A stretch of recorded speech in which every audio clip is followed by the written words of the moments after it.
So we'll put a breakpoint here and attach to Unity. That way, Unity will stop running as soon as he actually hits me.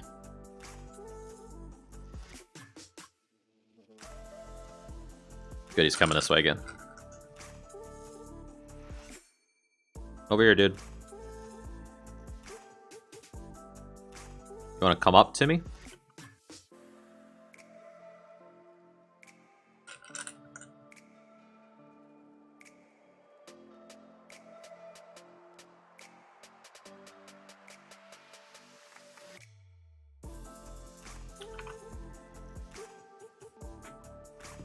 Come on, Unity. Display the picture. Should we keep that?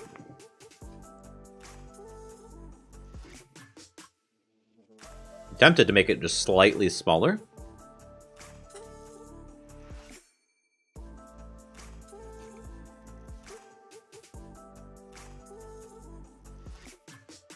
What happens if we turn down to 0.8?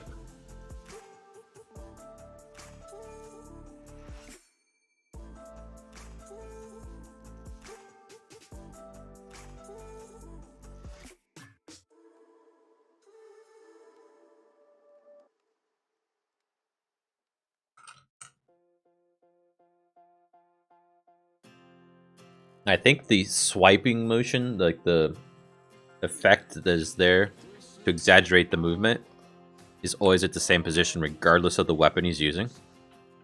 Also, their weapons are probably all the same length anyway, but still. Come on, don't lose track of me. Dang it.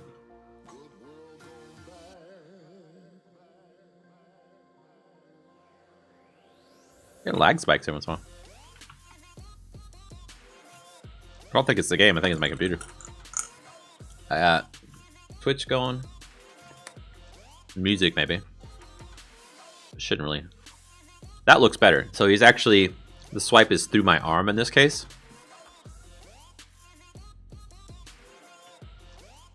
I can't get control quick enough. He's just owning me. And we die. What do you guys think? Oh, good to me. As far as the distance is concerned. So 0.8.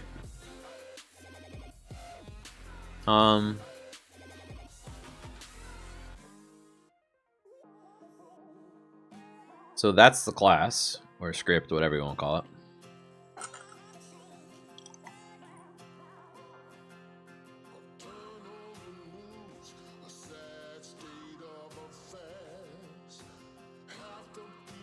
Let's go ahead and see if we can create another like reference class.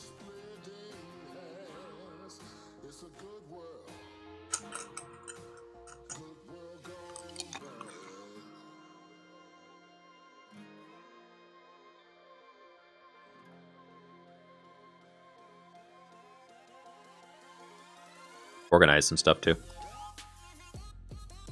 Yes, I would like to stop debugging.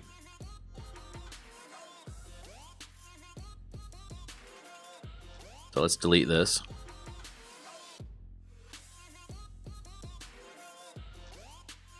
Create another folder called ref, just so it's kind of out of its way. And then in here, C# skip reference.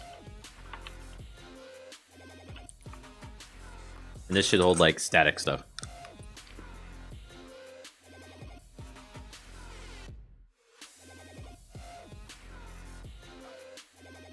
Open, please. So it's not really a mono behavior. No code going to run, it just holds things. So static enum. Can I do a static enum? We'll find out. I think you can. Attack type. Okay. And the list of values will be melee, range. Should we say swing instead of melee? Because that is the... Yeah. Swing, range, and thrust. Ta-da! What are you complaining about? Static is not valid for this item. Is that because I need to make the whole class static?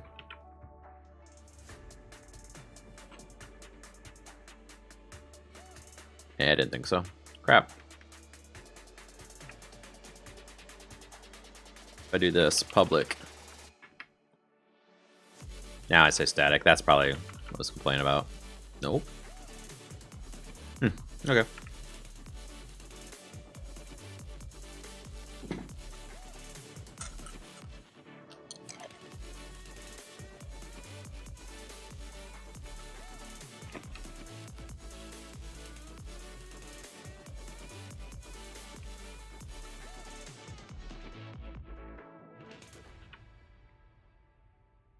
So sword attack.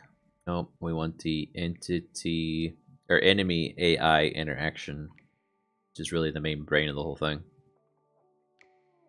And on this, oh, we've got is melee to equals true.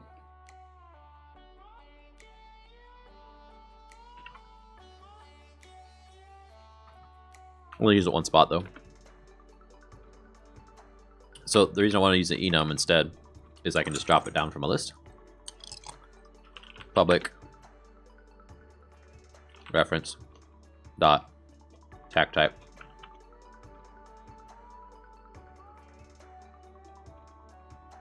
Attack type.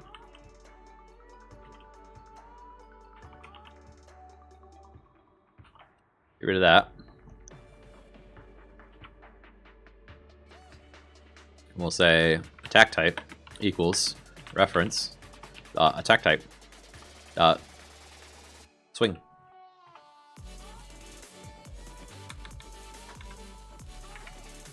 There we go. So he will swing.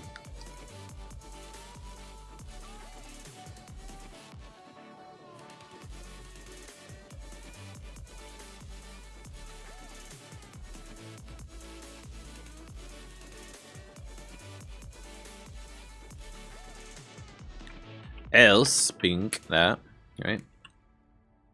Headset battery's dying already. In a sec.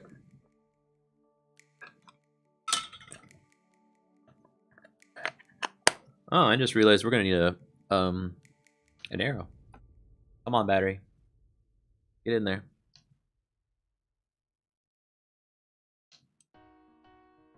I need another battery for this headset, I think. If I swap it to this one, it doesn't want to ever turn on right the first try.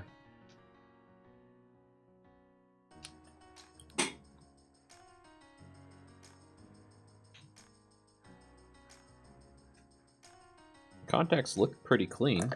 I mean, they're not spotless, but she ain't working either. Contacts all up. Yep.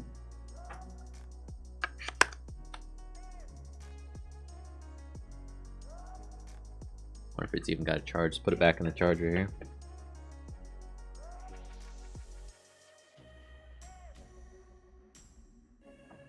Not even taking a charge. That's what's wrong. It's dead still. It didn't charge it. So we'll run with this one until it dies, I guess. It's just telling me it was low is all.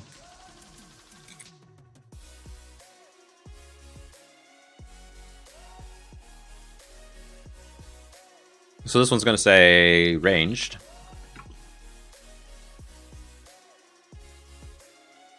Else if. And then this one's going to be thrust. So we've got the attack type set up.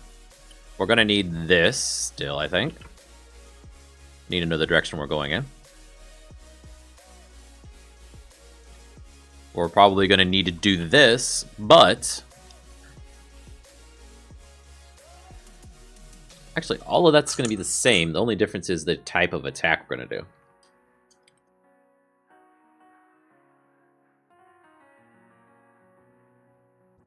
If we set up another method that does this with some parameters passed to it, but this part is outside of it. So I'd do this, I guess.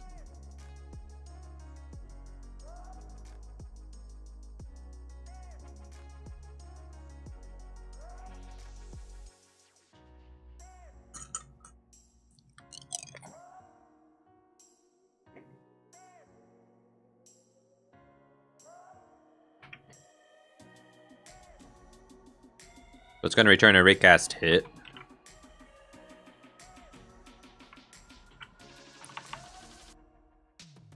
And it will call it check for target.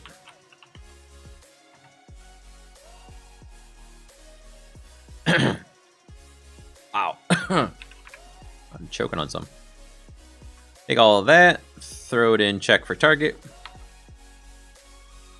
Return hit.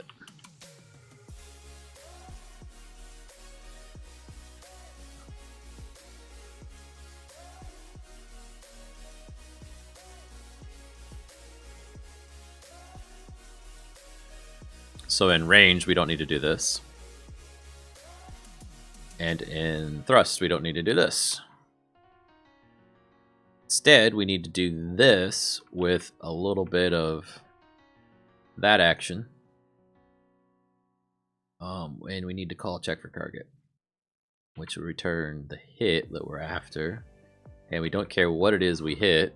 We just do that basically though.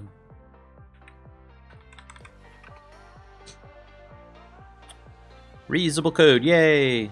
And then in here, we say bow? I don't know what it is. It's a trigger. Oh, we don't have it set up. Let's set up those triggers.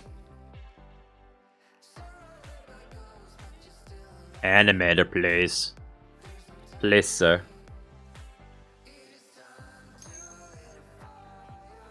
Hello, the Royal Potatoes. Awesome name.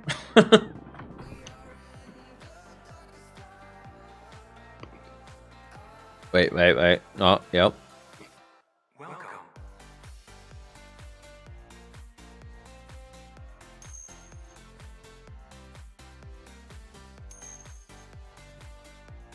Building a game here that doesn't have a title yet.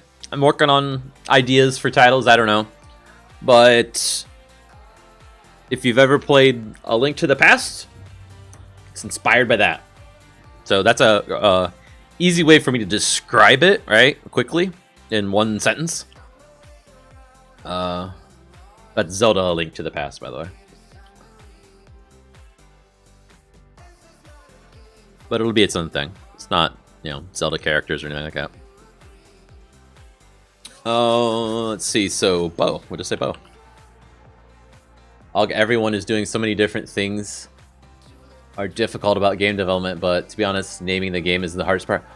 I agree. Like, I know what the game needs to have in it and what I want to have it do, but I even got a little bit of a storyline built up for it, right? But I can't even come up with the slightest name for it right now.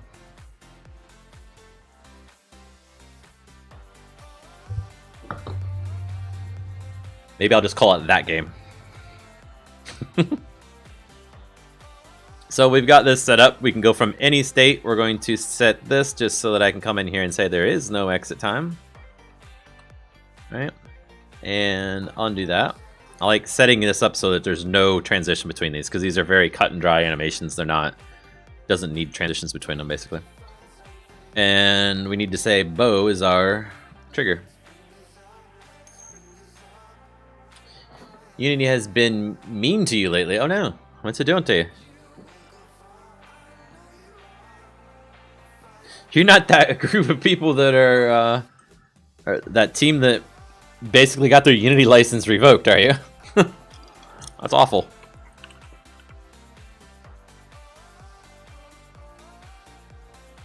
Like, they weren't following the terms of service of Unity's agreement, so they revoked their license. I am using a tile grid. I'm using multiple tile grids, actually. Is it Z-Fight, or not Z-Fighting, the Z-Order?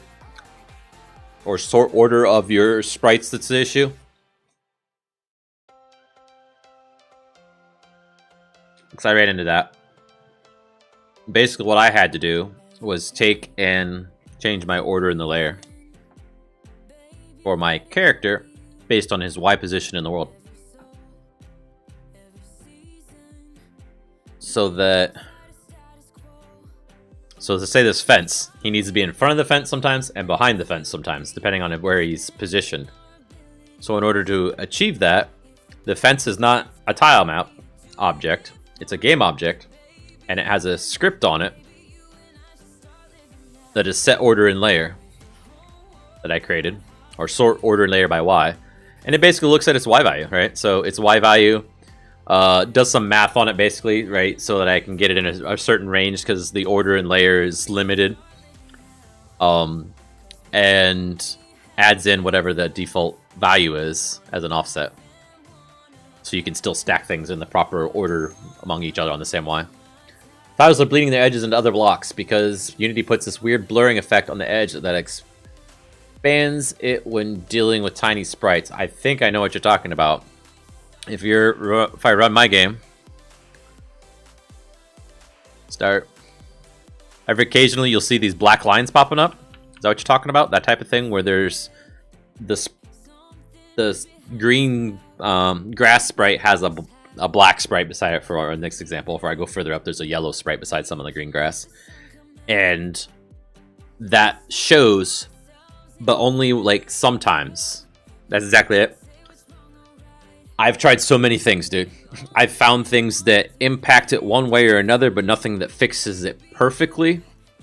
I have had multiple people tell me, and I've read multiple things that say, basically take your sprite and add an extra layer of pixels on the side that it's doing that, and that should fix it. I don't like that answer. That's why I haven't done it yet, because I've got this a lot of the art off of the Unity Asset Store, and it's one huge tile map, right? And that huge tile map is all like right beside each other. That's why I have the issue. So in order for me to fix it, I have to spread out everything on this tile, and it'd be a lot of work for me to do. I might do it eventually if I can't find another solution. It also makes stuff look awful and compressed. Okay, for the compression there is... Yes, you can post a link. I don't mind. Thank you for asking, though. So the compression issue, watch this. If you go to tiles, if I go to my tiles, and I look at the sprite itself, let's see if I can open this up. Is that taken from inside Unity? I asked what caused it in the rule thing is not when I joined the chat. Yeah, not everybody still follows those rules, but thank you. So this is your issue right here, right? But also the compression. The compression's handled by your settings over here. Okay. Your filter mode's probably set to bilinear. That's the default. You don't want bilinear. You don't want trilinear. You want point, and it will take pixel by pixel, no compression on it. So that's one thing. And then the other piece is, and this one's not set to it for some reason, but you probably want not automatic, but one of these RGB or RGBA values specifically. What are you selecting for inspector for? So this is on the, in my case, the image that I'm making my sprites from. So right, so this is your sprite editor and everything is in here. That's where you need to go. So wherever your PNG or Photoshop file or whatever it is located, find that. And this is like the import settings for that sprite. You'll need to do it for all of your sprites that you're using in your tile map, but that should help. That should help with the compression part. The extra line of pixels, you'll still have that. That's not going to fix that. What I've been told by lots of people so far about the extra row of pixels, for some people it gets fixed by going into, not that, excuse me, project settings, quality, and then turning off, where is it, anti-aliasing, this, disabling that, but I've had that off forever and it's not really helped at all for me. So that was project settings, quality, anti-aliasing, turn it off. Your camera also can have MSAA, which is another form of anti-aliasing on, but if you disable it there, I think it disables it on the camera. Okay, what was I going for? I completely lost. Oh, my bow. So we're just going to set the trigger for bow if he's a bow type. Well, let's just do this. Let's run this code. Wait. Let's back up one more. Go to this knight. So we did it for down. That we've got a bow. Transition setup. Yeah. We need to do it for up. There it is. So create transition. Come on. Transition. That. We're going to set exit time on just so we can make it look pretty in the inspector here. 1, 0. Get rid of that check. That. We need to add the attribute. Come on. Bow. Save. And that was for up. Now we need to do it for left, and now we'll get it for right as well, because they're both just called side. Make transition to side. Oh, wait. Go back to up. Right here. Oh, I did set it. Oh. Left. 1, 0.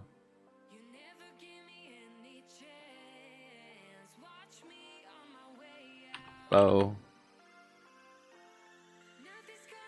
Bow. Save. Let's apply this to our prefab.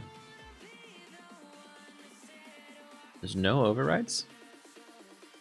Right, because the animator is a separate object. No changes.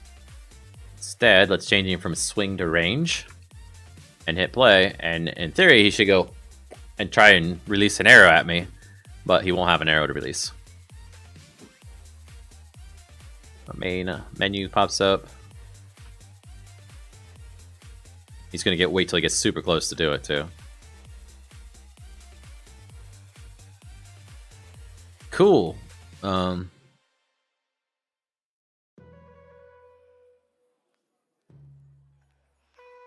What is your problem, man? Oh, he's trying to bow me now. Why isn't he there? The side one must be broke. So, animator, side, bow is there. Bow.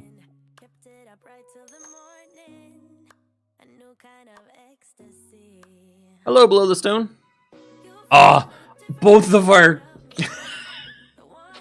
They're even more powerful now. You need to reverse them and then like they're both... One's got a hand out here and the one's got the hand out here. Ultimate power.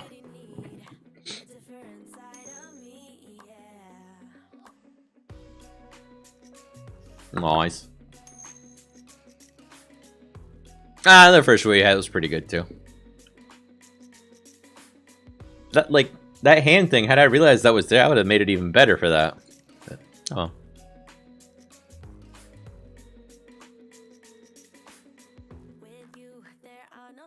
Are you guys still gonna stream tonight?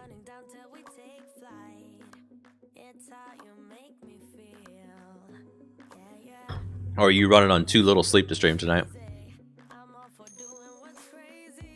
Wow, cool.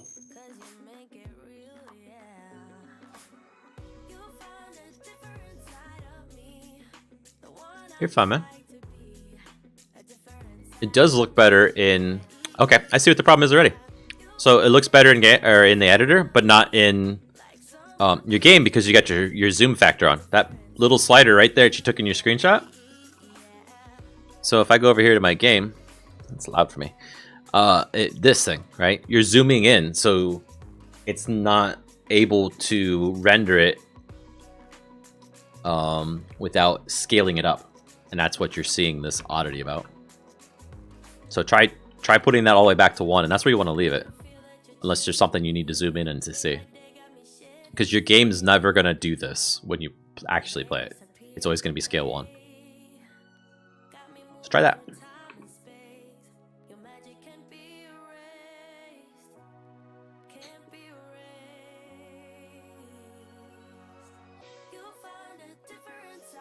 So why didn't this play? Let's take the animators. Let's just leave it there, I guess. Leave it at the bottom of the screen. We'll take game out of maximize mode. We will focus on the knight side, and we'll try and get him to shoot at us with his bow from the side. This stream now belongs to us peasants. What? Caleb 1. You'll have to zoom in, but it looks basically the same as well. Okay.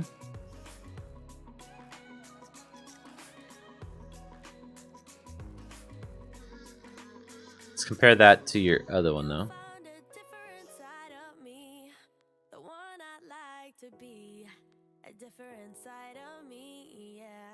The other thing you can try, and I don't know how well this is going to work for you. Let me test this out and I'll show you. I've already got the game running here. So let's grab our knight. We want his, let's say, right side character. And to get a sneak up on him on the side so he walks at us from that way. Come on. Sidewalk is active. It's starting side bow, but it's never playing it.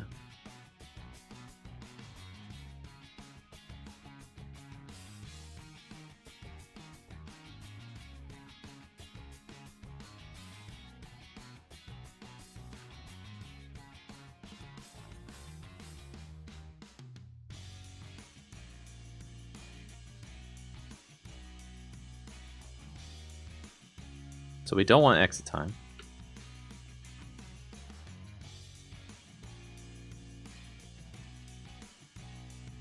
He's not transitioning out of it, right?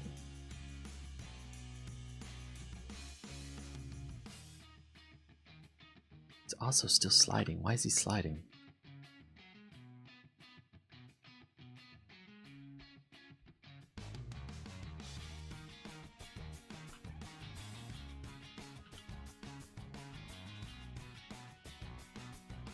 How long is this animation? Why is it such a little bit of the progress bar on that? Is it getting triggered over and over? There's no indication there that it is.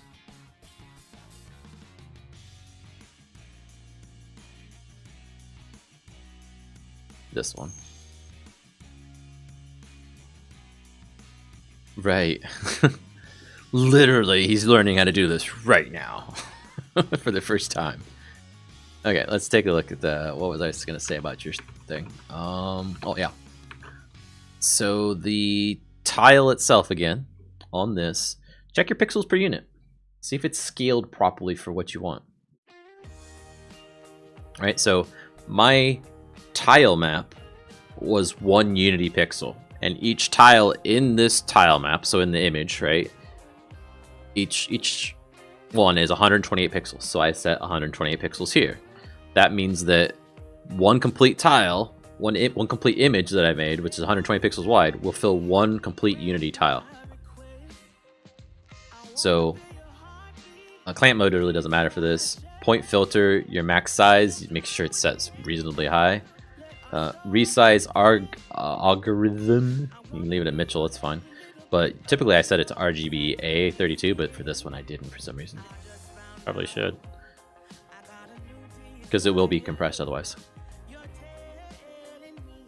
When it packs it up to put it into your shipped game. If that doesn't fix it, I'm not quite sure. Maybe look at your game, or your game, your camera. See if it's doing anything funky. Okay, so that animation, side animation. Slice of pizza, nice.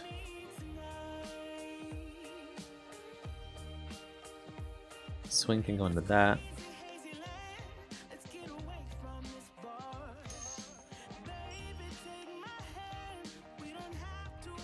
Pixels per unit should be set to the resolution I'm using. That's how I've done it, right? Because again, my tile map grid, like this can affect how close your tiles are together in your tile map. So you might have to redo some stuff in your tile map too. So just keep that in mind.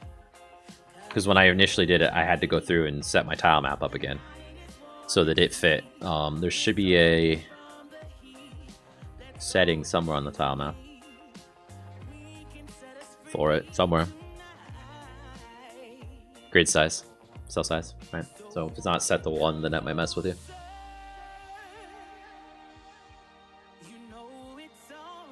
So if like I did, I don't know, 10. It takes 10 units to make it, right? So everything's like super spread out. Which is 1. You know, I'm gonna Control Z twice to make sure that doesn't screw with anything. Because I've had issues with tile maps splitting like this, and I don't know why they did that.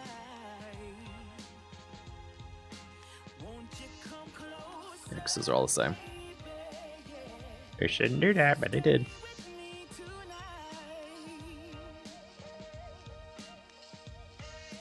That one does have an exit time, so we want to do that. So it's going to let this play to completion before it goes over to here. It can't... Wait, there was a transition option. Can transition to self. That's probably it. He's probably repeatedly going like, this is just so fast you can't see it. It's starting the bow animation over and over and over again.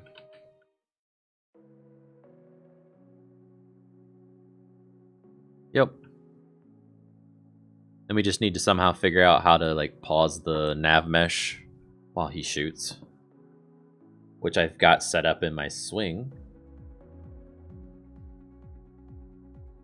animation, right? Right. Over here, setting back to swing and play it. Start. Does he move when he's swinging? We can do maximize this time.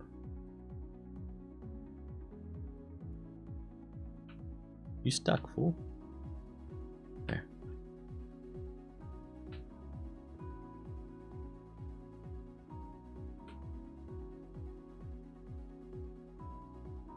He does move. So we are calling some methods on that are like enable or oh gosh, he killed me.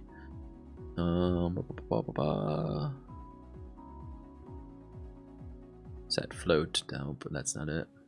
Okay, so there's no errors, so that means it's successfully doing it. So on the animate run, we can go to swing, not spell. We want swing, and look for this. This disables movement, and disable movement is set up in here still. Oh.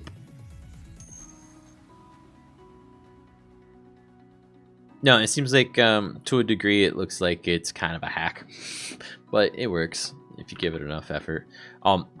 So something I haven't tried much with, I've also been told could fix that little black line issue, is the Pixel Perfect camera. If you search on GitHub for the Pixel Perfect camera in Unity for 2D, that's supposed to help. I didn't care for it the way I was trying to quickly configure it in about 10 minutes time.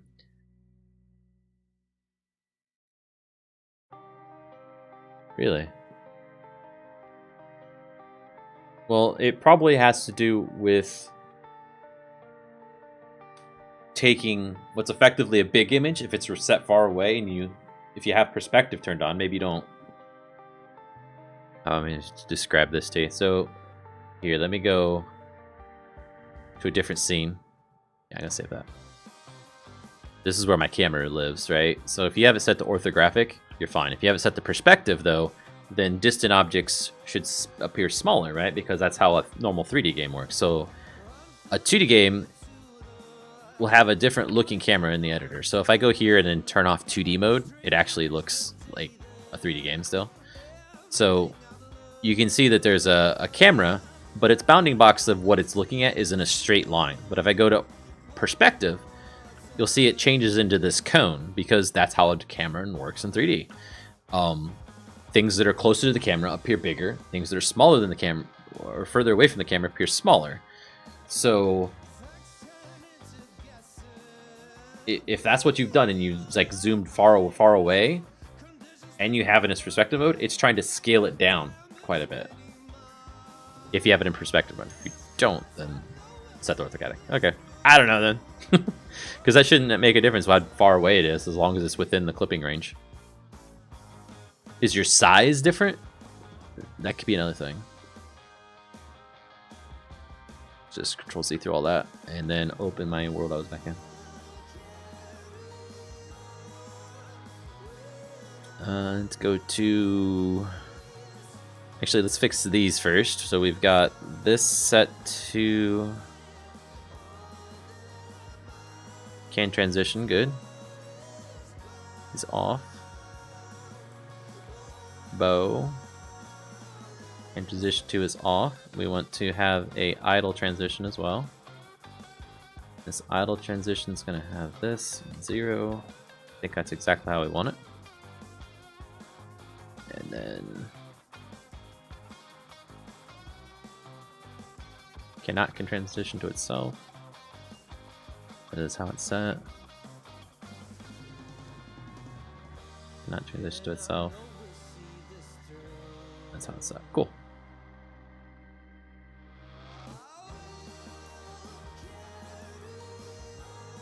It's weird that only one of them was a transition to itself. Whatever. We got for overrides. Swing. It's the same value as before, but okay. File.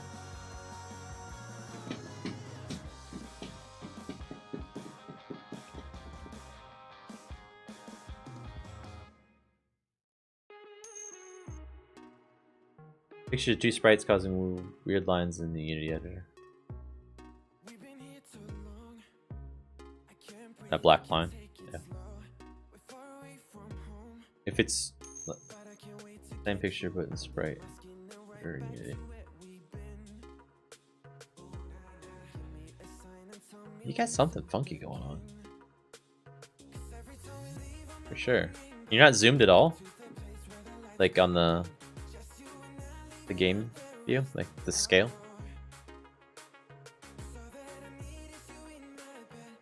That is super blurry. If that's what you're working with, this is super blurry. Yeah.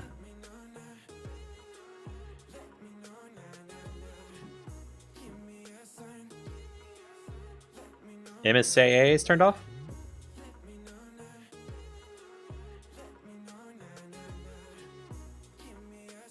So, I know we talked about this before, but this is the same type of deal. Anti-aliasing off. So that you're doing pixel perfect stuff. Also, check your default quality level. Make sure it's set all the way up. The green one's the default. Or so I've been told. Yeah, that's default.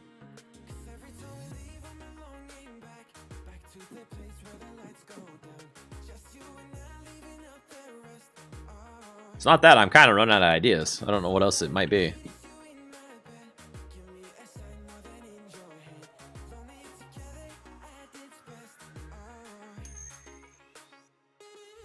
So go to Edit, Project Settings, and it pulls up another window. It might be docked somewhere, right? It could be docked anywhere. But then you go on the left to Quality, and then Anti-aliasing inside there.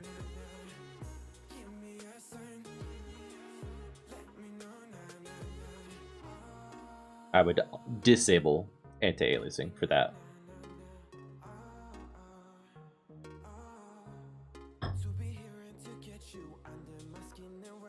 The other thing it could be is check to make sure that your tile's using... Oh, yeah, okay. So on the tile map, when you change these settings, over here to say point, which is the one you want, make sure you hit apply, because otherwise that change is not going to be taken.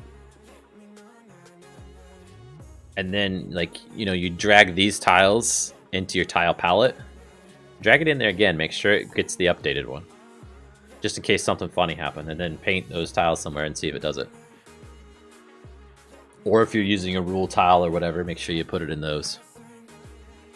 Just to make sure it's updated all the way through and picked up your change. It should automatically, I would think, but there has been a couple different things where I had to go through and set my tile palette again. Just because it was funky. Wasn't picking up the change right away. Can't remember if that was one of them though.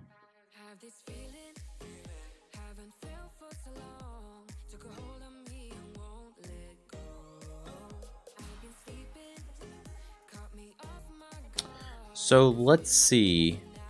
We fixed this, right? So it looks like it's a half of a heart or whatever, right? I don't care for this edge because it's very anti-aliased on the screen. I know we're kind of jumping back and forth, but I got the bow thing halfway working. The next thing I need to do for the bow is make it so that the bow has a arrow, right? And that involves me drawing a picture anyway, so I'm already going to go Photoshop. So those look like poop magoop. I can't pan that over for whatever reason. Wish I could when I zoom in. Quick, before it takes away my hearts. There. And then let's paste that into Photoshop. Not on that image, please. New.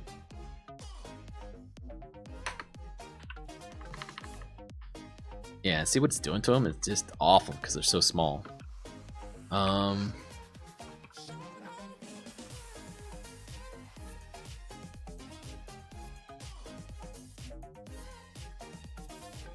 heart is on this scene and this canvas.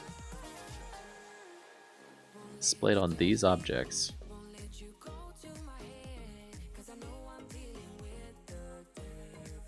These are not raycast targets, by the way.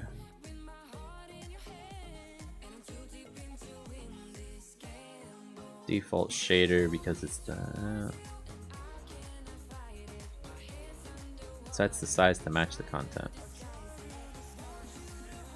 Let's make it 64 big, which will probably look nice, but it's gonna take up too much of the screen. Yup. Right in both regards. So what happens if I use Photoshop instead to scale it then? Which, by the way, I need to undo this. Okay, I'm done. Close this one. And let's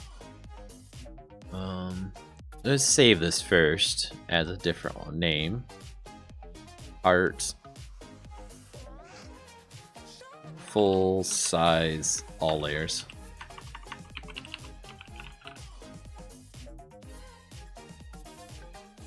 Let's put it in bad art. Yes.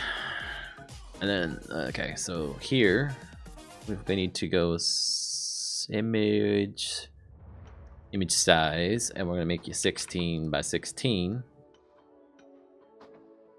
and we get poops. That poop might look better than the poop we had before in game, because at 100% scale, it's that big. It's itty bitty.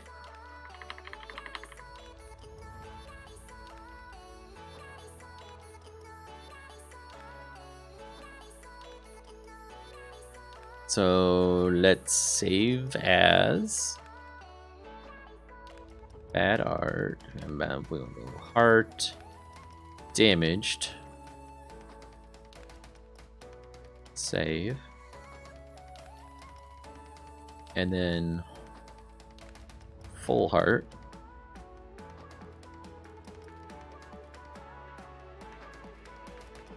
So I guess is this one. And then an empty heart.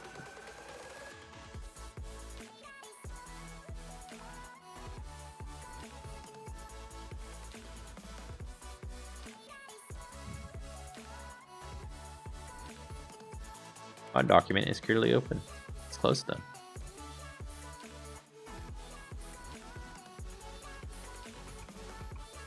Back in the game.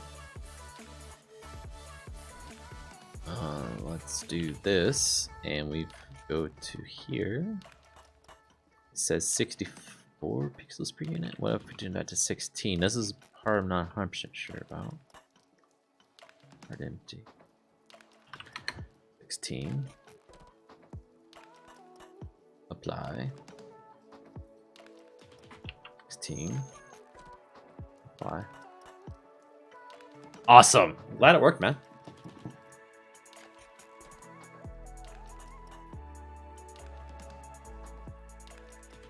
Oh, Why are you taking so long to do that one?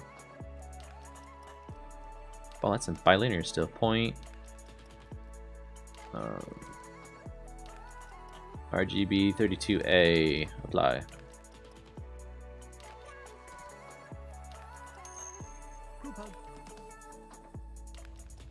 Hey, thanks for the follow, potatoes. Royal potatoes, except for when for blurring when I change the camera size.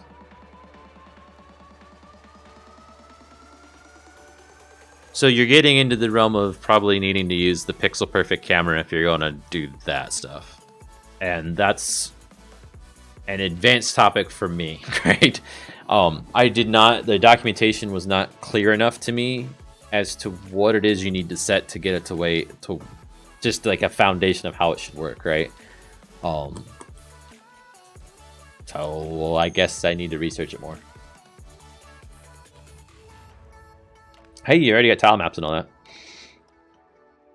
I started using Unity, it wasn't even a thing. Yeah, that looks spot on. Like the only thing that's, what are you saying? Change the camera size.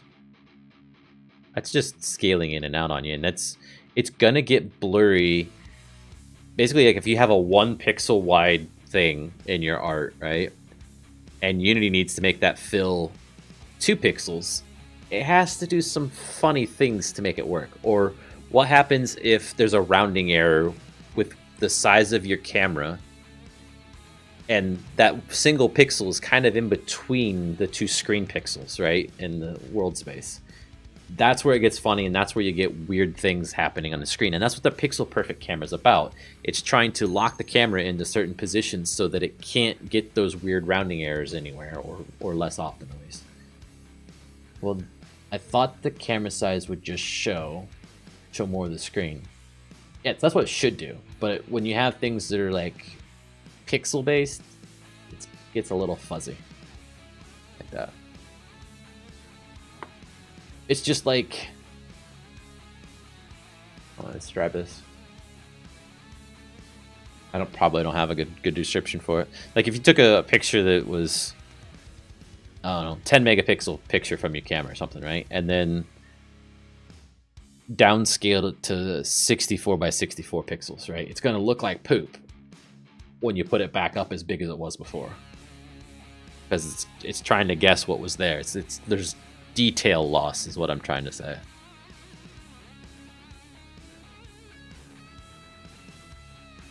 I don't get why Unity didn't just solve for this in the default Unity, the way Unity works, right? Like, researching these issues with the pixels being off just slightly and stuff like that, it seems like a prevalent issue for everybody that works in 2D.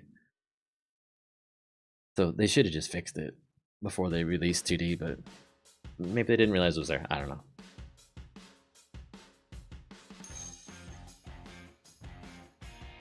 Yeah, very weird. Okay, our magical floating guy that's on the roof now, but that's a different issue altogether. You gonna come at me and hit me? You're gonna hit me.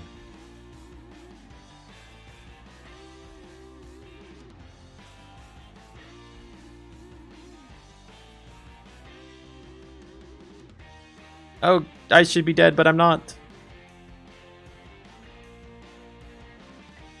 It's because I changed directions, maybe?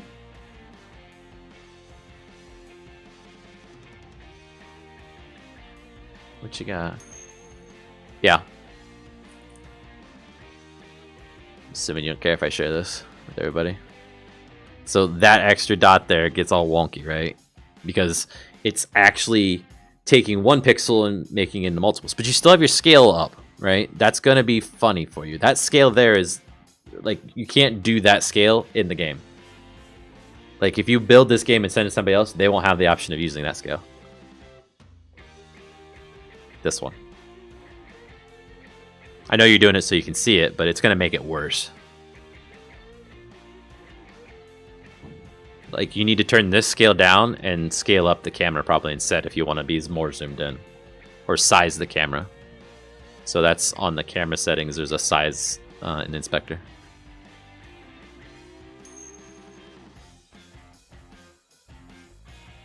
Right, Because you're taking the image and blowing it up instead of trying to translate the camera around. That's causing the rounding issues.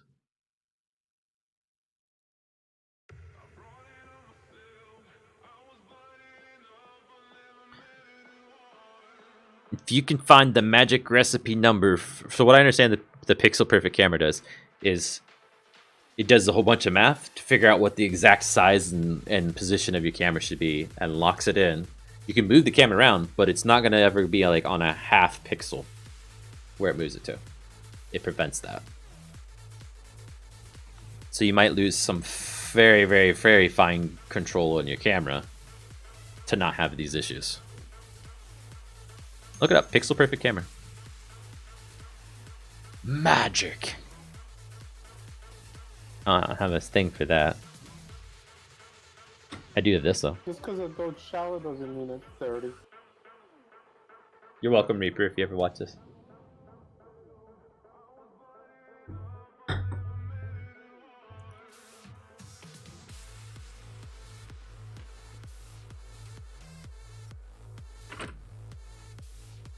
Oh. Here we go.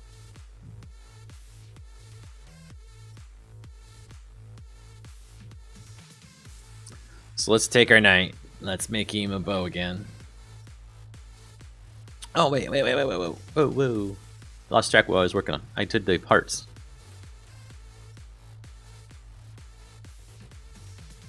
Those look clean. They're the wrong hearts, but they look clean. Yeah, they're the wrong hearts. Do I look like I was out of health?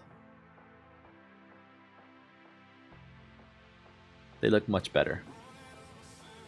Why did we save the full heart as the non-full heart? It's empty. Does that fix it? Please, huh? Yeah. Thank you for the suggestion earlier. I did basically what you were saying about you asked me if they were made at the scale that I'm showing them in the game, and they weren't. They were 64, but I was displaying them as 16 pixels. So I made them 16 pixels in Photoshop so it could do the nice quality change. That guy just murders your face. It's too brutal. Like, he needs a delay before he starts attacking when he can't attack.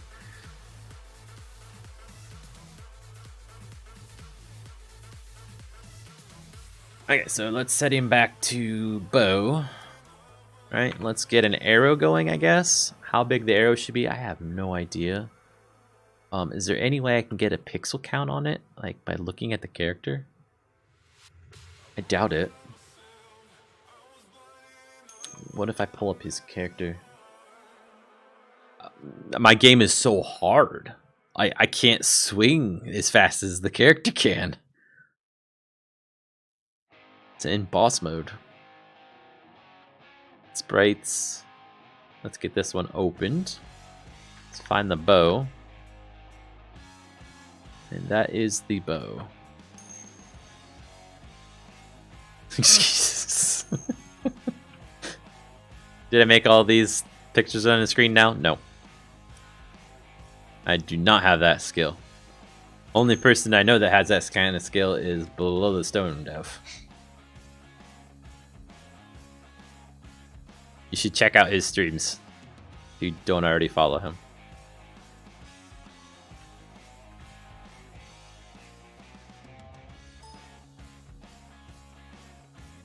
He is good at pixel art, and he usually dual streams with his programmer. Nice. Like, I can muddle through making like a bow probably, which is one, or no, an arrow. You're welcome, man.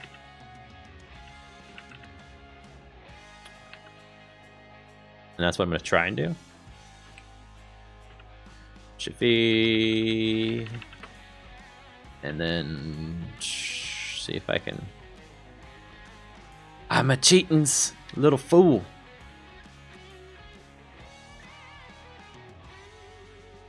Wait, can I just... Oh, I can.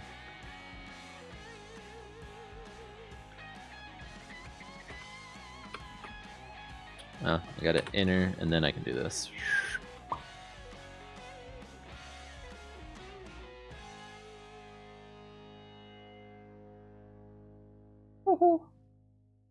Me likey. So much easier. It needs to be narrower though, right? It needs to be pretty small.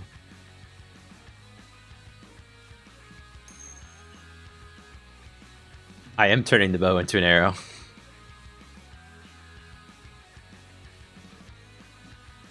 I'm trying to, at least. I just took this image originally for the sizing of it, but this might turn out okay.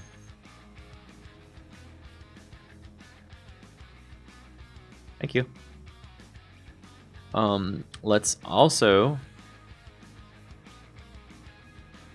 Where is it? Take like the tip of this and turn it into the arrowhead. Ah. Actually, whoa. That's awful arrow-like, actually.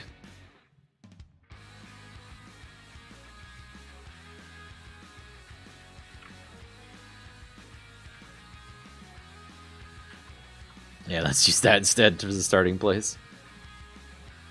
File new, so it picks up my size, right?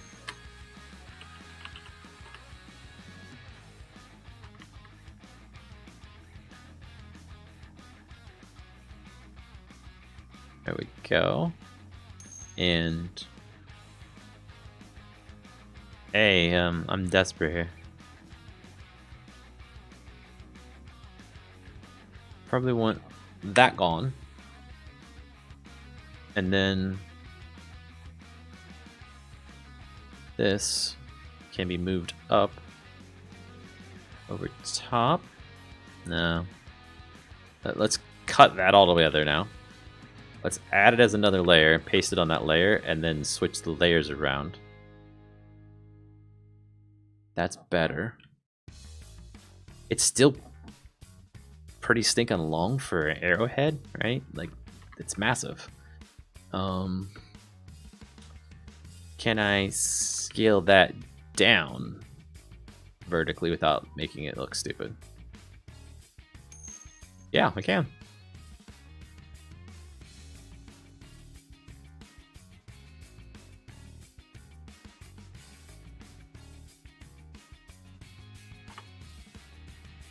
And then, so enter that, select all that.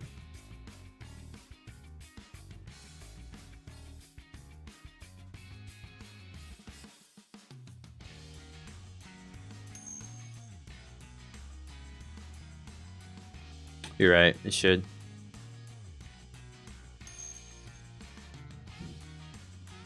Loses a lot of resolution though when I do that.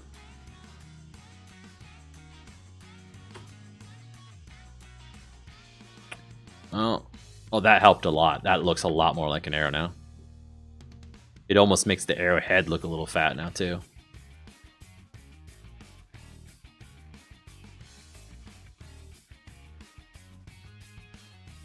Come on, get to a spot where it's nice and tight, the impression it's doing.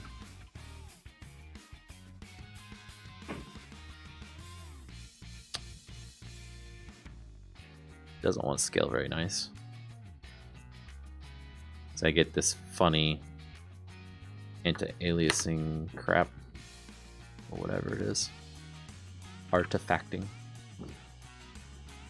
I could buy that as an arrowhead. Just need to get the back end now. Which... So it did have a rounded there. Rounded there. I think it needs to look a little rounded.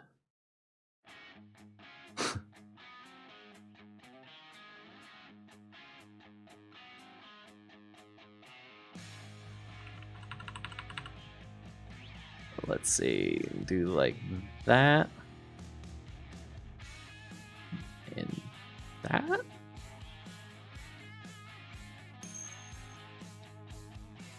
Okay, man.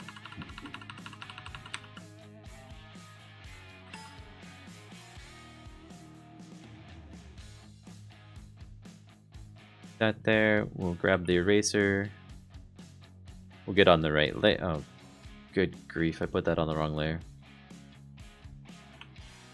Erase it all from the right layer. Okay, and then put it on this layer. Boom. We'll make it like that, and then we'll grab this color. Go like that, and we will get out of that and go here.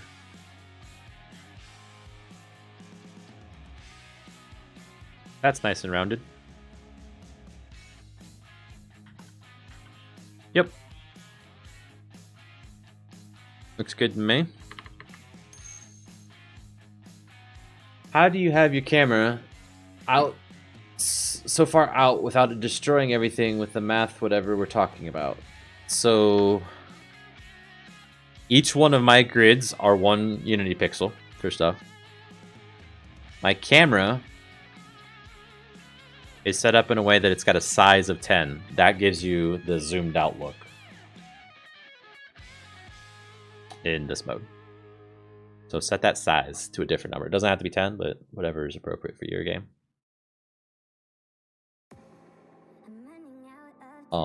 I still get the black bars and stuff, but the other issues aren't there. My textures are also pretty high resolution though, right? So there's a lot of detail there. Here's my tiles at 100% in Photoshop, right? So they're pretty big. That's one tile that sign is. So zoom in a lot. That's at 800% zoom to see a pixel, right? So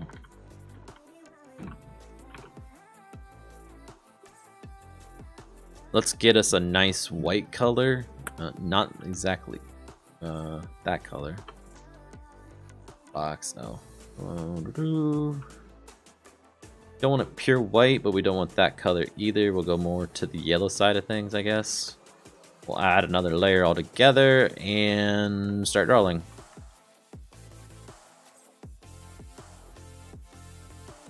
Do we have a feather in here? I just had a thought. That's feathery like, right?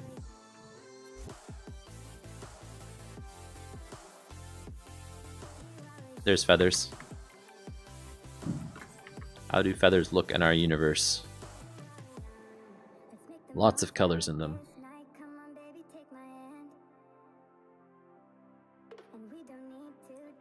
Okay.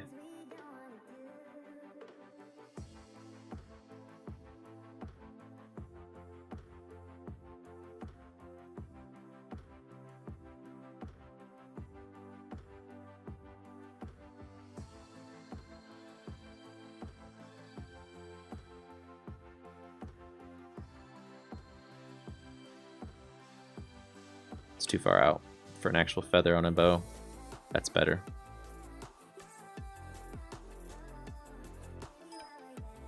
Or on an arrow, I mean, sorry. 2, 3, 4. It's 3. This one's 4. And 3. 4. 4 again. 3. 4. 4. 3. 2, 1.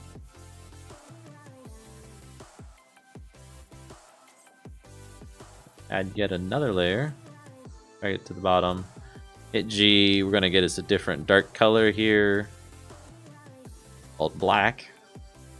Throw it up there, and that's what we're looking at. Let's do all layers though. Wait, I did do all layers.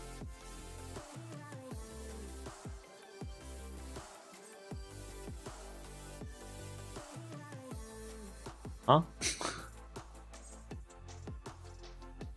There. That's what I wanted. Just so I can see that white, right? It's not anything to do with the actual image. Let's see how it looks.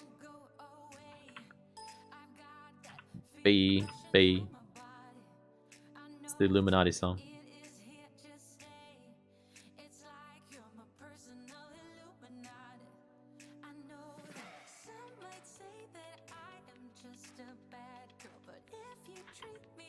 That kind of looks arrow-like, or feather-like, right? Fletching. So let's see, can we get some white or white? We can't even tell the difference in on my monitor, at least. We're zoomed all the way, too. That tells me this color probably needs to be toned even more down so we can see these things.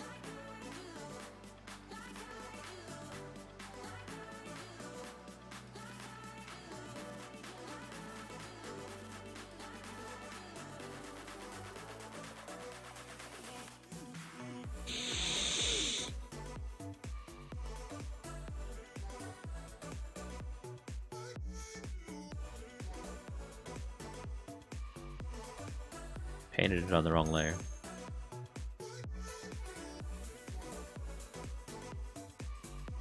Yes, they are. It seems like it should be easier to do than it is at the very least, right? Because it's like this old school style, right? Why isn't it easy to do?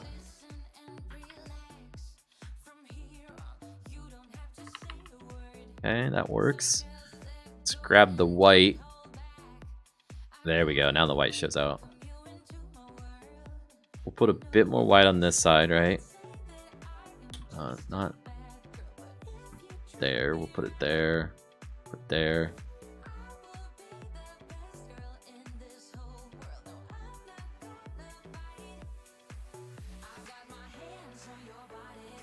Okay, and then add a drop shadow. That's not that intense.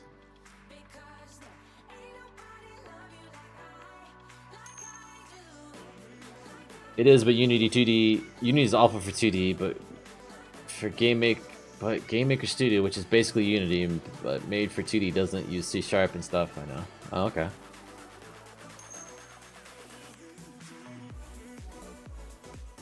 Hi back.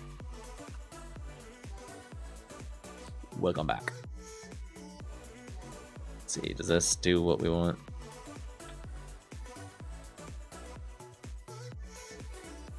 How's that looking? Below the stone dev. And anyone else?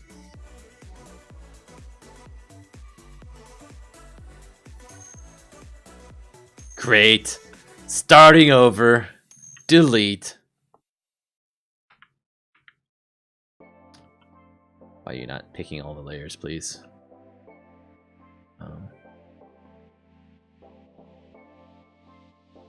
You know what, guys? I'm gonna leave you looking at my beautiful art. Double its size, really. Oh, like its length?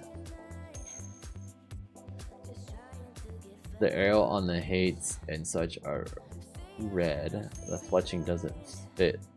On the hats are red. Yeah, it doesn't fit the rest of the feathers. You can even check and said, what do feathers in my universe look like? Right.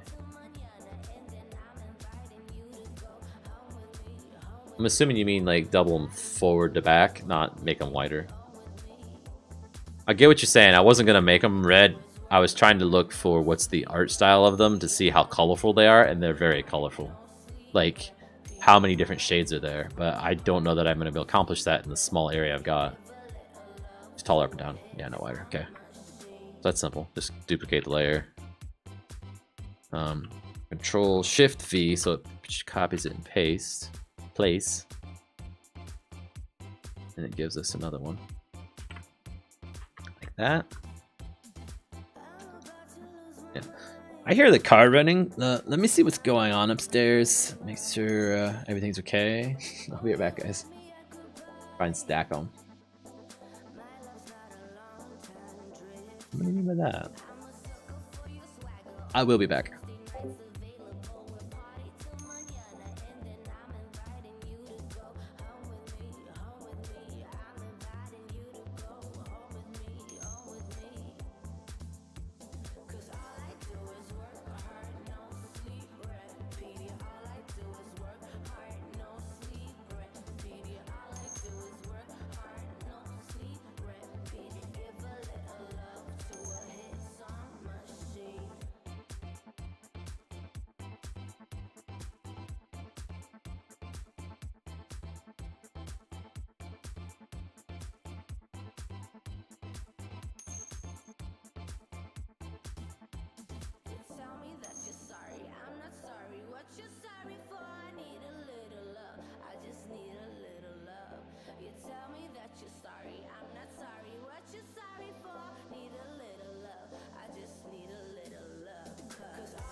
Main.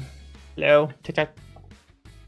Up and down, try and stack against each other like against each other, no problem. Potato, potato, tomato.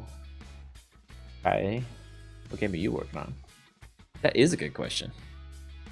Like, you've sent it screenshots, but what is it gonna do? I'm not sure about the shadows. Like, I like the idea of making them longer so they stand out a bit. I'm not sure about the shadow though. Also, if we do this, it's easier to see them.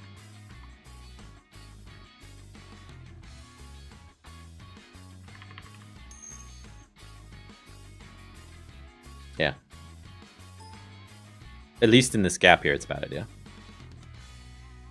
And in fact, this is probably even better. I think this shadow being 4 pixels long in a game where that's 100% zoom, it's gonna be hard to see them. You're not even gonna notice that pixel.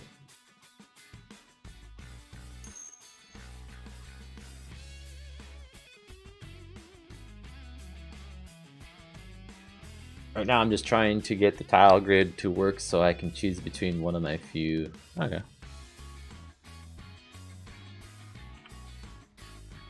All wrong with prototyping it out before you spend a bunch of time on it.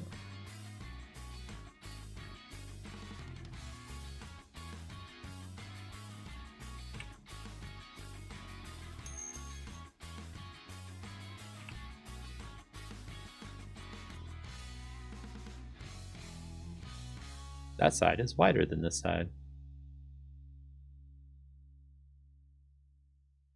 Yeah. Haven't we all? I'm gonna leave it like that. Hey, Fire. Mr. Momike. There we go. Stop. Please drop shadow as well. Not Just that got back from company party. Nice. Huh? Said nice. This Yeah, we went bowling. Cool. Yeah, they wanted to find out how good I was, and I showed them the hard way. That could go one of two ways, Fire. There's like one person on the crew who's better than me in bowling, and I gotta admit, he's pretty good. Well, maybe 2 people, but otherwise, my boss, he was talking all kind of smack all week. Like, oh, I'm gonna take you to the court. You know, you better bring your A game and your B game. I was like, yeah, you better bring the rest of the letters of the alphabet because you're gonna need it. I wound up like doubling his score in most of the game. Wow. Best game I had tonight was like a 230. Better than I can do. Of course, I don't bowl like once every blue moon. Well, right, I haven't bowled in like 5 years either. That's the funny thing. It showed too, kind of. The first game I did all right. I think I got like a 98. The second game was like way worse. Like every single round I was hitting like 1, maybe 2 pins. I was like, oh my god. It's like the worst game I've ever bowled in my life.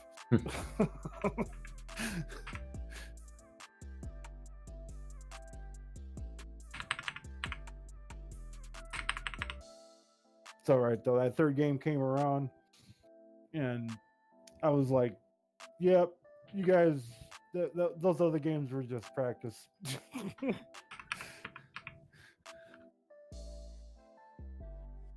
And then it moved over to the pool table and I really took them to school.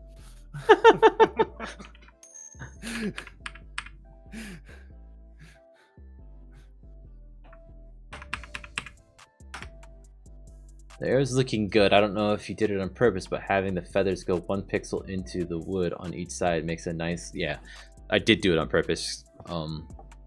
I've shot plenty of arrows before. Like, I know how they should look. That helps me a lot in creating game art for stuff, is actually knowing what it should look like in detail, like up close. I think that's okay, that it's touching that. So I'm gonna take a stab that the key you posted was a boss room key. Just a dungeon key, maybe not necessarily the boss room. It's not a master key. I don't know that I'm gonna do master keys, but oh come on! I know. I want to reduce the image size to fit this stupid arrow. I need to cut this down to a multiple of 128 in the vertical. So 1, 2, 3, 4, 5. Well, my calculator, 5 times 128 is 640, so that should be our height. And that is going to be like this. Oh god, what'd I do? What?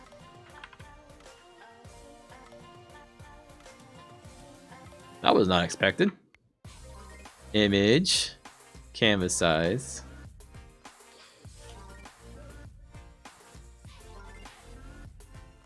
Right, my grid I changed earlier. I did not have it in 128 anymore. That's why it threw me off. I have it in 32s. So 32 times 5 is 160.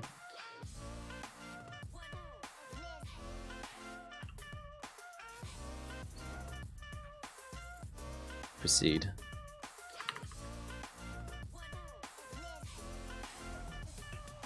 Okay, now do I dare move it to the left? 1, 2, 3. Oh good, it's moving every layers this time. Before it wasn't.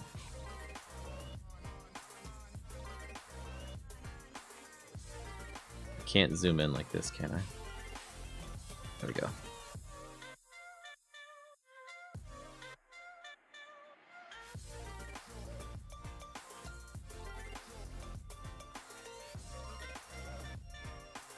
Okay. And we can cut it out there, so it'd be 64 wide.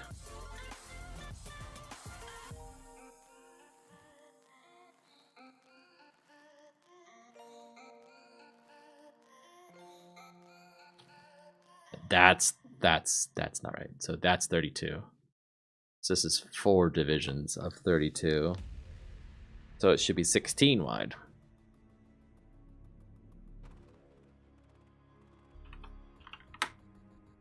Seed.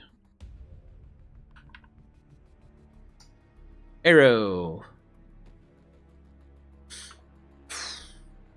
So this needs to be set up as a prefab then. So let's go into our testing scene. No, our dev scene. It's a different folder altogether. Great.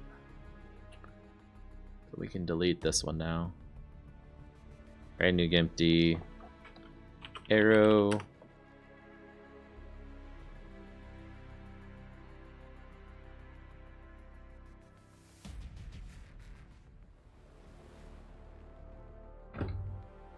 Didn't have my ringer up. Okay, and we want to bring this arrow Photoshop file in, and pixels per unit. I don't know what this should be.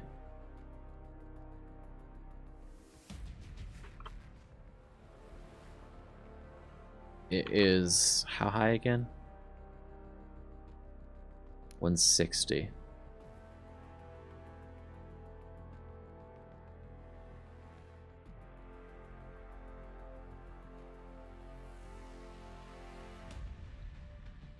We'll try this. We'll do point RGB 32, apply. Put that on there. Of course, we get another sprite. Separate object, of course. Go. Find you. I'm gonna set you up 0.5. So it's basically 1 unit tall. 1 Unity unit tall.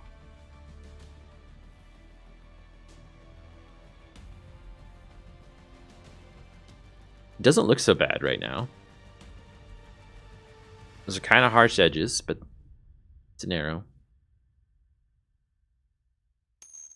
Hard edges.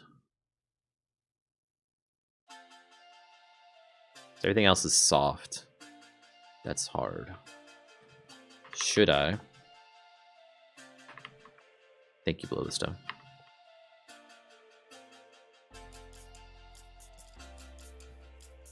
Just a hair bit of blur? Or not? So I'm not going for pixel art, right?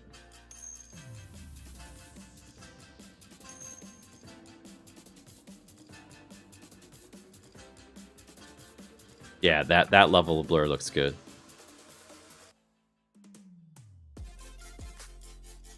Let Unity catch up. Did you blur? You did, and you look like poop. It got the drop shadow effect. Blurred it.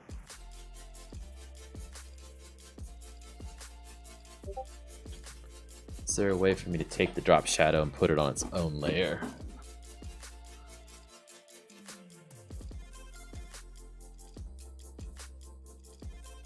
You guys post. Flexible Tween API. Unity. I'll have to check that out later.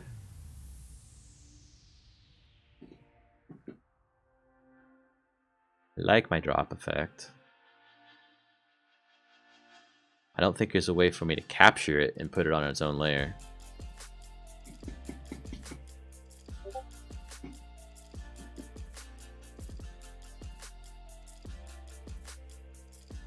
Hey, thanks for joining in Discord, Anna. That's how you say it. How can I not do it to the... Oh, it's you. Okay. Well, welcome.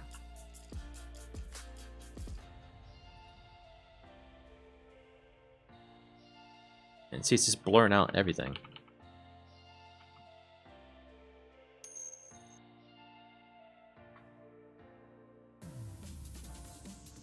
Oh, it used to be your Twitch name?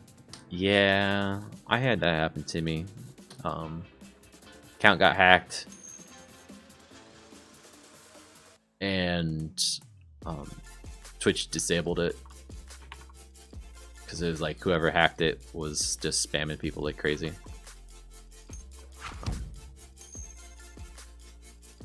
Hey, Phoenix Firewings.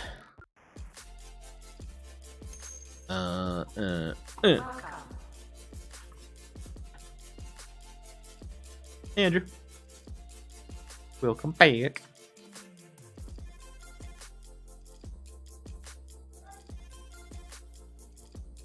Oh, too far. Step forward. There. Save this. Stop abusing that. There is no abuse. That's the scale we're gonna see it at, right? Like it's gonna be like out here. You're not gonna see those little imperfections, I don't think. So we got this as an arrow. It doesn't have anything on it. We're just gonna spawn it when he shoots an arrow and see what happens.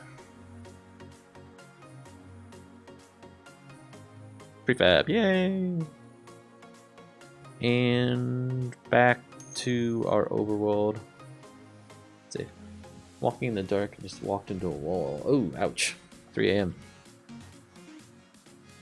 Maybe turn your flashlight on your phone. That's what I do late at night. You know what, let's not spawn it as a prefab yet, because that's a lot of extra work I'm going to have to do. Let's just drag it into the scene for the moment. Right next to the night so we can see the scale of it, alright? You know, that's not so bad. I was gonna be right back, watch a movie or something before I draw a pixel gun and shoot myself with it, even though it probably won't work because Unity would scale it up and screw it up some. Yeah, the bullet is gonna be like a pixel off from where you think it was gonna be, so you're good. As long as it's pixels. That link in the code I was talking about for the second. Yeah, I seen it in your Discord. I said I was going to check it out after the stream. This is something that I should check out here. Touch is broken. I cracked the lens of the torch. Oh, torch. Oh. Ah, you're from the UK, huh? You've given yourself away. Well, not here, but you might find use. Okay. Thanks, man. There we go. So we can set it to each of the right directions. Okay, rest of stream if you don't remember. Turn before the end. Okay. Thanks, Potatoes. Thanks again for the follow, man. Bye. Oh, Fire, you don't have to, but are you watching the stream? I was, but I just switched Okay. over to playing a game. It's fine. I was just gonna play this little Because sound I don't effect, shower doesn't mean it's dirty. which was Reaper's. Just because I don't shower doesn't mean I'm dirty. I forgot I created the soundboard, and I found it again today, and I've been using it again. Like, Subscribe now. subscribe now.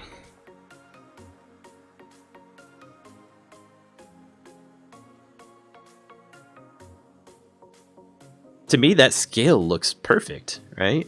It would stick into a fella just fine.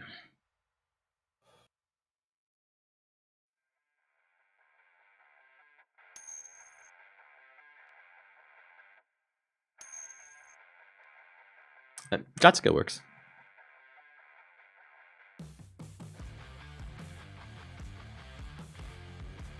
Bow. So let's play his bow animation, right?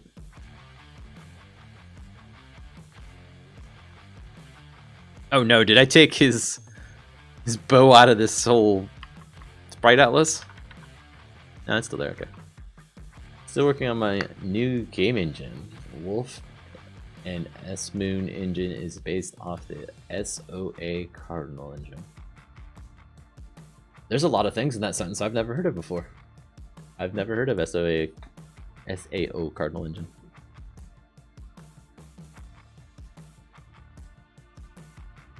Enable the left, disable the down.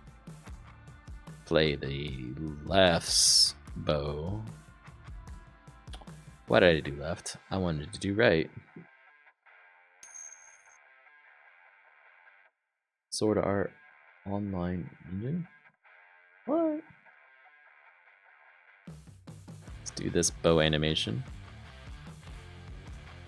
Yeah, there we go. Can you just keep playing that forever? Can I lock this? And lock this? And still move this? I can. I cannot.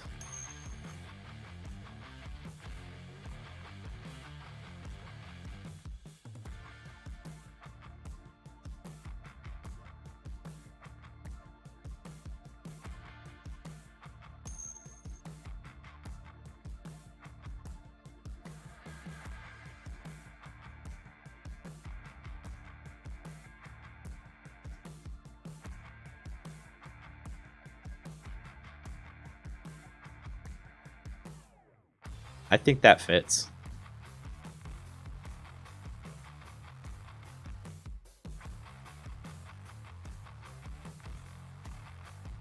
Like we might want to spawn it like right there or something because it does it so quick, and then it goes out because we don't want to be in his collider and accidentally hit him. That'd be awful. Okay, so let's disable this one. Enable this one. Go. Not VR based, sadly. Not skilled enough for VR yet.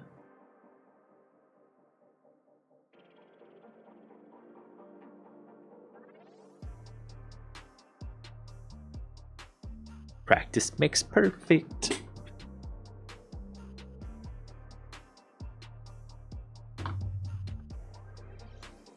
Oh,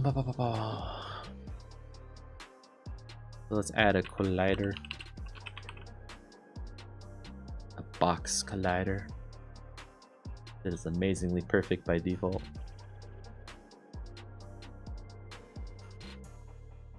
We want to add a rigid body? Question mark? With no drag?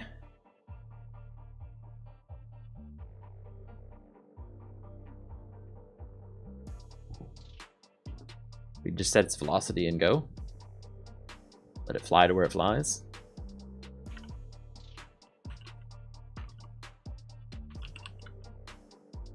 What am I doing? Rigid body 2D. dynamic is correct. Tech Stack, after you make this game, are you going to make a 3D engine? No. I know better. How dare you not make a VR game as your first game project? Wow. Two different people, sorry. If you're not watching chat. Those comments said together made it sound like they were talking to each other in the second one. 0.0001 mass on it, right? Because it's like so insignificant. Do we want a true collider or do we want a trigger to detect when we hit something? I think we want a trigger. That way we can fly over other no, we won't. We don't want to fly over a collider. So if we go into any collider, we want to stop.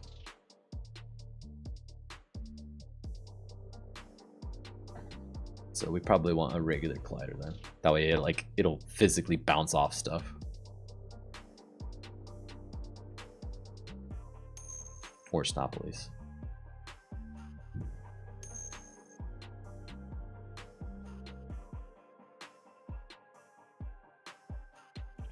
I'm coding the game from scratch in Java. Give me a break. I'm not Tony Stark. In Java? Another Minecraft, huh? Games in Java are not easy. There's not a lot of good libraries before it. Let's use the open lightweight game engine. Just make a 3D game engine. I made like 4 this morning. Did you really? Wow. Amazing. Well, let's get started on it. Here we go. Andrew, is there a reason you said not a trigger? I'm still debating it in my mind. Like, I know if the arrow fires into the house, I want it to stop, but I could just detect that it's entered any collider, right?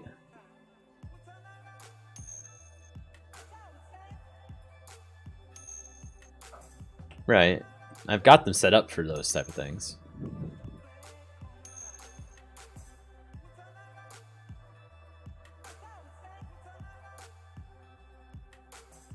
I guess I could set it on its own layer and then set the collision layers off. So what I'm thinking is, what happens if there's some collider we don't want it to interact with? From a physics perspective. So, like a trigger will go into a collider and pass right through it if you want it to. Just fine. A collider can't go through a collider because they'll push against each other. Make it projectiles only collide with characters. Right, but that's not even enough, right? So projectiles should collide with buildings too. So I think it should collide with default, but put them on a layer where we wouldn't want to collide with other projectiles, for example. Right, so that you don't have 2 arrows go dink and fall out of the air. When I was asking about your next project, I mean, are you going to make a 3D game, not engine? Oh, I don't know. So I make no questions about the amount of effort I will have to put into what I'm doing this.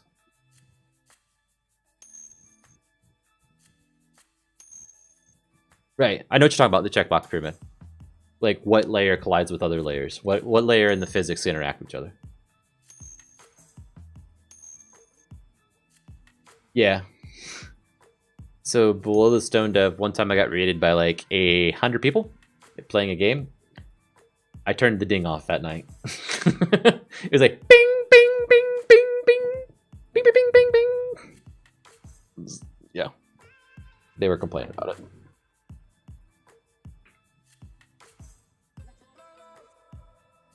So you're talking about the checkbox pyramid. For when it wants to know, it is in here under physics. This. So this is saying that collisions layer can interact with players.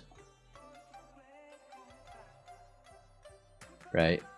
And if you guys at me, it plays a different sound if you haven't noticed.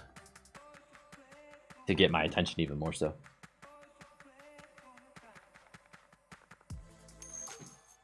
Let's make a layer for characters and buildings. Yep, there it is. I did not hear the answer to my question because my internet's messed up. So what I was saying was, I make no questions in my mind. This game will take me multiple months to make. Like 6, 12, 18 months kind of scale, right? No question in my mind. I do not want this to be a rush job.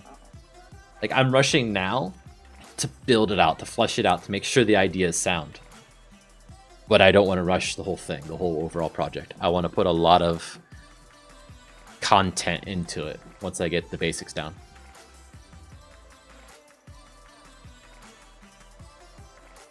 I don't know what that time scale is. That's why I'm saying 8 months would not be a surprise to me. 12 wouldn't be a surprise to me. 16, 18, whatever. Whatever it takes, it takes. I say that now, only about 14 days into the project. Give or take.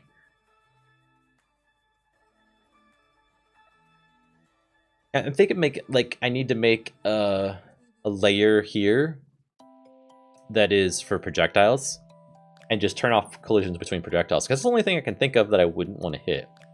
Like, if he's here and shoots this way and hits this thing, it should stop, right? It shouldn't go through that.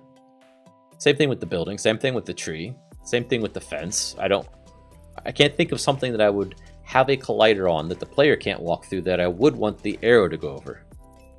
Okay, maybe the fountain here, like the little pool. But maybe I just make those on their own layer. This goes into what we were just talking about the time part. So, also, Andrew, I can't remember when all you've been here today, sorry, but I've got A-Star working, right? That project, it's great. Recommend. Don't know about for the size of your game, right? For the world size, with you infinitely procedurally generating the world, well, not infinitely, but procedurally generating the world to your size. But for my worlds, it's gonna work great. And this thing, you can say what layer to look at, and I set my collisions on that layer, right? So, yeah, collisions layer. So, if I mess with more layers, then I need to include or exclude from A-Star, and it just starts to trickle down across all the different scenes and everything, right? So, I'm probably going to end up creating another tool menu option that says, fix my scene for me, right? And it applies all these default settings to the scene for the A-Star collisions, for the grid collisions, and stuff like that. It'll just start looking for the game objects and setting up the scene to be consistent across the different levels. Or something like that. At least that's the idea.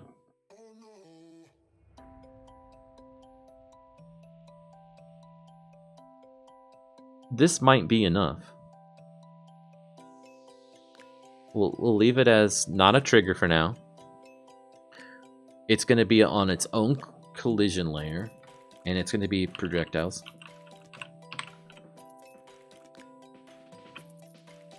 And we'll grab it again. Put it on projectiles. We're going to apply that to the prefab. We're going to go into that setting we were just talking about, project settings, and we're going to turn off projectiles hitting projectiles. So arrows don't bounce off each other. We're going to save this thing. We're going to, what?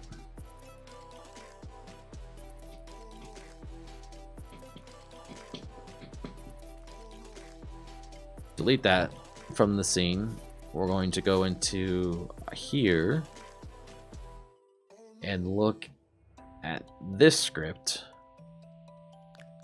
And in this script, we're going to do a action, which is bow, that plays our animation. Sorry, guys, about going through this kind of slow. I'm trying to think through where I want to do this at the best, right?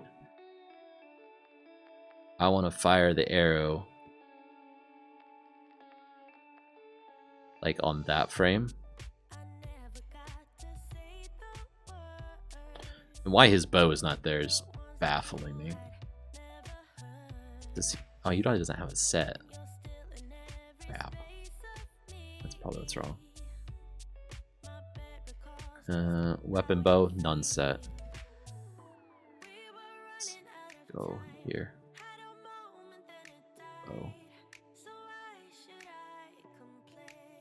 Does he have it set for another one?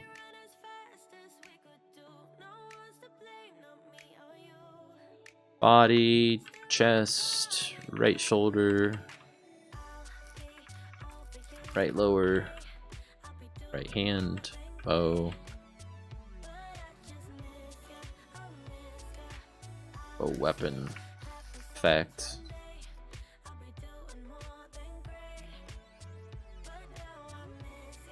Bow weapon slot, there we go.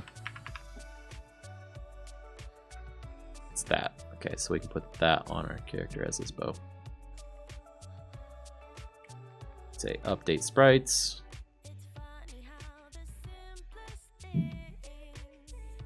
Apply all that. Go back to our animation, go here, say bow down, and we can play through it. Now he actually gets bow. Will this game have a skill system? So I haven't given it any thought. It wasn't in line with what I was going for. It'll have more going through the world and getting different weapons or abilities as you go. Beat the boss in a certain area and you pick up an ability or a weapon, or you find an extra chest there somewhere in the world that's secret and hidden. Do a puzzle or something to get to it. To get that weapon, those type of things, it will have. But that makes sense too.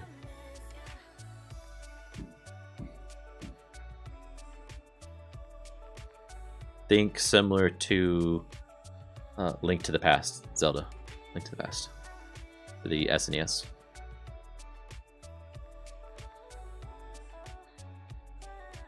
Right, so bow down. Which frame?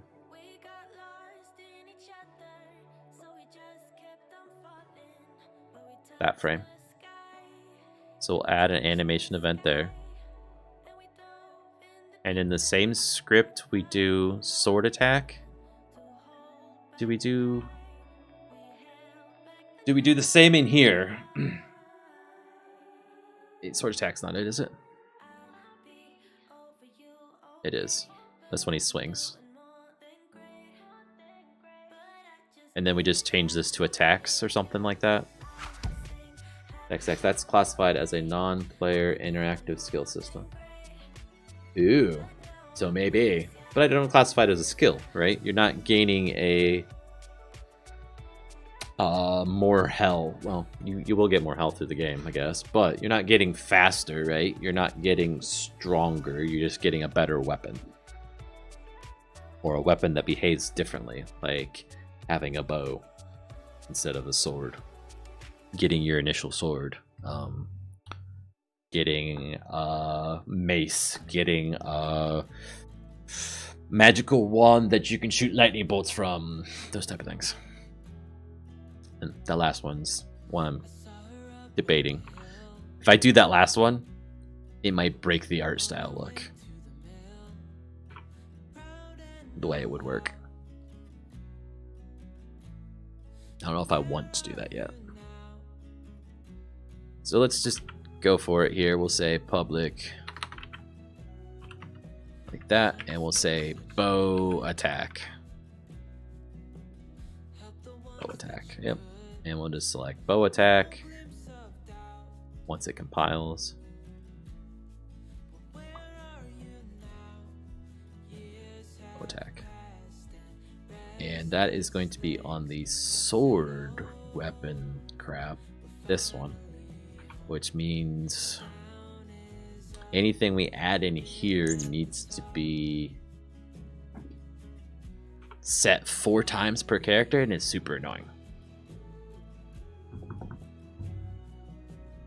Let me give that some thought. I'll be right back, guys. I think my wife's back, and it's been kind of crappy weather outside, so I'll be right back.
Okay, I'm back.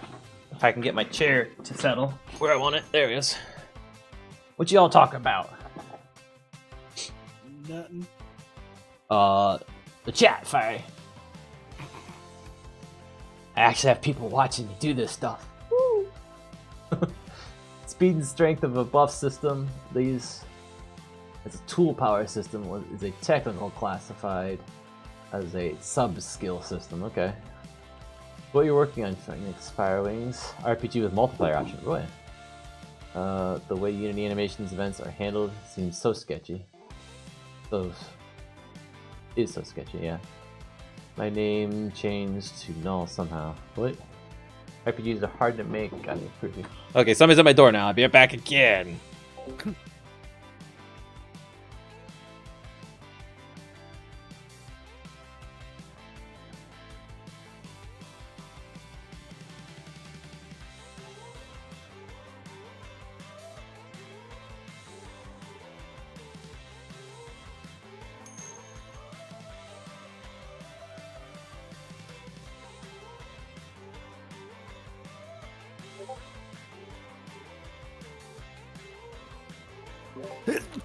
Walk again. Bless you. Thank you. Brandon's doing 3D mom just to cut her. I need to find me one of them.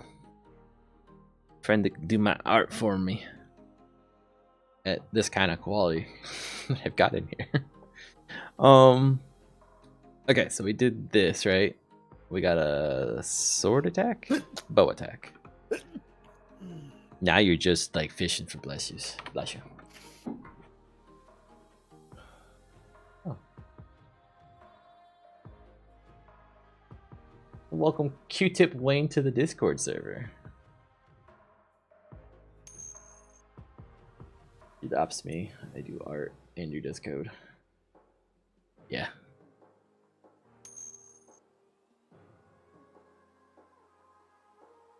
So we need to instantiate the object.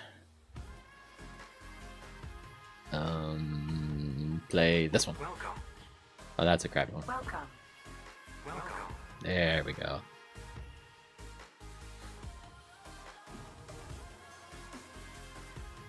Need to instantiate the game object, which means I need to reference the game object, which means I need to put on the 4 items. That's where I was before. Okay, so private. Serialized field, game object, arrow. And this is weird, putting an arrow on the sword attack script, but we're going to deal with it for now, because that's what I've called it. And it's compiling, so I can't click on anything. And we need to put it on all of these. There's our arrow prefab placeholder.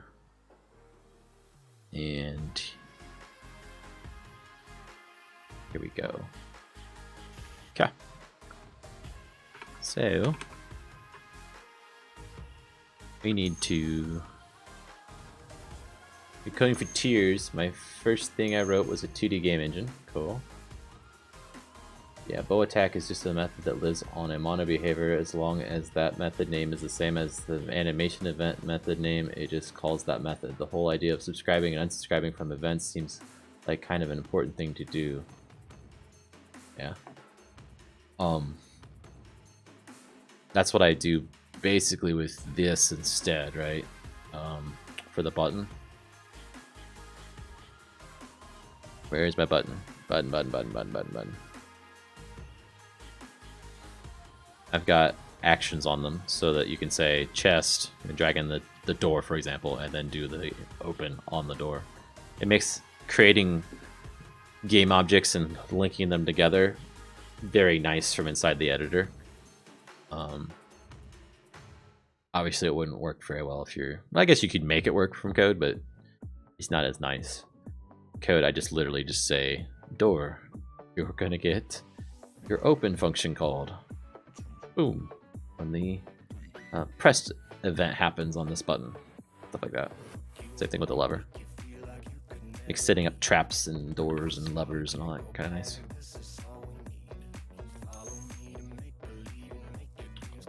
Yeah, I thought it was. I created it in something that was a dead project, just screwing around a long time ago, and wanted to reuse it here. Because I foresee myself having lots of buttons to open traps. We've got a pushable stone that you can push over the button to hold it down too, so I've set it so it can be persistent or not. The button has to be held down.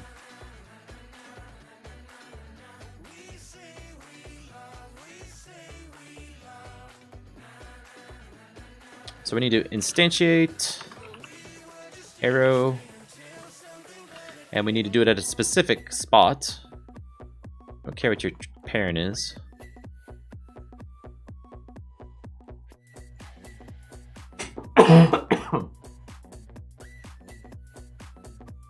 So in this code, we basically set up a direction forward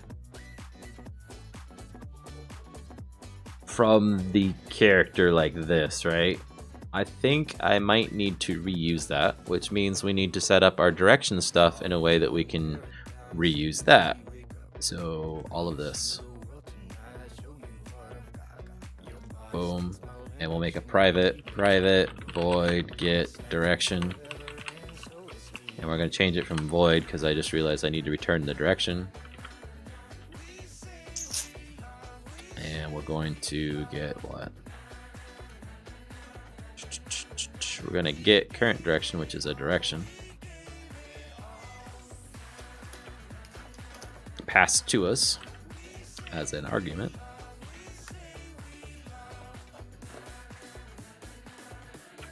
And that's the type of direction we're going to return. And we're going to return direction.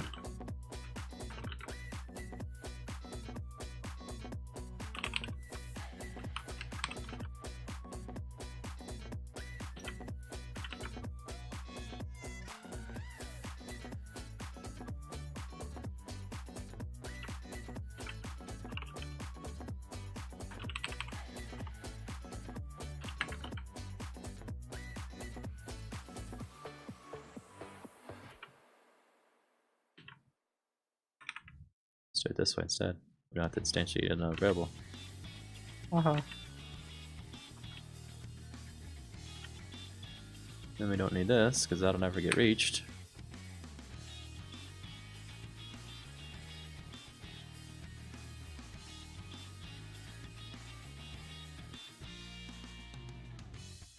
Oh, you're a vector too. Fine. Even better.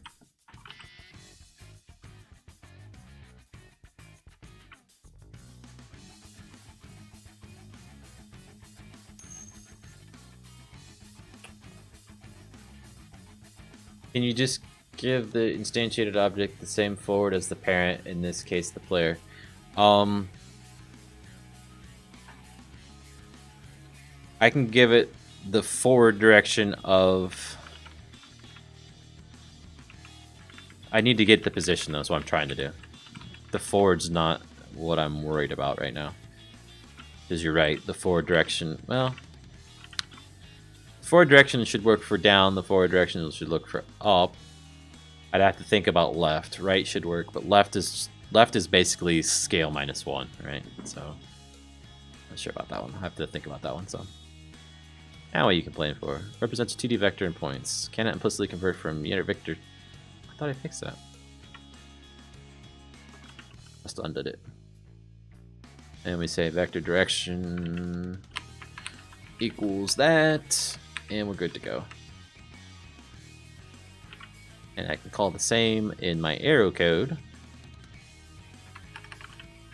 This is still airing off. Oh, we're never going to get to this piece. Sorry, I had to break from my game. Now I'm just distracting. No worries. You're not distracting me. Like, I've streamed to talk to people while I'm doing this, so.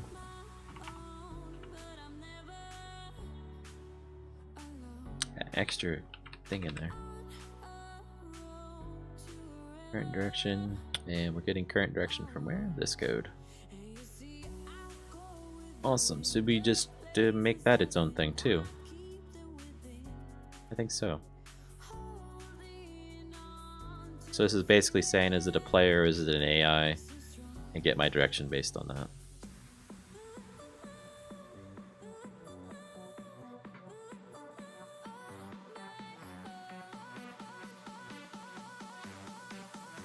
I should be caching those, shouldn't I?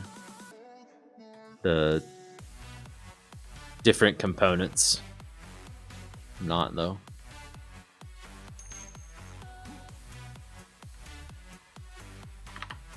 Private player controller dot direction get direction like that.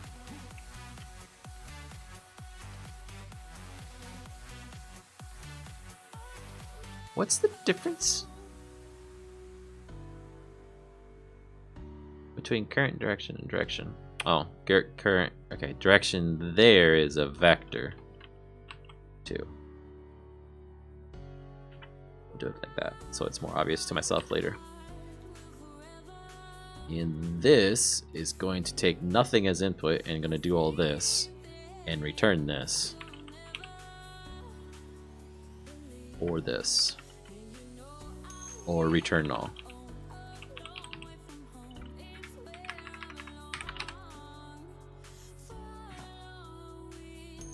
Q-tip Wayne, what are you making?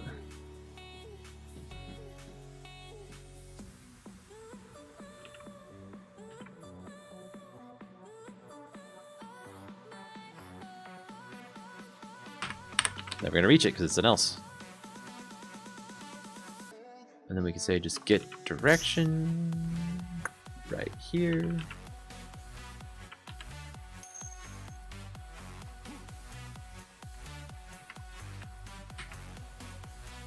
You stream developing it?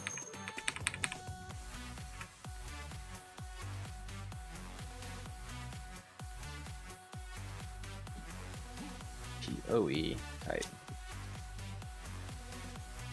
PVE, you mean? Or what's POE?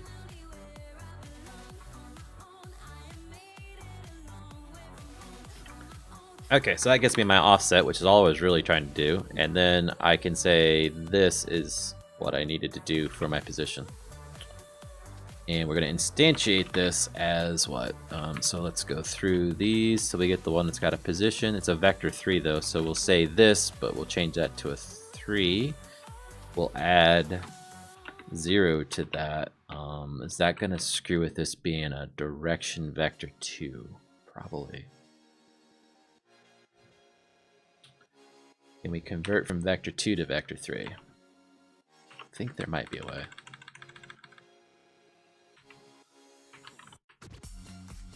So vector 2 equals vector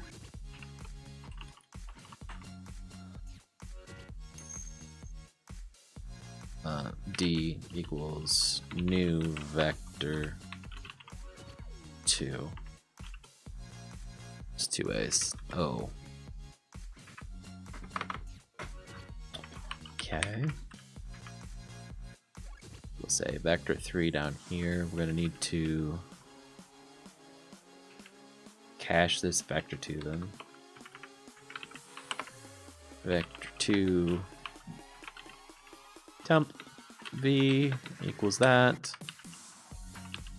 And we'll say vector 3 equals temp v dot x temp v dot y and 0.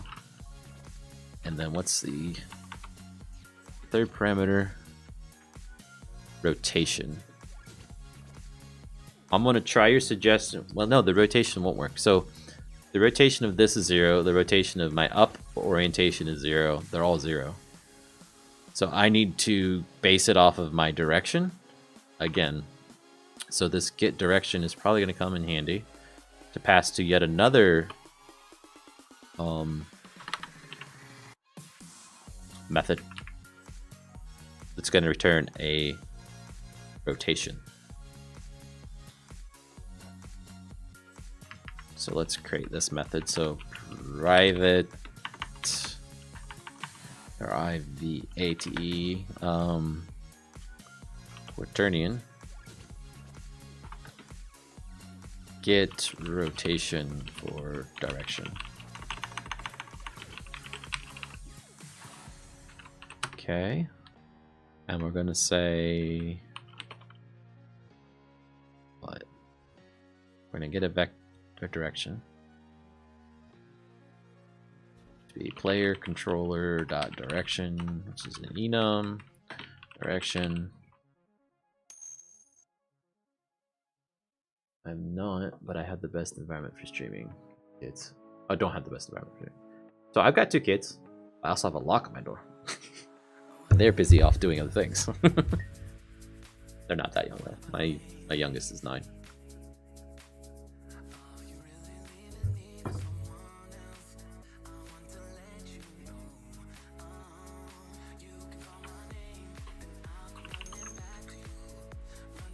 Two, yeah. 6-year-old you might be able to, like, 6-year-olds can entertain themselves. 2-year-olds, no. They will knock on your door and pound it down and scream and be a 2-year-old basically. If they want daddy, they're getting daddy.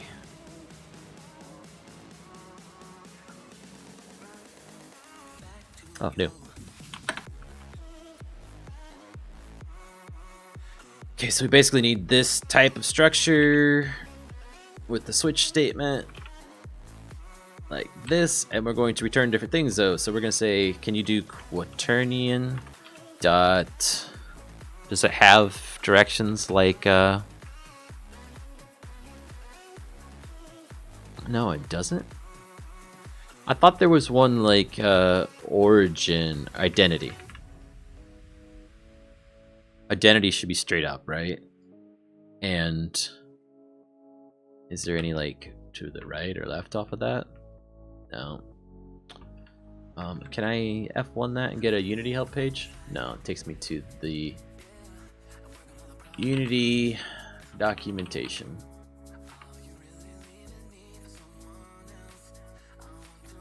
Scripting API, so I'm on another screen here, guys. Bear with me for 1 second. Quaternion. Don't work quaternions enough to remember what all is available, so I want to look it up. So the identity is the identity rotation. Wow, that's like super obvious Unity documentation. Corresponds to no rotation. The object is perfectly aligned with the world or its parent's axis. Okay. Is there any other static properties that we could use? From to rotation, lerp, normalize, look towards, rotate towards, slurp, operators, and other junk. Returns are set the Euler angles represented in this rotation.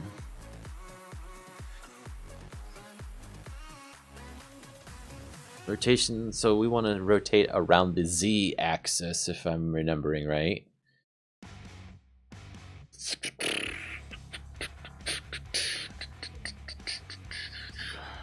Okay, so up is going to be this. Down is going to be that Euler angles dot Z.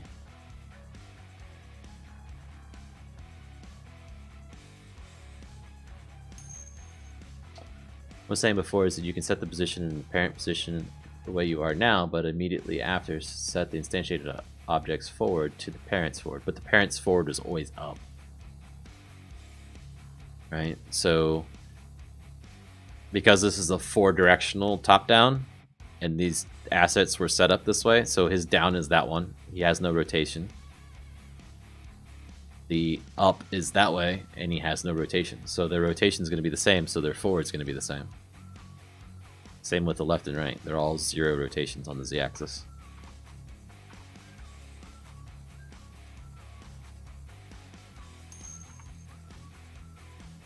Yeah, it's fun. It's not the first time that this asset has been a challenge, but I'm working through it.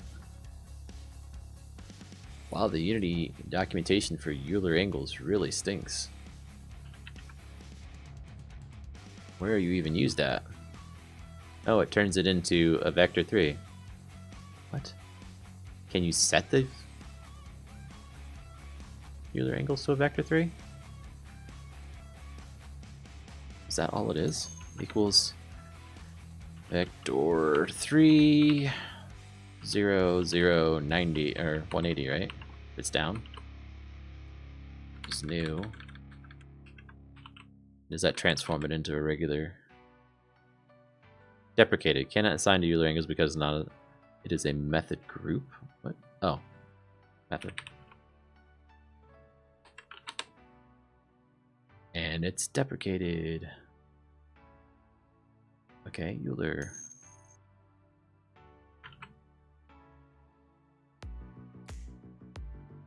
Okay, same thing you're saying. Returns the rotation that rotates z degrees around the z-axis, x degrees around the x-axis, and y around the y. Cool. That's not needed, is it? The break is returning. That's what my compiler is telling me. So assuming that's right, then we'll want to do right, which should be 90 degrees, I would think. It's either that or negative 90. And then left should be the other 90, negative 90, or we can do 270. So let's verify that, and down is identity. No, it's 180. There's no question it's 180 for down. I don't have an arrow in the scene, do I? So identity 90, which is pointing to the left, it looks like.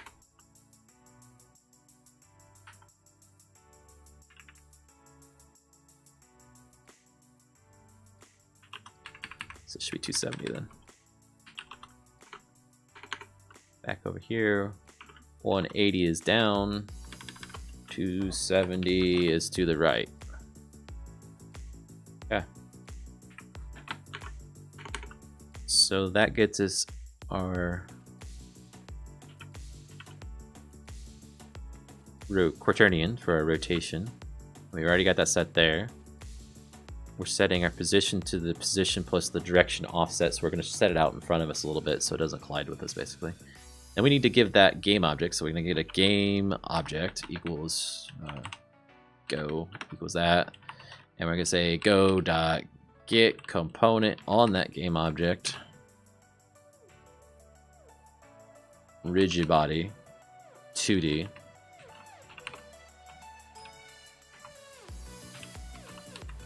rigid body 2D dot RB there like that, and then RB dot if RB is not equal to null, we're going to add some physics to it. So RB dot add force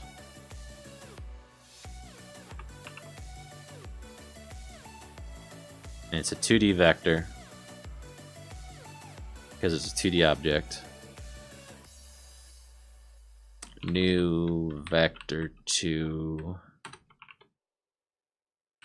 like that, and we're going to say go dot transform dot forward.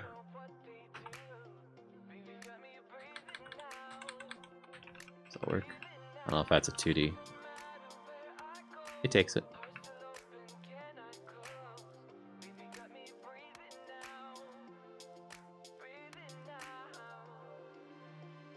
And we might have to mess with whether it's impulse or whatever. I never know which one it needs to be. So, did we already set the arrow up? It's prefab. What are we compiling? Or what are we doing? Do we set it up so that it has angular drag 0, gravity scale 0, mass that, sure. We'll probably want a script on this that destroys it after a certain amount of time. But let's go with this. Save. Save, I said. And on our knight, do we have him set to be arrow based? Stop. He's ranged, yes, he is. Let's play.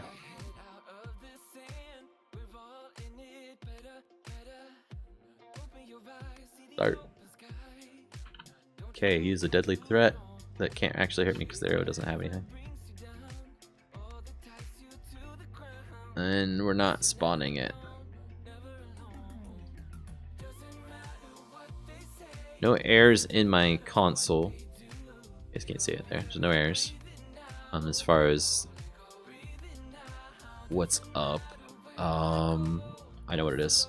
So again, this is 4 different directions. So there's 3 different. I know it doesn't make sense why it's 3, but there's 3 different animations that needs to have this event on them. So let's do the one for up. We already had the one for down.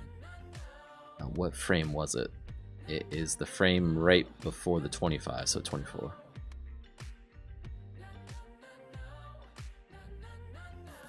Add the event called bow attack.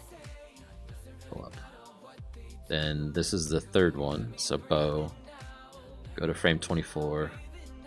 Add the event. Bow attack. Save. Run. My throat is like so dry right now from talking so much today.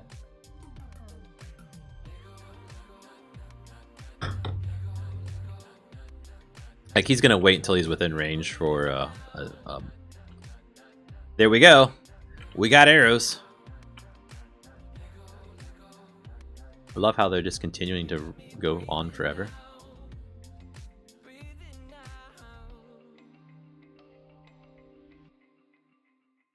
Okay, let's increase his range where he does his attack at, right? Yeah, I think they look good.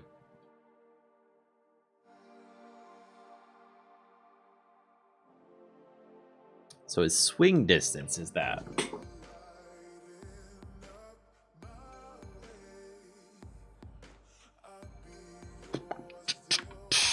That variable probably needs to be renamed, maybe? It's not a swing distance really anymore. Right, it's a when I'm gonna try and attack distance. So will the arrow just disappear eventually? Yeah, that's the idea. I don't have that script on there to destroy it after so many game ticks or whatever, but that's what I'm gonna add at some point. It's not there forever. Also, I'm not gonna let them just flop around. They're probably gonna destroy themselves when they hit something. No matter what it is, whatever they hit that stops them from moving. And then that would be an instant destroy in that scenario. I might make it so they can't have rotation, so they can't get bumped around. Like if something hits the side of the arrow, I guess.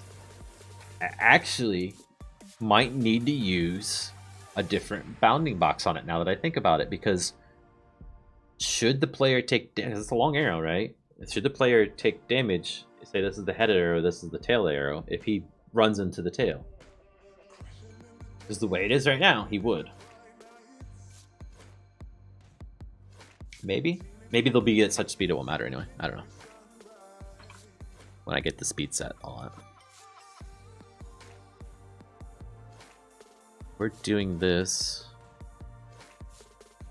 If we check for target, dang it! Why does Visual Studio not do the same as Eclipse? Have its ranges right. Right, it's using swing distance for this. We could set a different variable for it and then set it down there as to which one we use.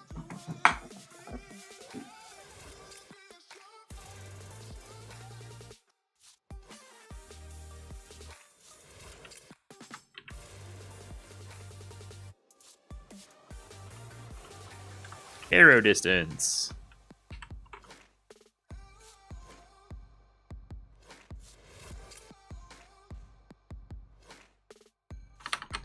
If attack type equals reference dot attack type dot swing, we shall do this line of code. Otherwise, else. And we shall do the same piece of code for thrust code. Thrust, yes, thrusting. Else we will do attack type equals reference attack type dot range, because that's the arrow. We will do this times I said arrow distance, didn't I? We should probably call it range distance. Trying to make it generic in nature so that I can reuse this for other things that might be ranged, but it may not necessarily shoot an arrow. Is there a refactor? A rename? There is.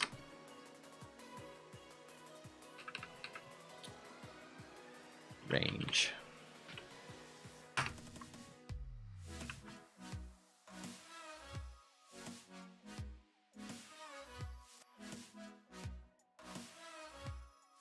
Triple equals. Okay, fine, we'll do this.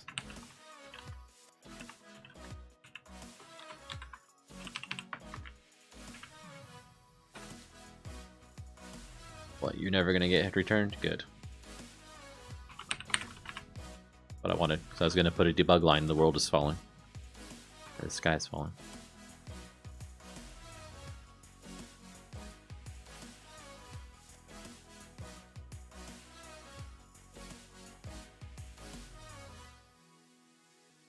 Why does it expect a semicolon there?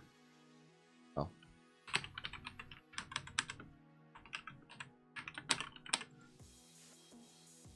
Okay. Bye.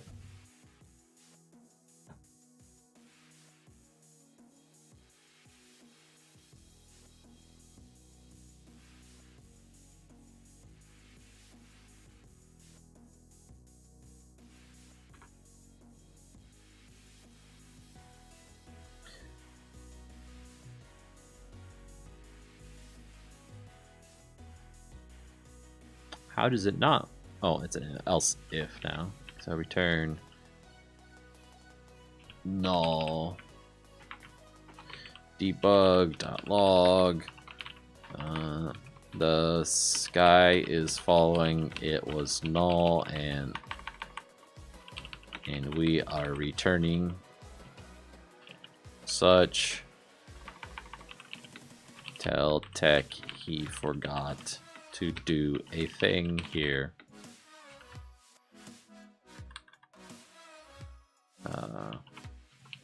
Enemy all interactions.cs.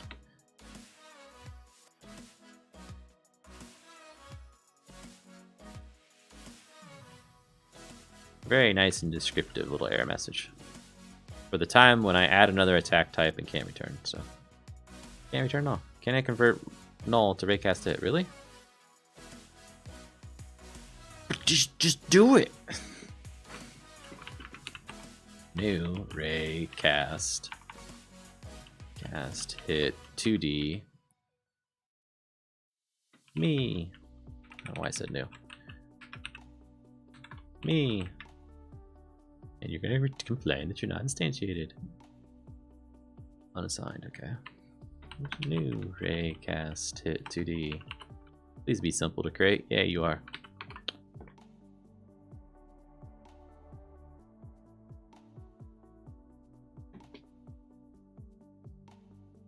Come on. There's no errors now, right? No errors. So when he shoots, he should shoot based on the range of the other variable we defined here as range distance. Let's leave it at 5. Yeah, shoot 5 blocks away. Why not?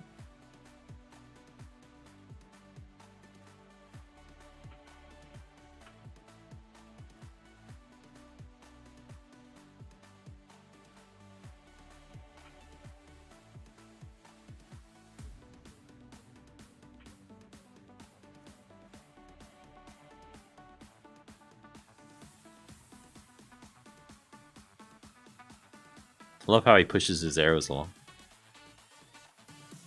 Their velocity is all screwed up.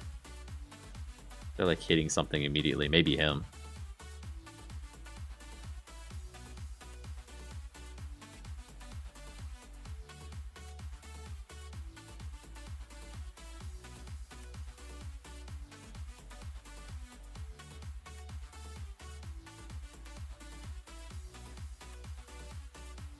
Up doesn't seem to want to work. There's something wrong with my animations. It's not going into the next animation right. He's getting stuck in that one.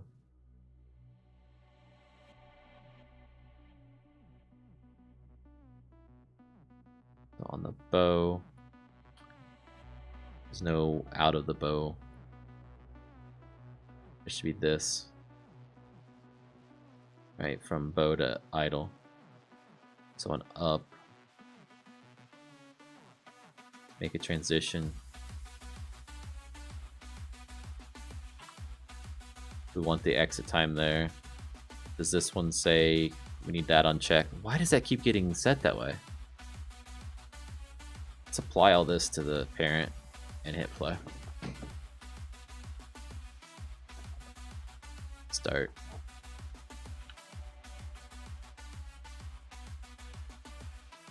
Come on, stay close enough to me that you'll find me.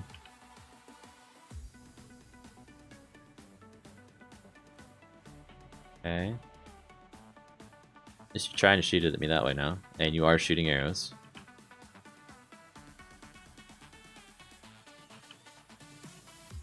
Cool. Okay, now you can't kill me anymore. That's nice. I keep my code running. So the offset distance thingy, we need to increase it a little bit. How is the best way for us to do that? And we are not in the right code, so it's on sword attack. Bow attack, we're getting this direction here, which is from this, which that's the wrong key. Get rid of those.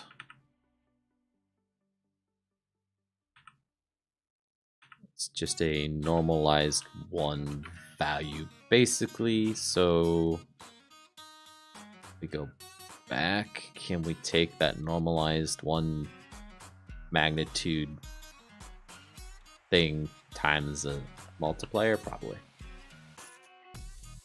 Times 1.1. Holy cow, look at all the arrows. You recompile that already, Unity? No, you didn't, because it aired off. Can it? What? Really?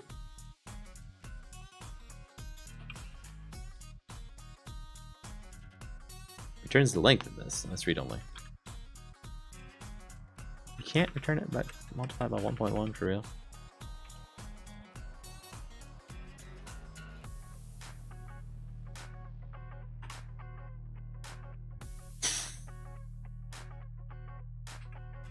Vector 2 new dot x direction dot y times 1.1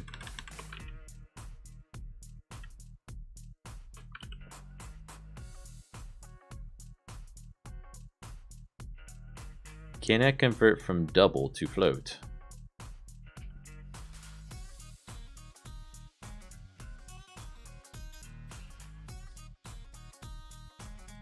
There.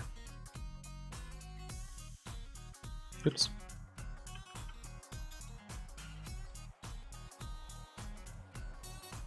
Oh, it's compiling. I'm stuck. He's got me pinned. And he's still trying to go inside that freaking house to get me or something. He's playing dumb. Let's restart the game.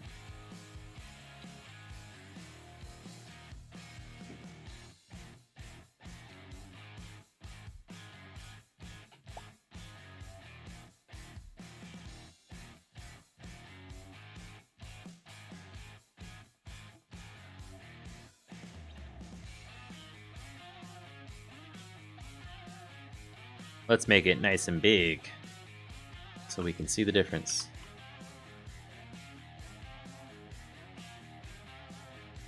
And he's gonna play dumb. Yep. It breaks his AI when I recompile because some variable doesn't get set. It's fine.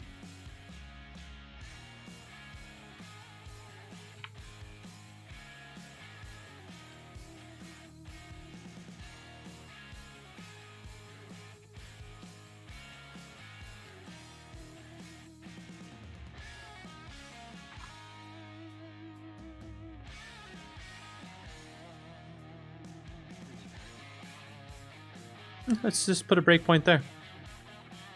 Attached to Unity. Let's make sure that's gonna work, right? Maybe something's happening and the rigid body is null. Wouldn't be the first time I've done get component, not realized it was returning null. Yeah.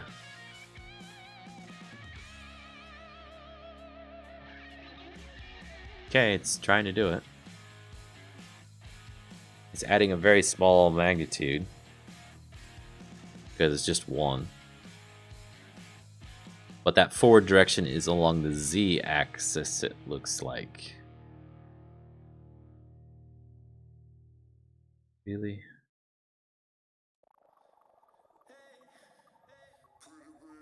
That's a Quaternion that we're getting, right? Yup.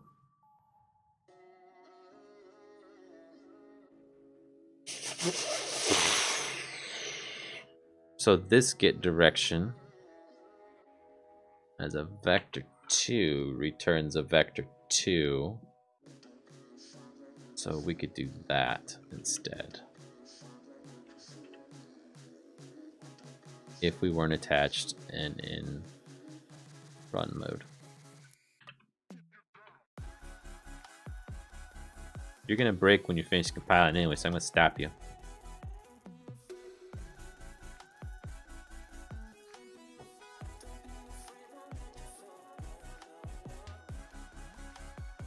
My bad posture's starting to catch up to me. I'm feeling it in my shoulder today.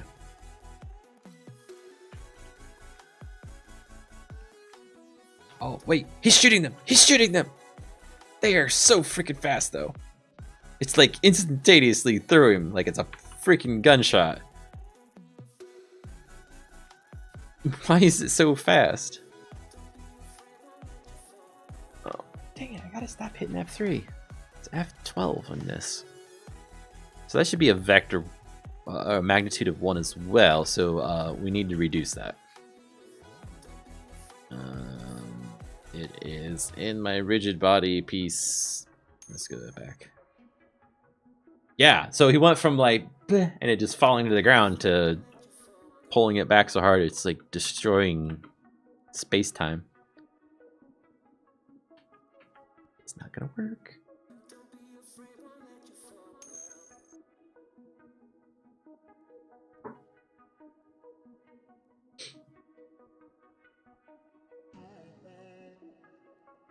There's gotta be an easier way to take a vector 2 and reduce its scale.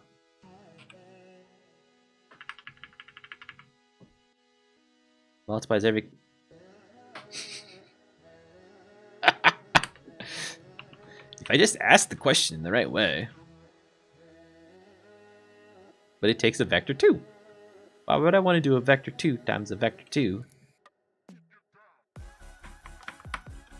I want to do it times a single number. I want to be lazy about it. Normalize will set it to 1. We've already got it set to 1, and it's like just ripping through things.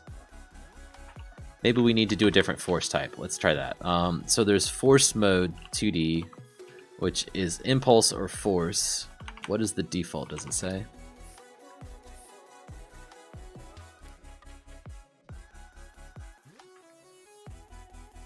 Doesn't. So we'll say force mode 2D. Again, I can never remember which one's which, what they do. Like the description between the two does not register in my brain as to what they do. So we are trying which one? Force first. We'll try impulse next if this isn't what we want. And there goes my headset. My battery officially died now. Hopefully this other one charged a little bit.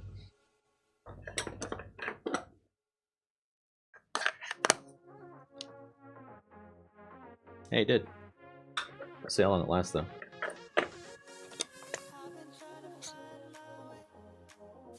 Start.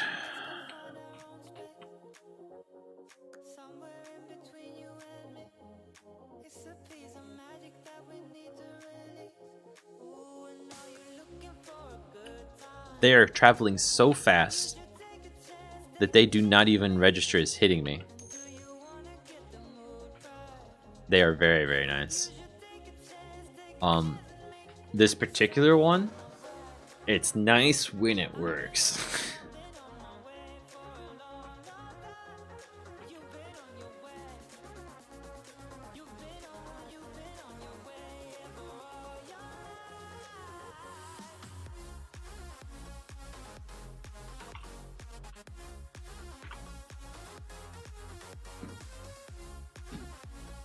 This one was a refurbished one, and when I first got it, the batteries that came with it, the contacts on them were what I'll call corroded, but that's probably not the right word for it, but they were very tarnished, and it did not want to make contact. I cleaned them up with some rubbing alcohol and a Q-tip, and it worked fine.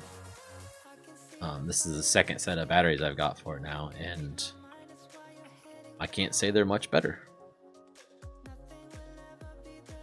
I got one that holds its batteries for like 12 hours, even though it had some wireless disconnect moments before while I was able to forgive it. Yeah, if I were to get up and walk out of this room, it will disconnect if I go in the right spot of my house. Like I've got a metal beam in the house. If I get behind that by going through the floor, it will disconnect for sure. But sitting here, which is where I'm using it 90% of the time, it's fine, doesn't disconnect at all. It's only the battery issue that I've got. And half of, like, my issue with this is this battery I have in here now. It's a very touchy the way the charger works for the battery, and it wasn't quite in there right, so it didn't charge it. Okay, so neither one of those really seem to make much difference to me, so I'm going to take this off. We're going to do a scale on this instead, like I originally started to do. Scale. And we'll just say, what? Vector 2 point. Gosh, point 2? Point 2? It's gonna be a new vector 2. F. I need a 0 in front of it too. Why don't you like me? It returns void. Doesn't return itself.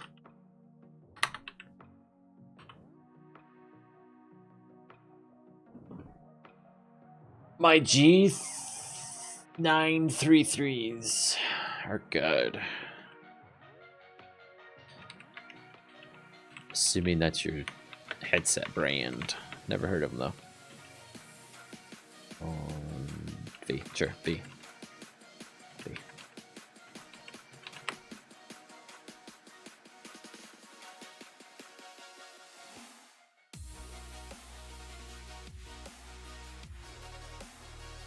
What?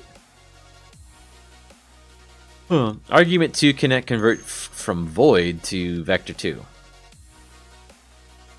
What? Oh, I didn't put the semicolon.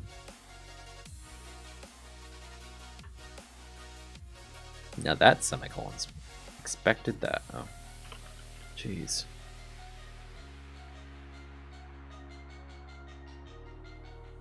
Now what? Can inversely apply from type void to.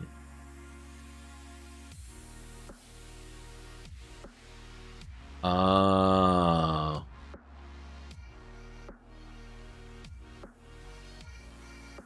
V dot that. That.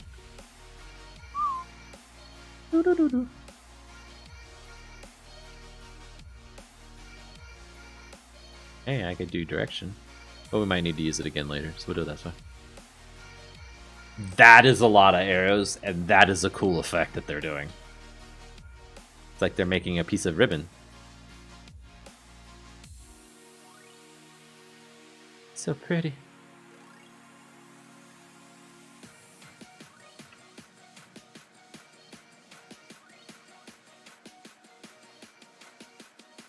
So this is what happens.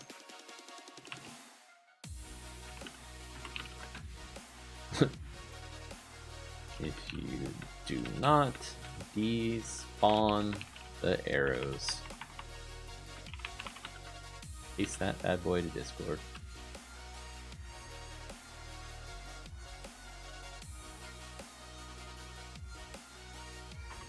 DNA is formed. Upload. And it's like moving too. It looks cool.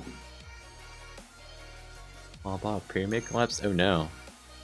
Are you okay? Did it like crush you?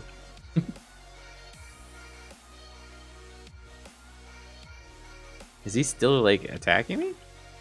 Oh, we can run into them. Boing. Yes. Physics for the win. That is starting to impact FPS, but still over 200. I think I need to despawn these over time. Yeah.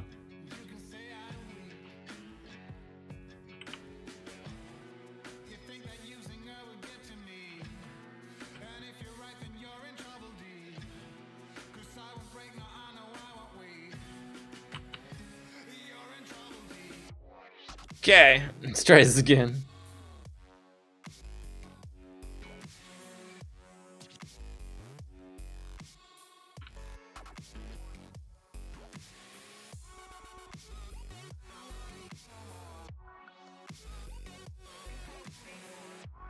Okay, they're still shooting pretty fast, but they are at more of a...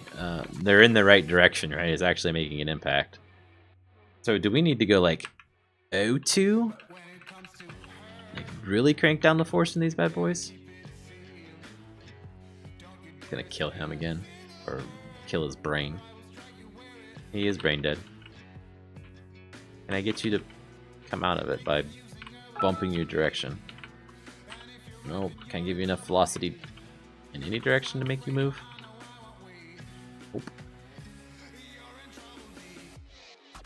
Okay, wife's asked me to let the dog out, so we'll try one more time, see if he shoots us right at a reasonable speed of the arrow moving. And I will take a quick break to let the dog out.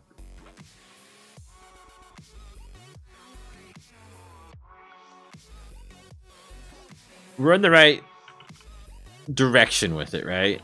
I wouldn't call it the speed I want, but that's more appropriate of a speed. We need a trigger on our player. His head can be shot by an arrow, but not actually impact him because his collider's too small. His collider's around his feet because I want him to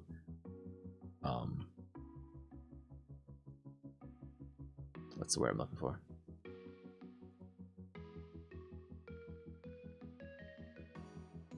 Oh, that's funny. The water is a collider. Oops.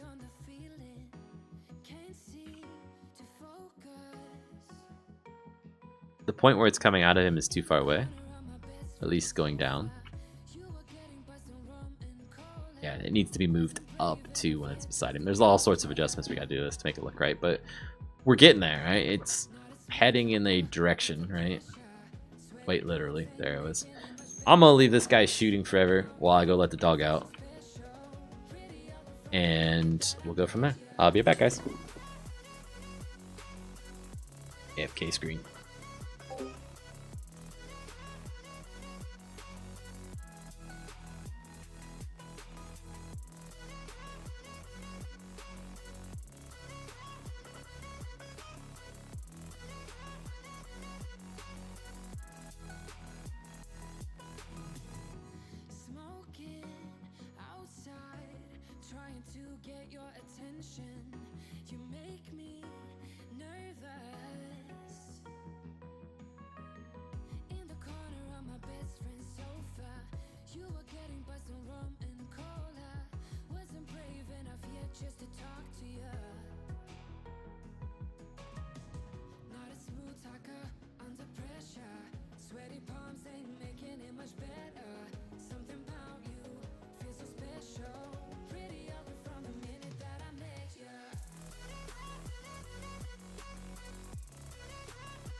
Okay, back.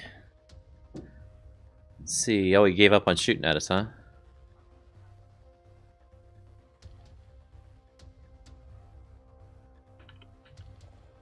How's that rate of fire? It's a little intense, right? But at least the arrows are not physically touching each other and they're being shot. What do you guys think? Like, I could... Okay, let's go from test mode to try and gameplay mode, right? Like, I can outrun an arrow. That's silly. So that speed needs to be at least doubled, right? What about if I was coming at him? I could walk around it. Yeah. Definitely needs to be changed. Like, you should be able to avoid the arrow. I'm not saying that should be impossible, but shouldn't be super easy to do like it is right now, right? So we'll start at 0.05 instead.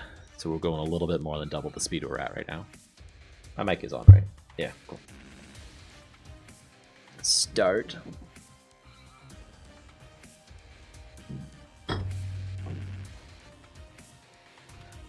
Letting your dog out in snow, I would say about 4 or 5 inches of snow, and Crocs is not a good idea. Crocs and socks, nope. Feet got instantly wet and instantly cold. I think his range at which he shoots is a little on the light side too, right?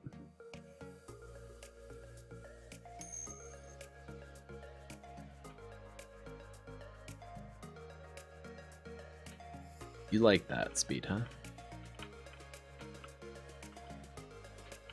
Okay, that one hit me. Let's go. Let's do 2 things. Let's increase his range, so he starts shooting a little sooner.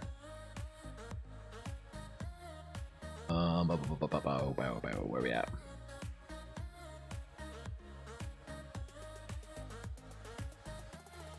Circle collider health. AI path, rigid body.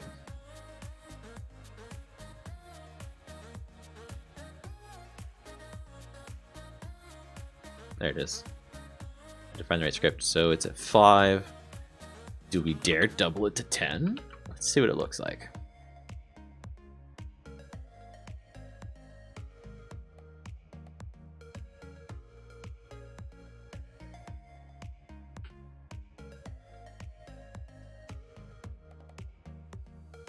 He's shooting from a nice distance away. Let's get up here in some empty area, right?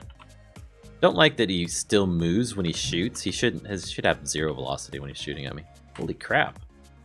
Dude, come on. You're gonna shoot at me from off screen?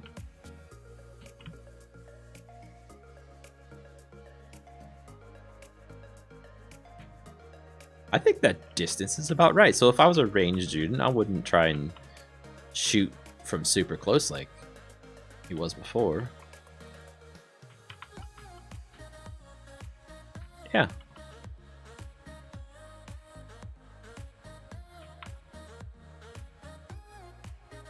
Okay, let's do one more thing. We're going to, on that same sword attack script, which is horribly named now. It's just an attack script. We're going to add a list, an array of vector 3s. Thanks, Falcon.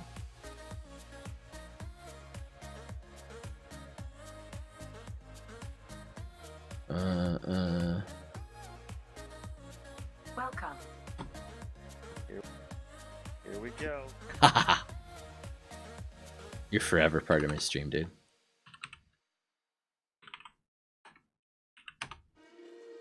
Private vector 2s. It's an array of vector 2s, which will be offsets, with 1 being for each direction. And we'll start it. We'll go like a clock. We'll start at noon and go around the clock.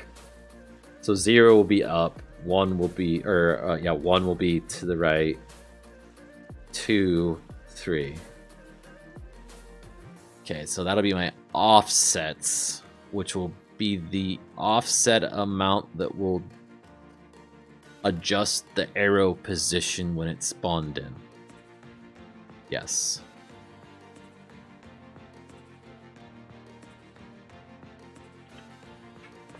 And of course that's going to give me an error because that's a vector 3 and this is a vector 2. So let's make it a vector 3 and then I don't get an error and I don't have to do anything and I just leave it 0 on my inspector. Boom, done. Right. Oh, it's an array. get offset for direction. Sounds like we need another method.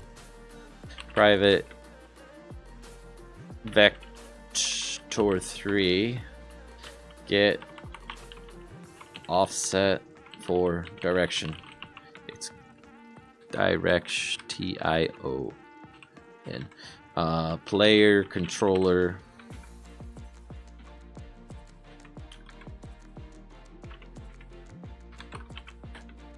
direction.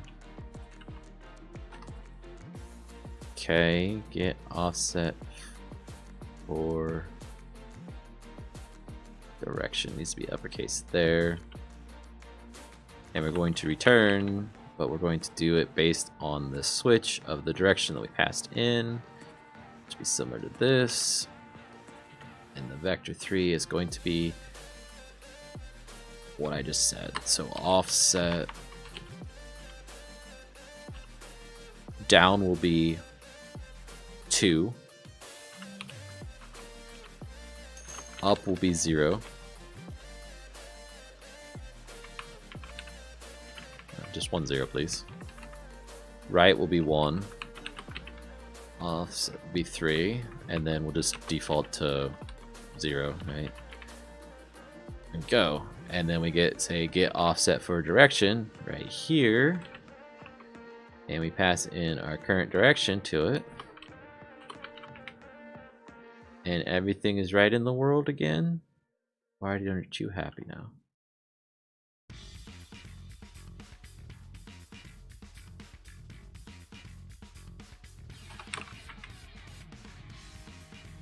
Okay.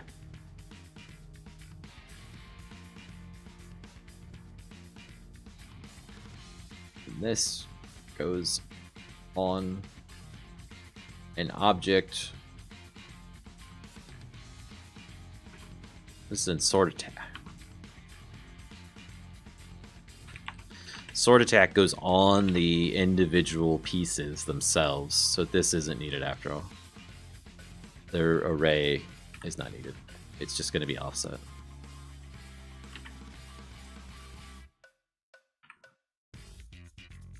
I don't need 4 of them on each one because there's 4 different ones here. Come on, compile.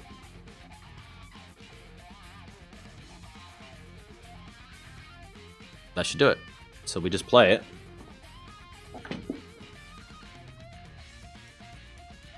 Start it.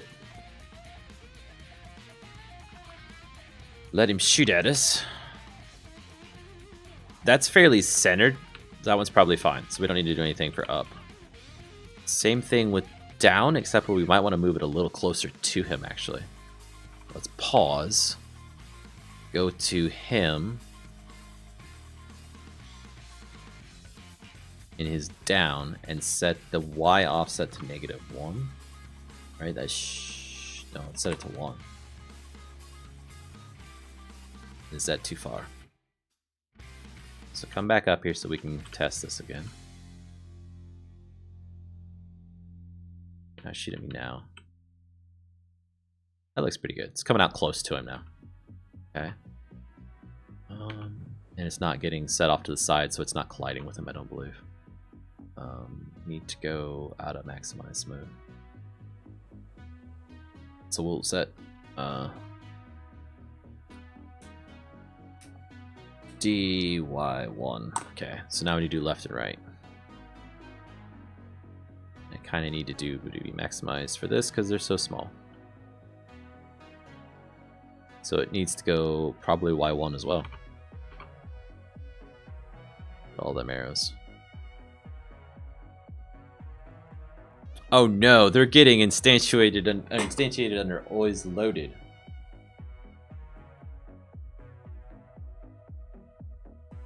Yeah, I'm gonna have to create a parent object for those things to go under or something, or somehow get them to go into overworld, the current scene instead of the always loaded scene. Dang it!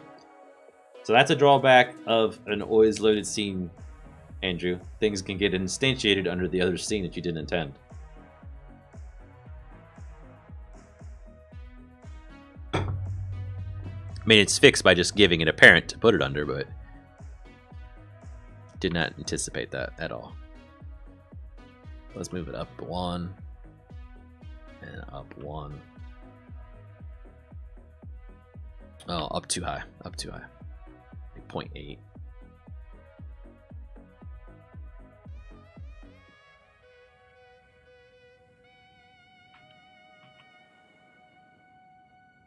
That's good. Right there. Perfect. Yep. We've got a functioning arrow killing or arrow shooting machine. And those arrows can outrun me.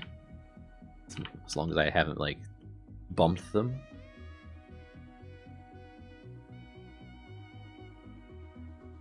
I mean, there's some degree of realism to them being able to roll off to the sides like that. But I think I want to set them so that their rotation is locked.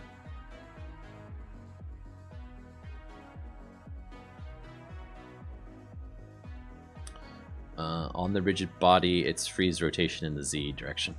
We don't want it spinning. What else we gotta do?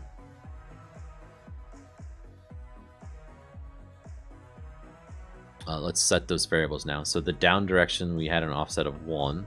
The left, we had an offset of 0.8. And the right, we had 0.8 as well. Then we can go back to the night and say overrides apply all to prefabs. And go in here, and then that should apply to this guy as well, I believe. So left is, ooh, we're just not applying these. That stinks. What else did not get applied?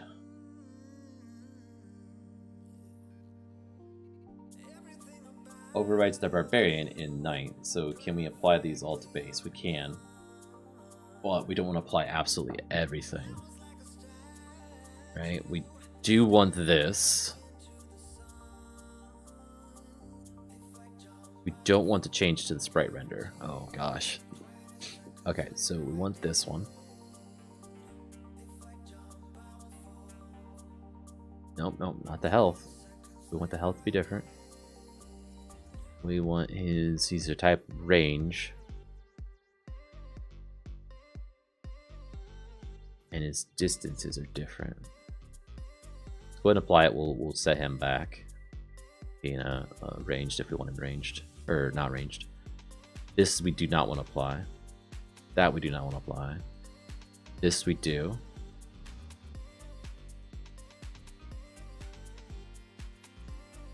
Don't like that it jumps like that. I'm gonna apply that. And that. Come on, Unity, what are you doing to me? This one.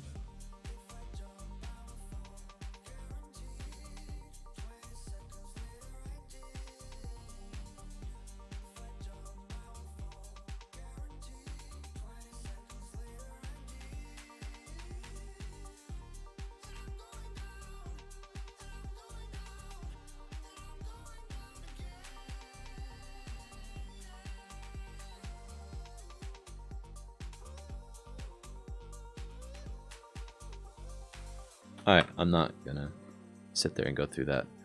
It's too many. We're gonna use this. That should have just done what we needed.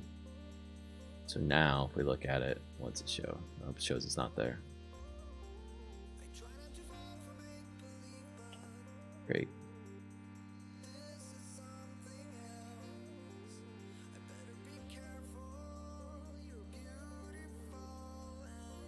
Can I do more than one at a time? Nope. How awful.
I do apply all, but these sprite renders I don't want to change.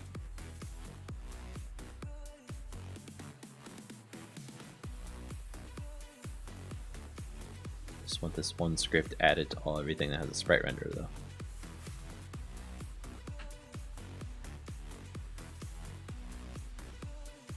Which, as you can see, is a ton of stuff.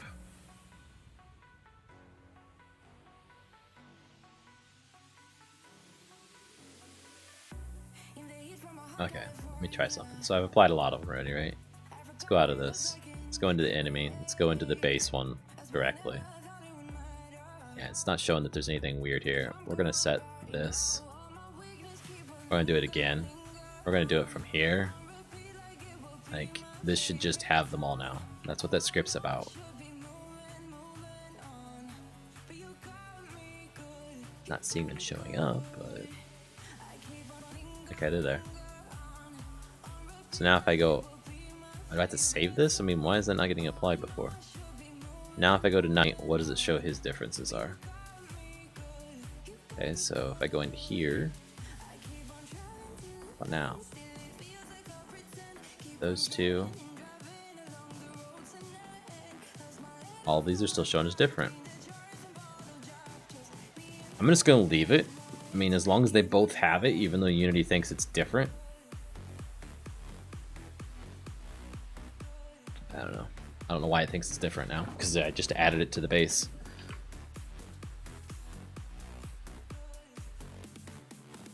Okay, so let's run this.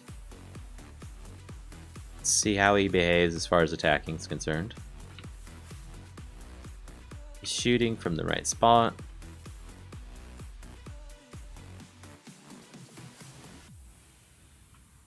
Hits me occasionally. That's my odd. Oh, let's set up a different collider on the player. That collider on the player will only be collidable by projectiles, or only interact with projectiles. Layers to the rescue. And the player is defined here as young hero character. So we're gonna set another collider on him on a different layer. Can you say what the collider's layer is? You cannot. You can only set it on this. That won't work then. Okay. Create empty. Projectile collider. Add component box collider. In this one,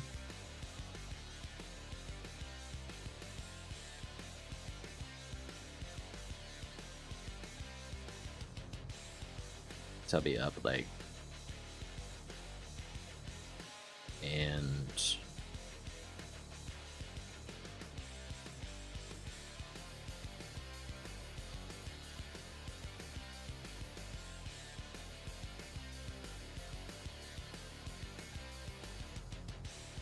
that's actually a pretty good height.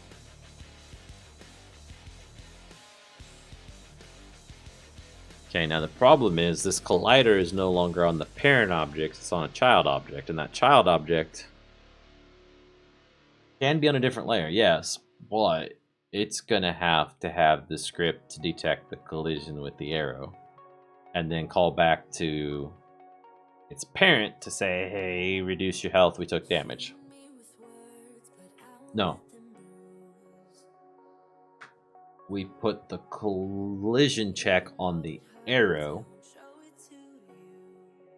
instead of the player.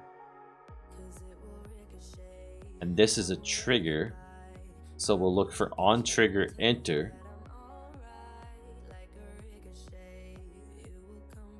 and check the tag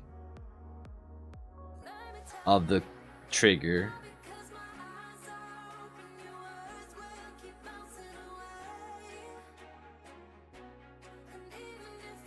per player. Yes, maybe. We'll try it this way. Player. Player.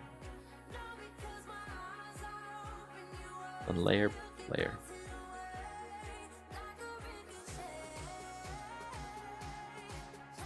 Player. Target. Player triggers. Player triggers. We go boom, boom. Player triggers shall not collide with projectiles.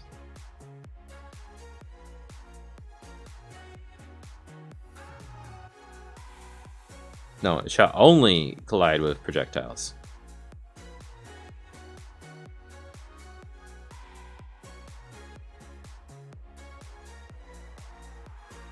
And it's a trigger, not a collider.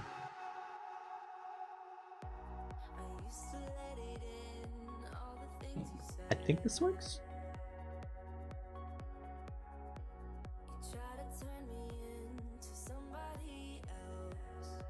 I just hope I don't have to raycast from the arrow every tick to find that I'm hitting something or not. That would suck.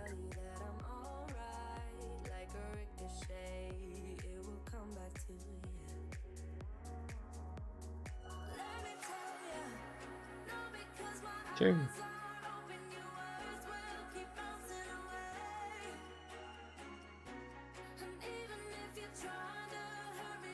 Tag player. Let's go back to our arrow now. And add a script to it. Arrow on projectile. Projectile check. Hit. Projectile hits. Hit. Sure.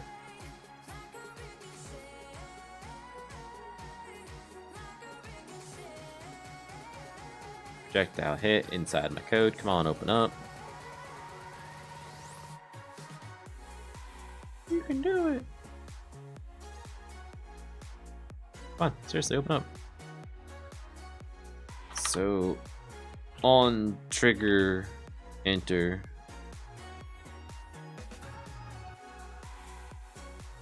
When the collider other enters the trigger, is this not going to get called on this class? It's going to get called on the other class? I don't remember. We're going to find out. Debug dot log. Pause. There, pause. Break. We'll just say log. Arrow hit a thing.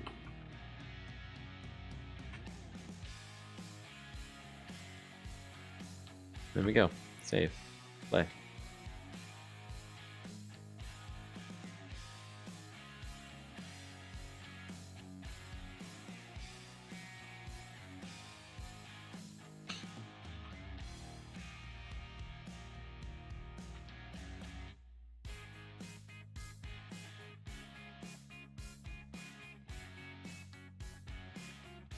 Well, I'm not seeing it in the console yet.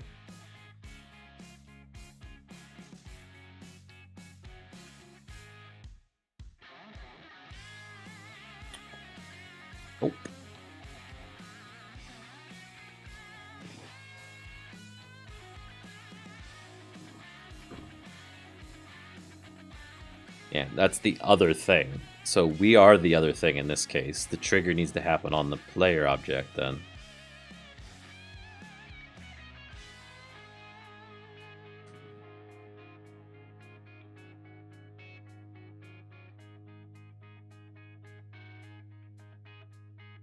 You can have 2 colliders on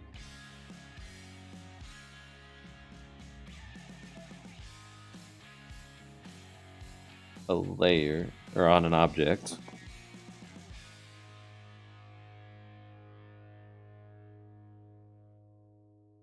One is a trigger and one is a collider, and then only do the on trigger in on the projectile, and then nothing else should ever go in there. We won't stop getting. Let's try it that way. No, that's not how it works. Yep. Oh my gosh, my brain. I think it might be getting too late. Let's copy this component and then just delete that whole thing. Yes, open the prefab. Copy that. We'll do this. We're gonna say paste.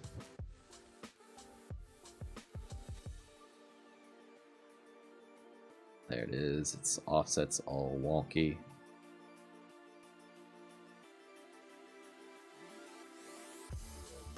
There we go.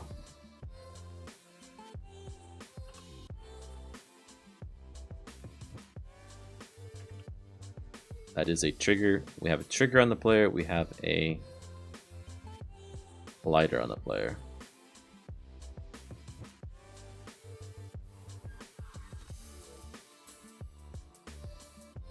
So now on trigger enter needs to be set up on our player.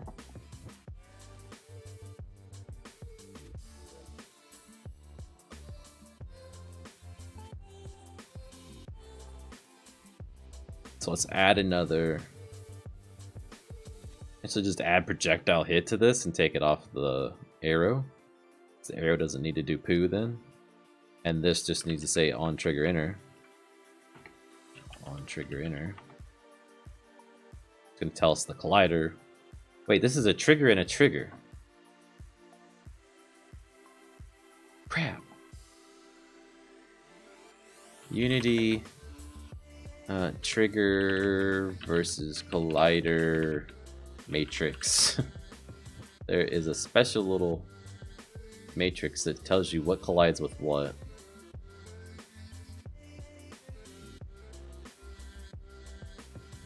In this rigid body trigger collider. Rigid body trigger collider.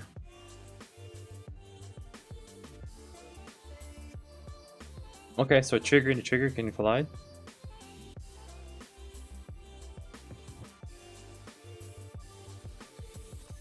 They're both rigid body trigger colliders. So we'll set a trigger message. Why didn't it do it before though? I don't know. So debug dot hit dot hit debug.log. I'm getting sleepy, guys, I think.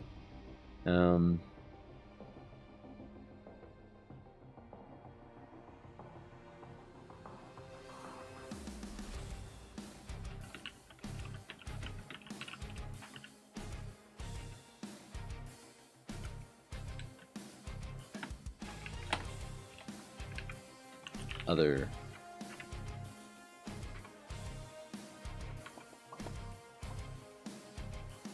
compile away, Unity.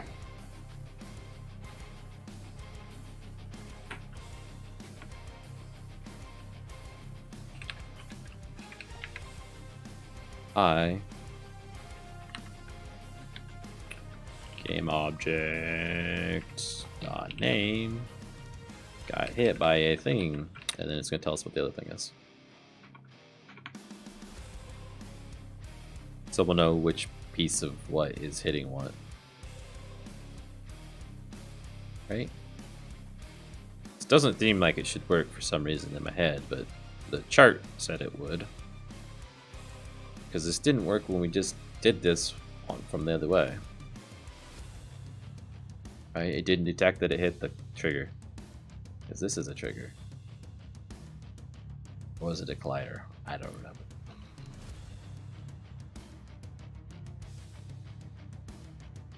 Well, he shot me right through the heart, pretty much, so... What's the console say? Nothing.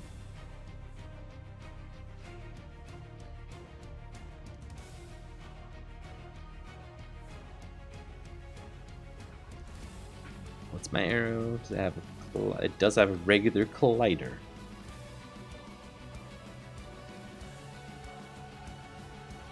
It is not a kinematic, it is a rigid body collider. It's the rigid body dynamic, it is.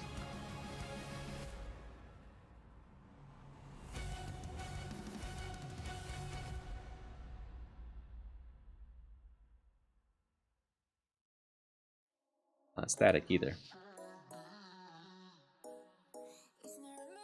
Wait, that's a regular collider tech. So it's this, and it should go into the rigid body trigger collider. Still should fire.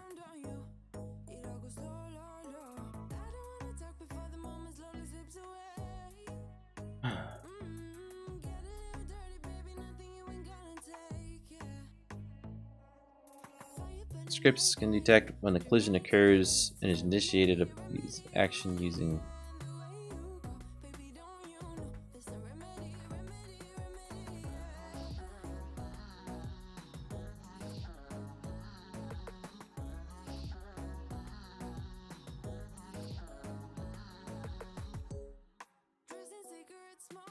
so we can basically get rid of that whole layer, right? It's not needed. So let's do that first.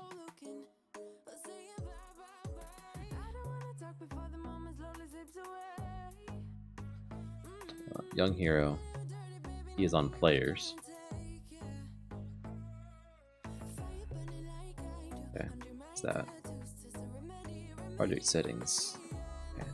So projectiles can interact with player.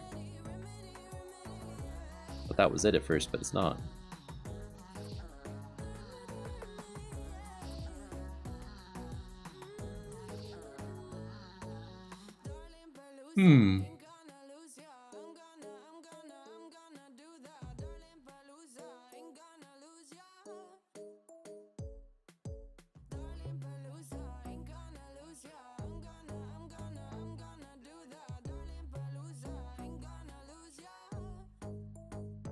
And that is the collider in the top half.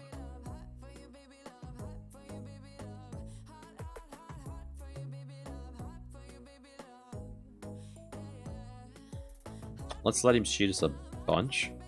Maybe it's something where the arrow is moving so fast he's completely bypassing the collider between frames.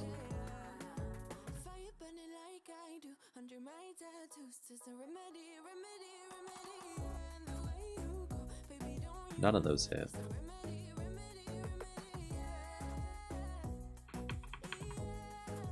On trigger enter.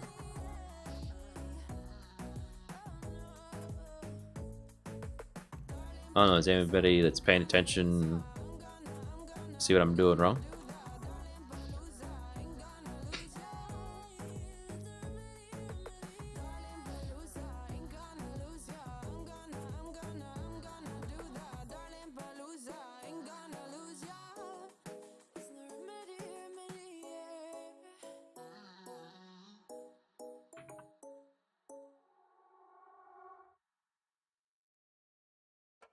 Rigid body trigger collider.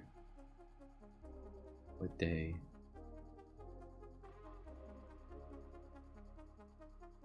Rigid body collider.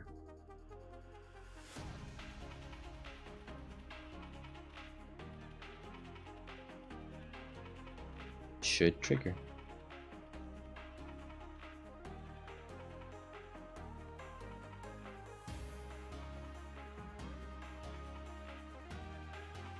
Simulated, dynamic. Maybe I need to do continuous on those. Let's try that. so that it will predict. I think that's how it predicts when it's going to hit.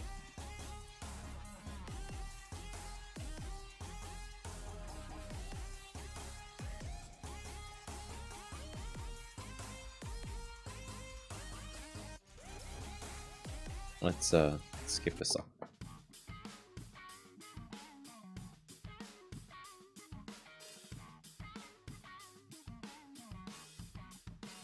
Huh.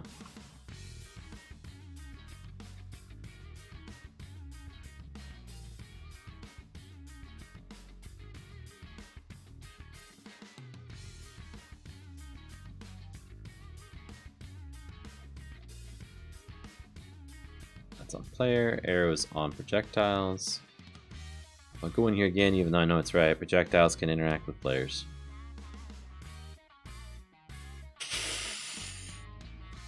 They are continuous now.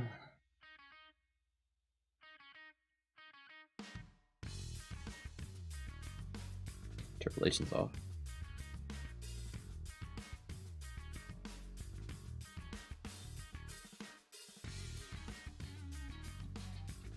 Interpolate.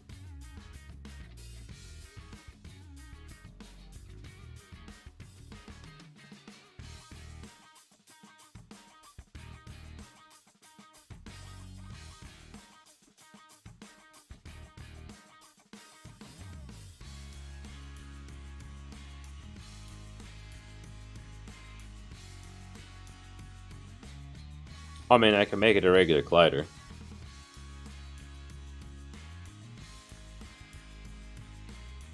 Then we say collision enter instead of trigger enter. And we make... I can't make that collider not collide with everything else. Dang it. Why does the box collider not have like a layer or something that you can choose? Dang it.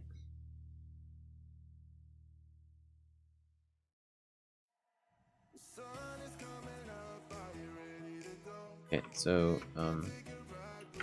Unity on trigger enter not called. I'm sure this is like a very common thing because I know why it can happen sometimes. Check out the Unity page collisions. Scroll to the bottom and look at the two tables. They show you what collision combinations of triggers and colliders for Gizmatic will collide with together. Next, make sure that objects are not on collision layers are set to ignore each other, and they're not. I've done both of those things. Add a rigid body to the object you want to collide. No, that's not the right answer. This YouTube video by Brackies may help. I also got frustrated for about an hour earlier to ask this question. Blah, blah, blah. So the answer, thanks for your response. It's really helped me run this better, but found the issue it was working was the wrong function. Should have used on collision enter all along, but thanks for the advice. Okay.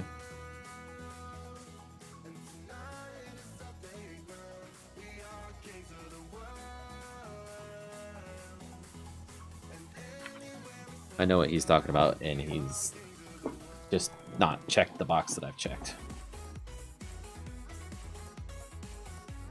What's this do for me if I uncheck it? He can't walk anywhere that's not tall enough for his head. And that's stupid in my game world. So we don't want that.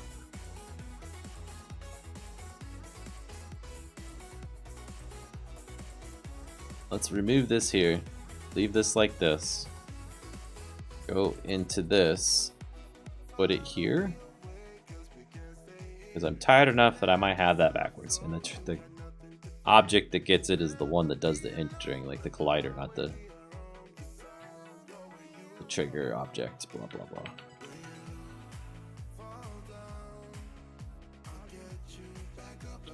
Through his side, please. No messages, not getting called at all.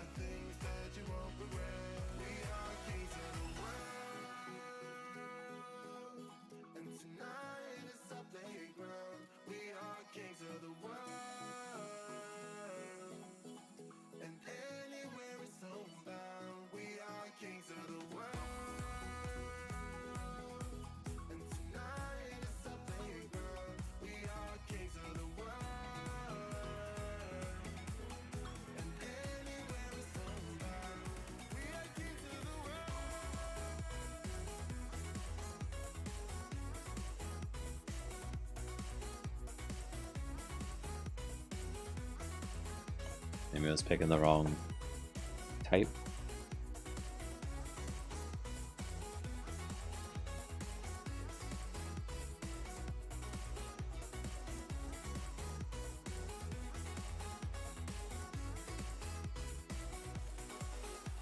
Nothing.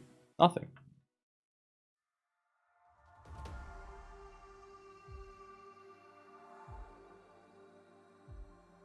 Chest interactions is on trigger enter. On the chest, there is the trigger. And the collider is on the player. That works perfectly.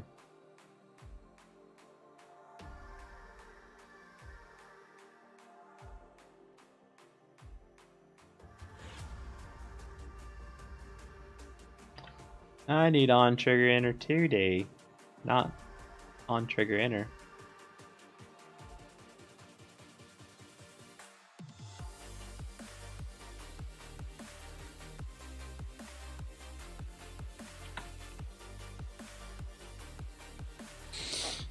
Good grief, that was all that was wrong, I know it. And if I'm wrong still, then I might have to go to bed. I don't know.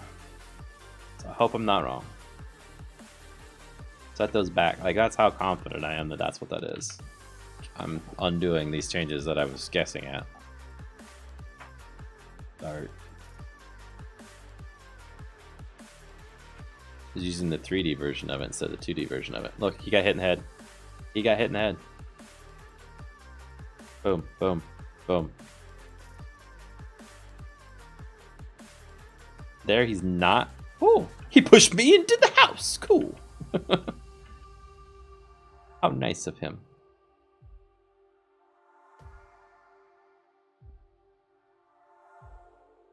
Not this again. Oh, the house part's not unloading.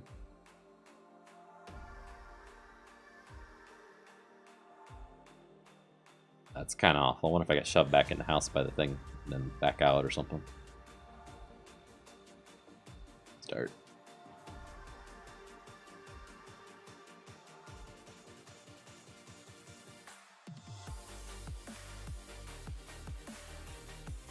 Boom, boom, headshot, boom, headshot.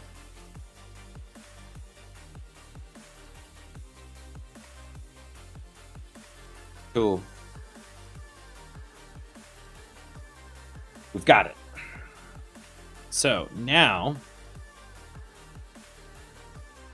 on projectile hit, we need to look at the projectile, get a component off of the projectile that we haven't created yet, get its damage amount, because each projectile could be different in theory, and then find the find the component on this object that is our health, and tell health to damage by the amount on the component that we created on the arrow. So let's go create the component on the arrow.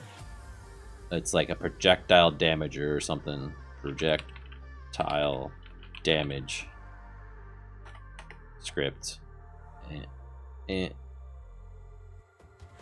And projectile damage is going to have not much code to it because it's really just holding a variable. And we'll say protect serialized field protect. Don't need the brackets. Protected. Why did I say protect? Private int damage amount. And we'll say public int get damage amount. We're just going to return damage amount. There we go. Equal to 1 by default, sure. Should compile, should give us a variable that we could change if we needed to. There we go. Let's save this. We're going to go back to projectile hit and say collider 2D, so collision dot game object dot get component, and we're gonna say projectile damage. Okay. And we say projectile damage equals PD dot get damage amount if PD is not equal to null.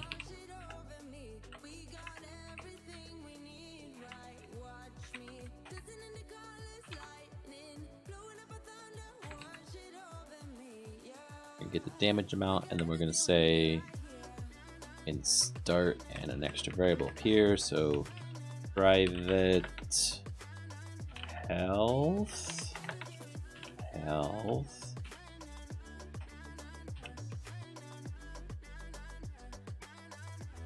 this health is going to get set here by get component health. Say if health is not equal to null,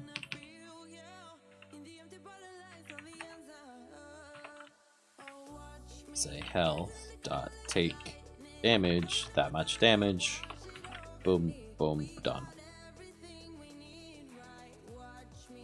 No need for update.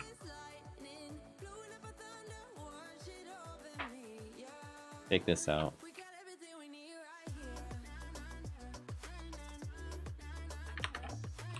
Required component type of health.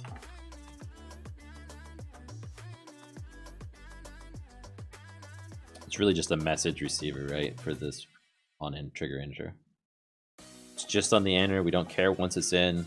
We're going to despawn the collision item.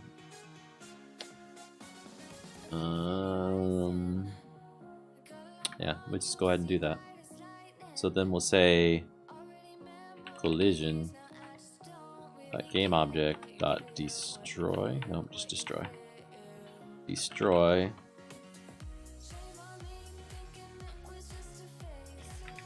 It's only going to destroy it though if it hits a player.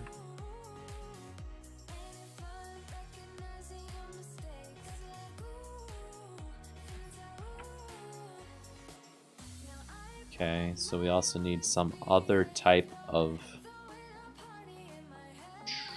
on collision.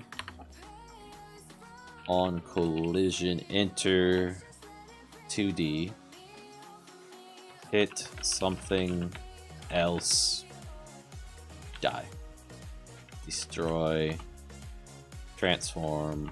Game object. There we go. Okay, and then we'll say another script. Make sure I don't have one already for this, because I usually create one for this. Don't see one. I don't. Do not see one. This one's going to be destroy on timer.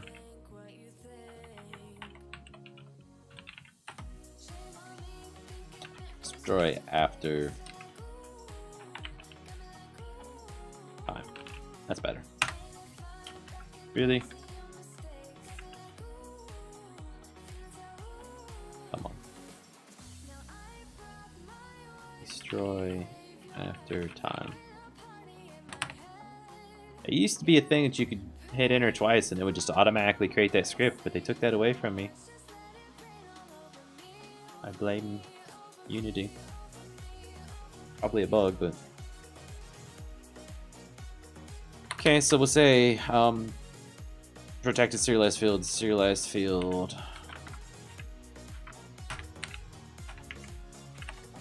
protected, private. Why is it private? Float time till death. I'm gonna say destroy, transform game object, and give it the second parameter, which is a time. Amount of time to delay before destroying the game object. We'll say time till death. This should make the arrow despawn after a given amount of time. Play.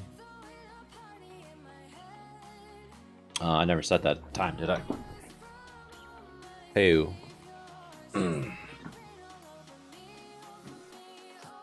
Slouching too much. Let's set it to 5, because I don't know if that's milliseconds or seconds, and I don't want to get too many of them.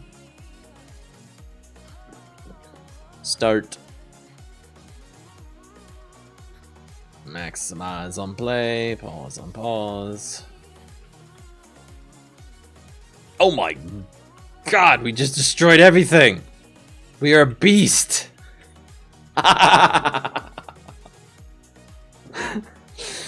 Everything we touch dies!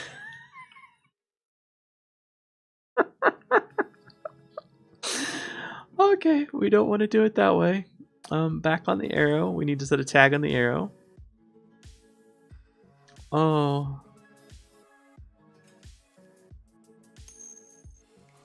That's right, magic. Beast mode. Hey, Z Doctor. What? This is a projectile.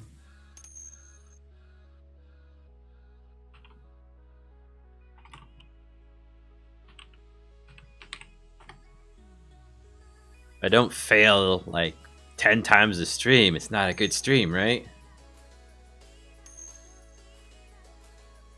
You come bearing people? Oh, hey, you're rating! Why is my thing doesn't ever tell me anybody's rating? Thank you. Thank you very much for the raid. Jeez. Why doesn't it tell me? Streamlabs.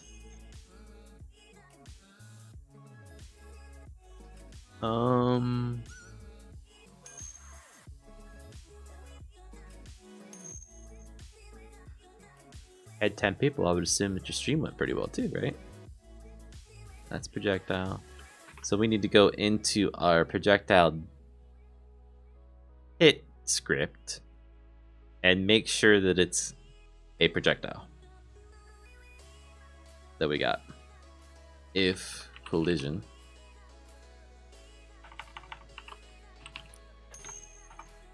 game. Yeah. Well, I can understand why you're tired after what you did last night, right? Equals. I think I called it projectile, right? Projectile. Yep.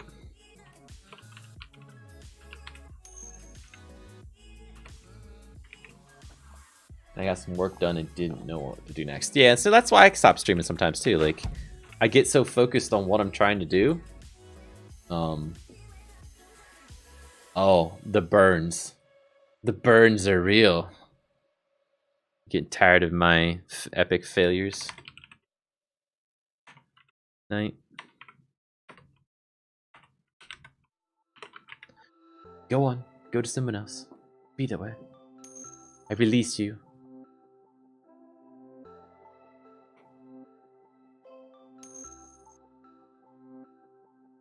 That's right, pineapple. I'm here too, you know.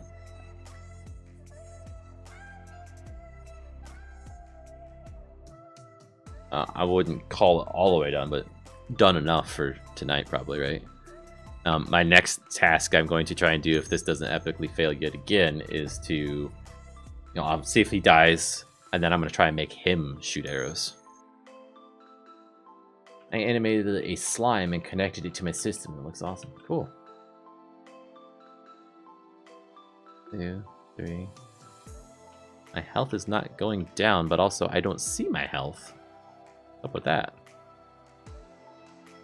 I died though.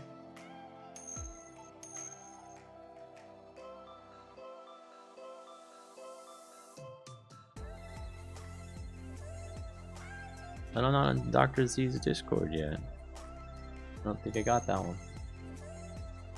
Yeah, just you can post it in here, Dr. Z. Or Z Doctor. Psh, psh, psh, psh.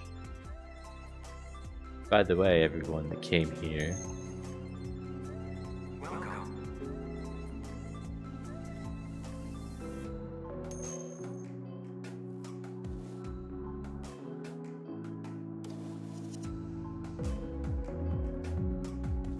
Oh no!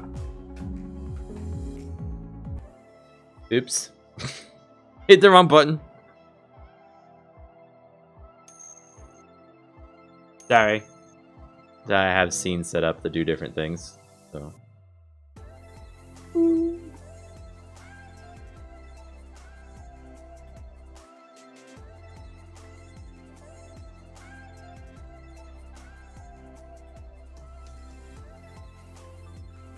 Okay, that's because I was dead. What happened to my, like, health display? Right, when I played that, just like I had no health, I had no keys.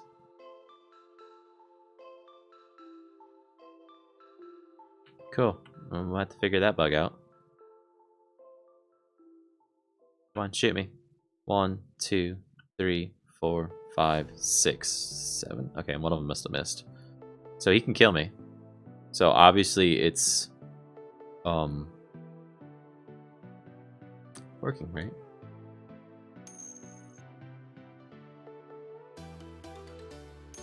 Yeah, Discord link first.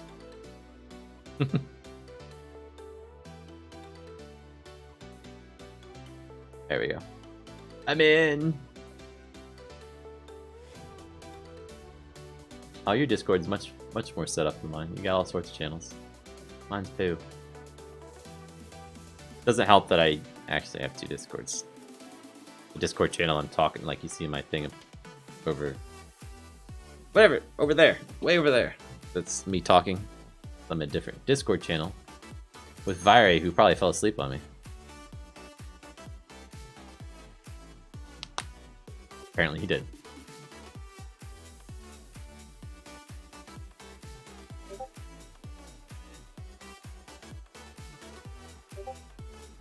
Oh no, so many messages in that Discord already. Really? What about Fiery? I just got back. Oh, I was just saying you probably fell asleep because you've been so quiet. No, I've been talking to my brother. Okay. So what happened to these? Like, we had this working earlier today. I know we did.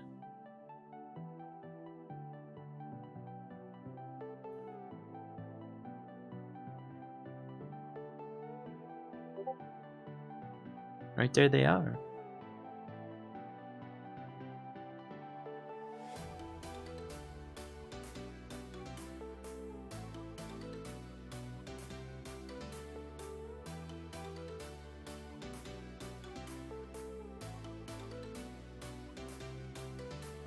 I don't know about that one.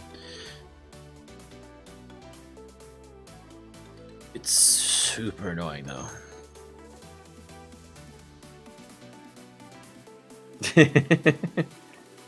Go ahead. Post your link too. I'm gonna take off though. Okay, bro. Yeah, I wasn't making so much progress. I'd be gone too already by now. I'm tired. Hey, I don't blame you. You gotta work on the hawk streak when you can. Right. Only problem is I'm making stupid mistakes. So I'm not sure if it's 100% worth it. Yeah, but if you're catching them, then you're fixing them. So. True. As long as I can remember they're there, because could it be that? Oh, I'm not leaving right now. No, I'm just saying I should have left long ago because I'm tired, but I didn't. So maybe I'll actually sleep beyond 4 o'clock in the morning tonight. Sorry, 12:30. So it's not even there for a second, right? It's not like it's getting destroyed. I didn't see it at all. All right, night tech. Night fry. Oh, main menu. Third. Start the game, please. My canvas is there. Why isn't it showing?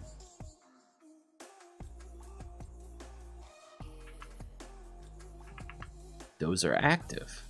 What the heck? Right there they are. Why aren't they showing on the camera? Some values derived by canvas are driven by canvas.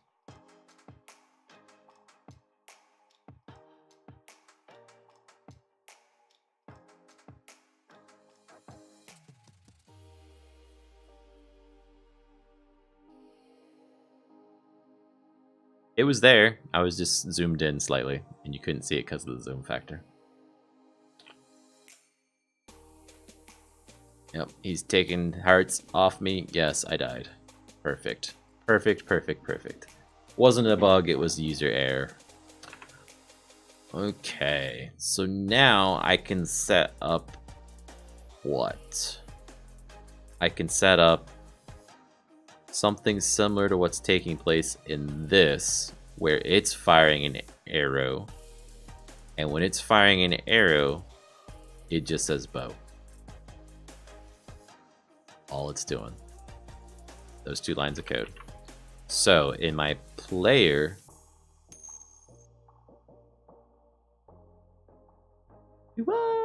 what's that other one? Ah, that's like a default one or what? Hey, thank you for the follow, Pineapple. By the way, Pineapple, I'm the one from Below the Stone devs streams. Global default. It does look pretty cool. But I know what yours is from. The other one, it's just a generic orc, right? So let's go to player controller. Right here. And find its attack. And instead of fire 1, we'll do fire 2 if input. Get button down. Fire 2. Goblin game. This is okay.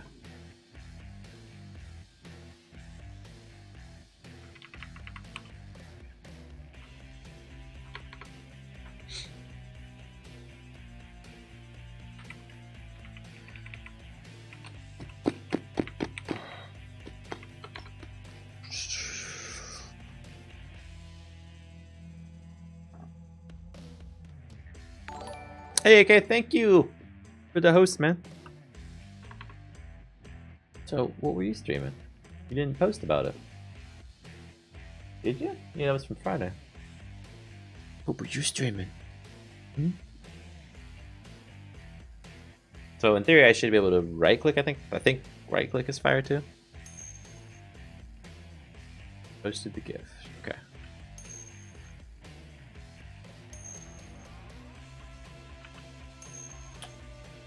Oh yeah, he's doing it. He's not firing the bow. There you go. There he is. Oh, nice.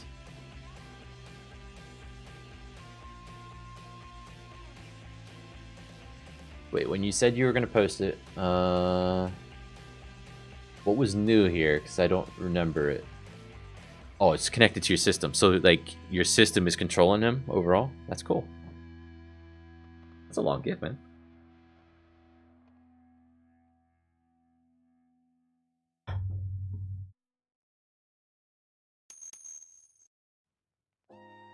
Yeah. That's cool.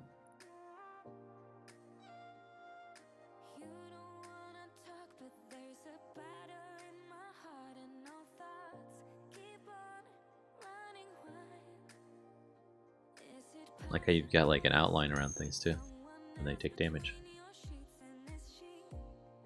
These jump animations, cool. I need to do some more animations around the hurt animation or whatever. He killed me. It's not very obvious in my game that you're getting hurt yet. Did I make the animations? The attack animation? No. Oh wait, you're talking to him.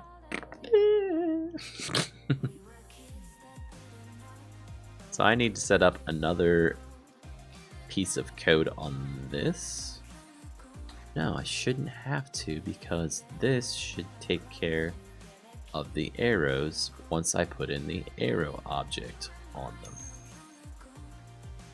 Right. Boom. Told you, man, I'm tired. So this needs to get applied. Like, I have my character set, my player character set up as a prefab, but it's also in here. Doesn't really have to be a prefab, but I'm kind of using it as like a save in case I screw up.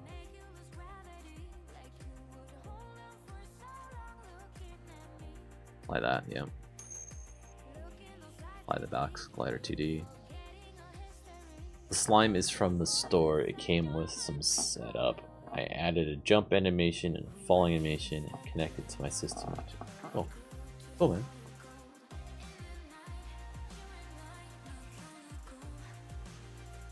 Apply. Okay, so here it goes. Can I shoot an arrow now? Can. Need to change my offsets, but I can shoot arrows.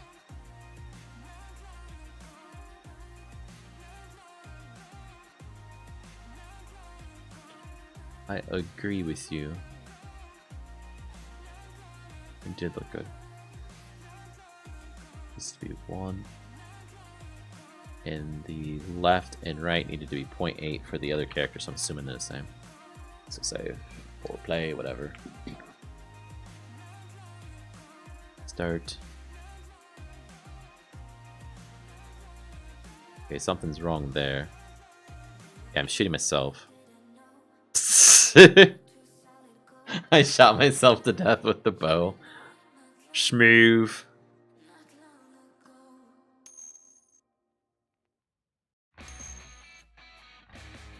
Didn't make any additional textures, but used what was available in ways that made sense and added triggers.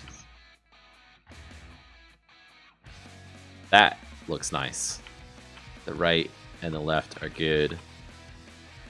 The up is bad, so let's take a look at that. What one is the up? It's at 0. We need to set that to 1. Maybe it was down that needs to be 0 and 1 that needs to be up.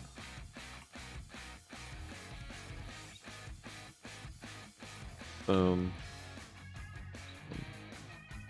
Okay, so down needs to still be something. So 1 to up.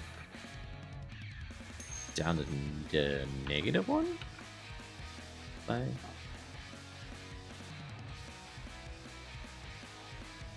Yeah. And like, I'm trying to make mine reusable, right? So the same bow and arrow code is running on the player, is running on the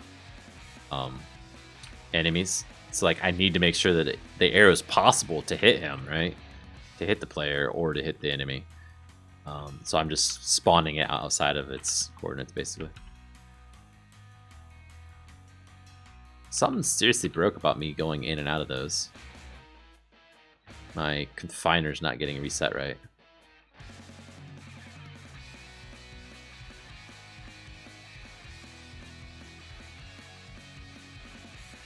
Okay, so... Crap! Shot me 3 times already.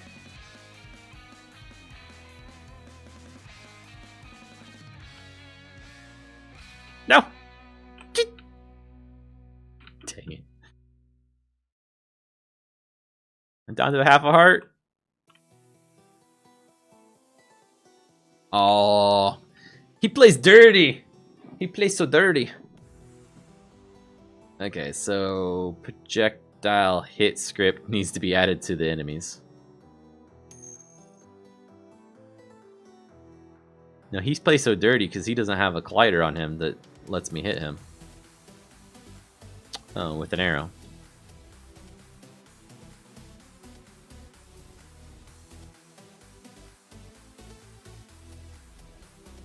So first off, let's add that collider. Box collider 2D. It will be a trigger collider. We don't want it to interact with physics objects. And its size will be 2, and it will be moved up just the right amount. I think it's 0.9. There we go. And then we need to add that script. So how easy would you say it is to make different attack systems attacks with your system? The projectiles were a pain because just getting them to spawn on the right spot and with the right speed and everything. Different types of attacks, those should be pretty easy. So I've already got a swing attack, so it could be any type of sword or whatever.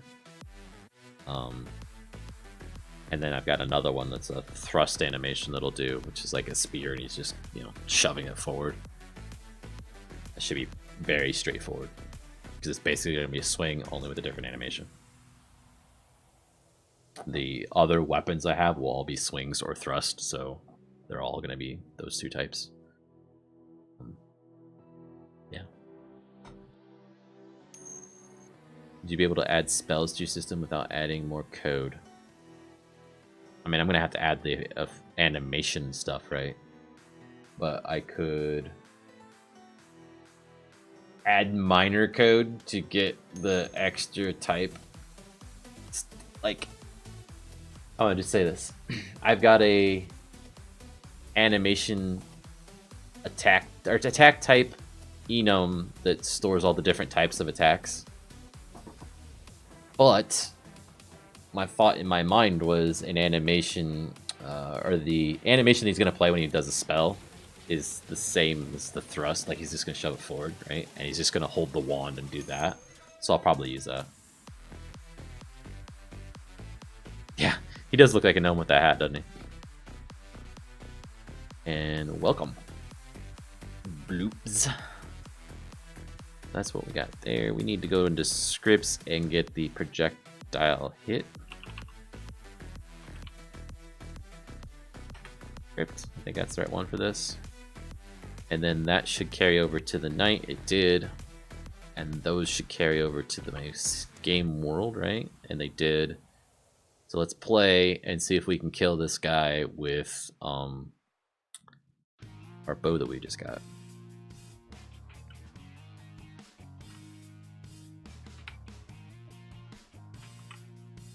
We can outrange him, but he just shoots so freaking fast.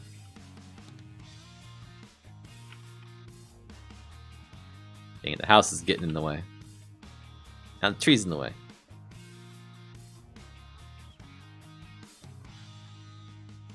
Yes! We did it! One away from 200. Good grief, man. Climbing like crazy. Little tears, yeah. I know. It does not by default, but it's got a pixel perfect camera that I can try again sometime. The other part is added extra pixel to the sprite, and it's supposed to fix it too. Just haven't done it. I am now 2 weeks into this project, which I anticipate being months to over a year long.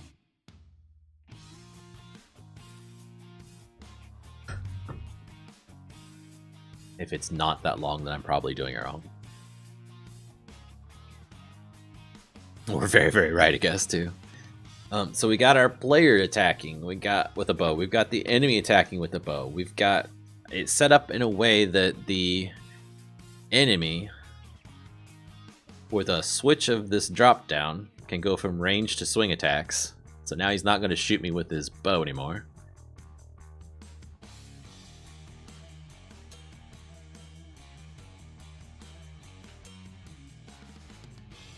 Yep, he's going to try and hit me with that. Oh, and he's doing it! Dang! Tearing me up. Gotta get away from this guy.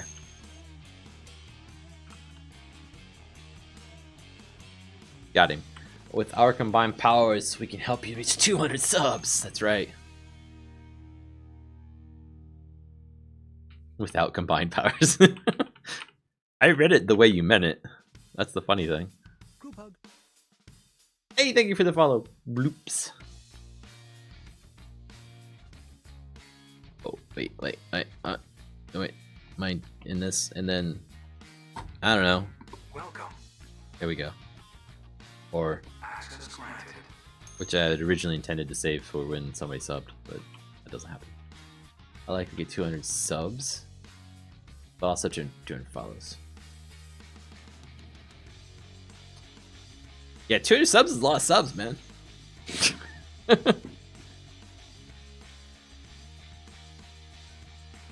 Okay, we need to stop the movement when we're bowing it up, just like we do with the sword. You can't move, which should be as easy as adding some animation events to the bow animation. So let's see how hard it is, and that should also stop the enemy from doing it.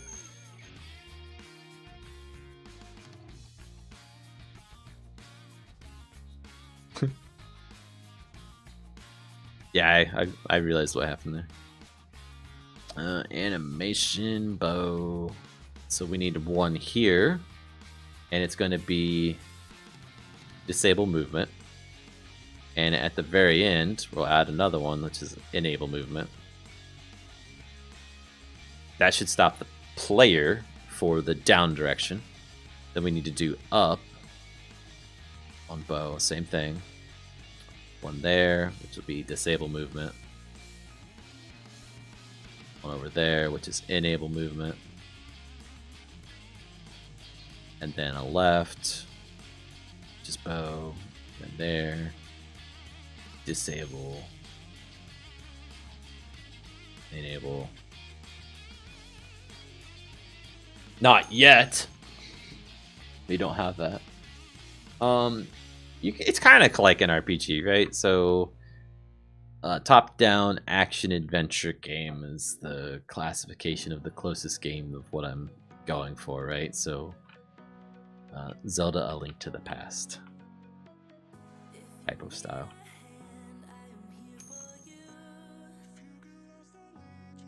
So, can I move while bowing? I cannot. It stops me. Ah, get stuck. No, not my art. It's off the asset store for most of it. Things like the arrow, that's my art. There's some hearts in the corner is my art. This key over here is my art. So I'm adding stuff to it, but the majority of the scene in this, you'll see, is not. If I go up to the desert, that's my stuff too.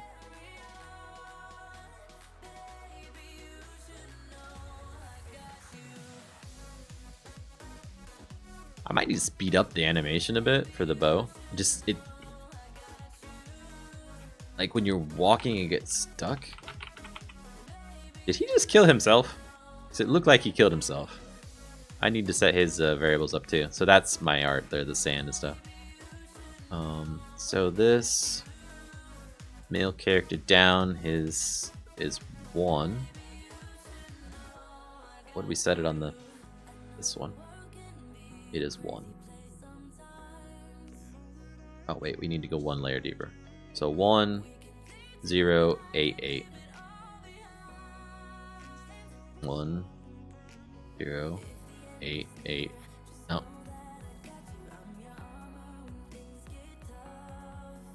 0.8, and then we need to grab the arrow itself. Put it in there because it's not there for some reason.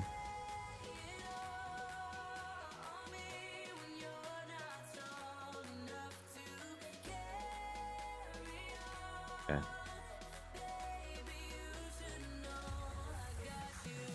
Wasn't there another offset or something? Maybe not.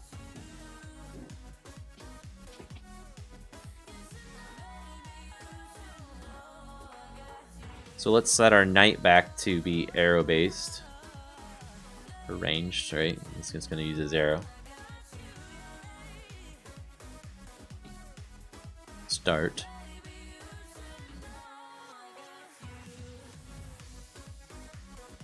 How nice of you to go inside the house and stay there. What a random choice of location.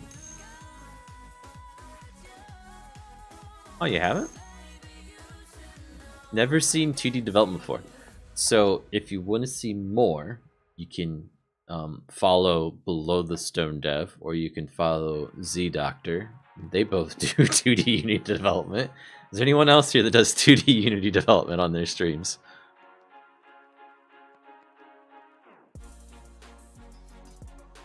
Are you picking the house again? That whole time you never picked the house. Now you're picking the house. Now he's killing himself. Oh, you're new to this section. Okay. Why are they killing themselves on the way down? And I wouldn't pay attention.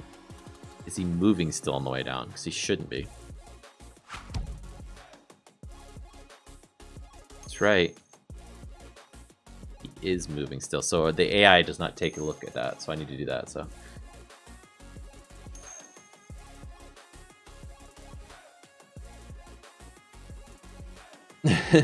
Never seen it before. Never seen it before in my life.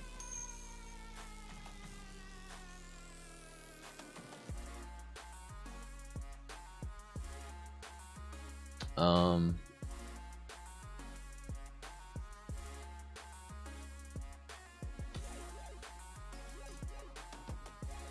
Wait a second. There's no scene view. Oh, there is. I just have it. It's in a different location. Okay.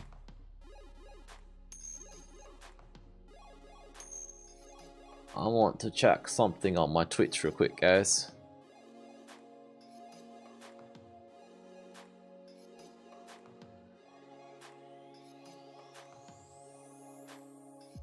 Achievements, is it?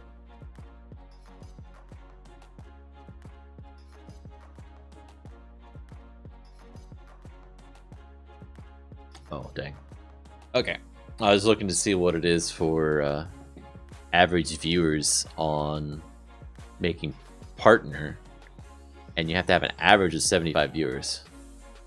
Because I've been getting some long streams here lately with quite a good number of people in the stream by the end of the stream, so I'm sure my average is going up, but it's not going up that much. Isn't that like when people make friends with each other? What? Oh, yeah. Unity. Kumbaya.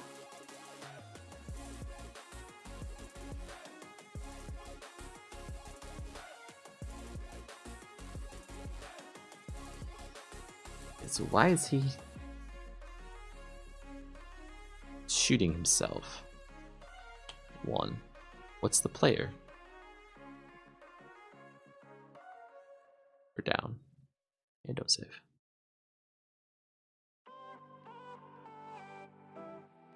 -1. There we go. She makes so his own arrows don't hurt him.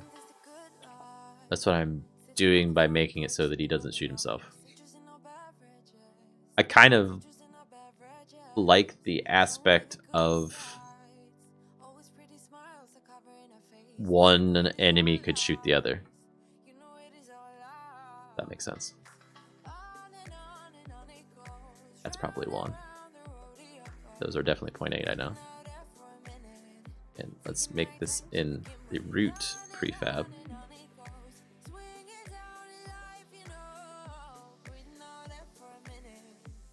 Friendly fire, exactly.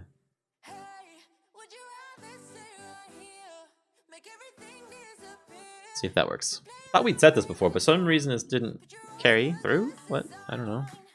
Maybe I didn't save the scene. Oh, dang.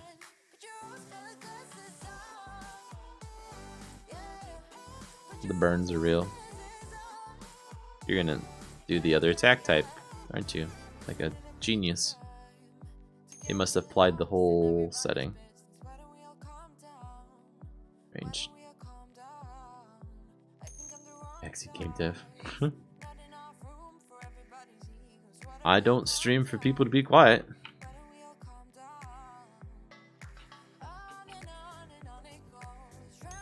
Okay, it looks like he's not shooting himself now. That's a plus.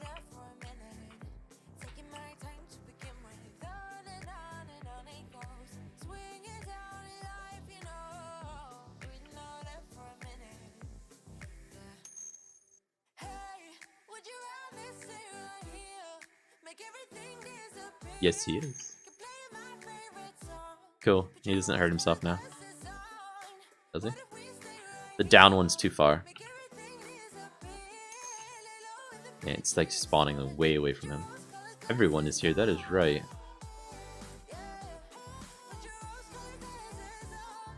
Yes, put your rose-colored glasses on, lady. Tired of your song tonight. I like thinking about how I would do this with my system. That's probably good, right? Like, you can envision it already, how it could be used. 1 for up. Okay. And hopefully that helps you make it that much better, right? To make sure that it can be used in all these different use cases. So why is 1 too far for this guy, but not for the player? Let's take a look at it again.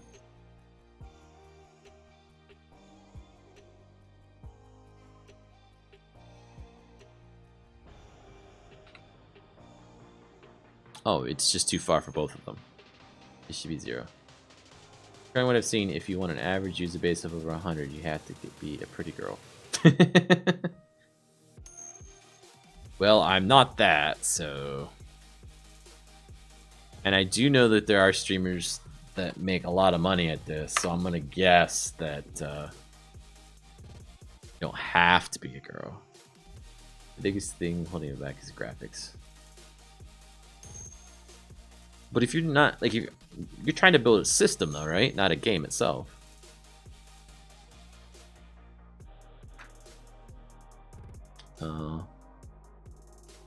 Didn't they say you were a Philfish? Which I didn't get that reference in either way. Like, I know Philfish is a thing, but I don't know what he looks like.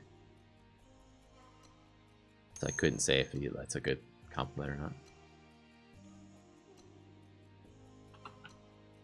I do want to make a game with it. I have an idea for a story I'm working towards. Cool. Let's put this on the base because I'm going to forget it. And I'm going to regret it. That's why I heard yesterday another chat was using an Noxious game developer. I just don't know what he looks like. Graphics in order to make sure it's easy to add though. Yeah.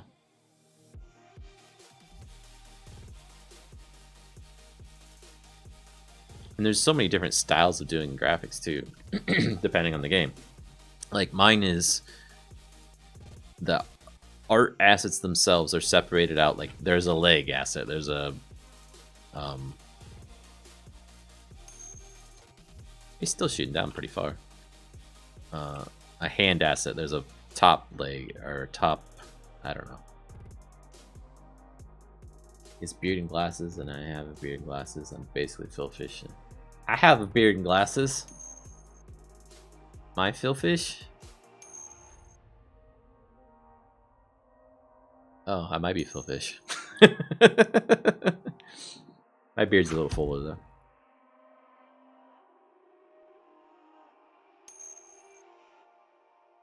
though. And then let's just... Yeah. Just because it goes shallow doesn't mean it's 30. Right. Hey, Fez. Oh. Fez is that, like, 2D, 3D game, right? Hey, Rubadub TV, thanks for the raid.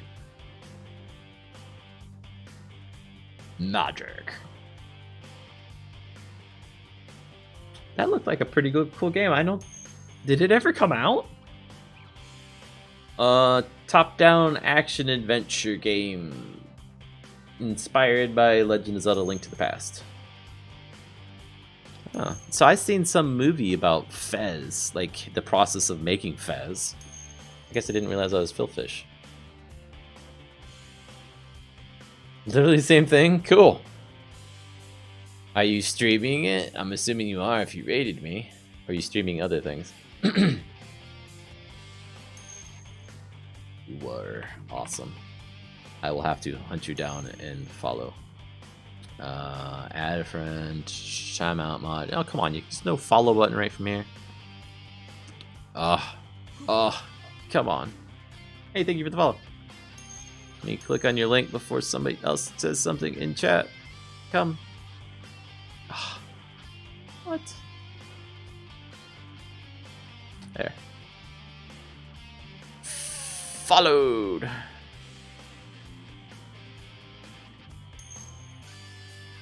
It's easy to call it programming art for a reason. I think it's your normal for Unity. Unity 3D game engine, but it's not in 3D what I'm doing with it. It's 2D. And eventually I'll figure out this distance that we needed to use for this up bow start location. Tempted to say -1, 2 for that, but we'll see. To kill himself now is the question.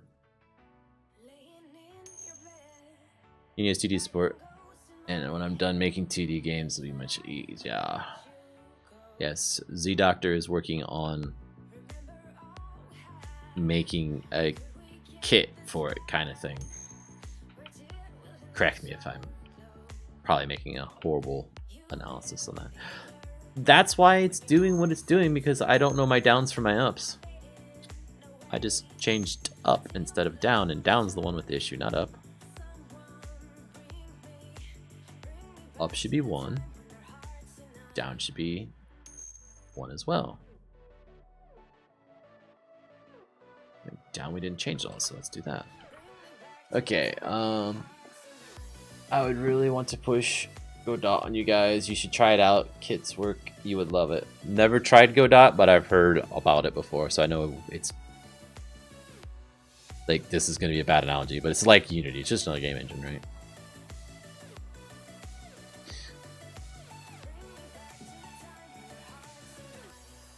My knowledge of Unity has not been my limiting factor. Let's put it that way. I'm doing this. Come at me, bro. You're still shooting too low. How? Yeah. Didn't save it. Yeah. 0. 0. -1. Jerk system.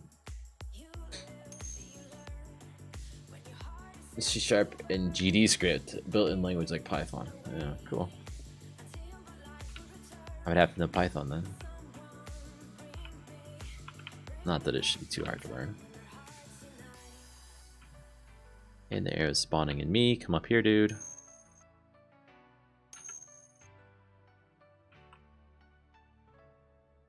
Are you getting paid?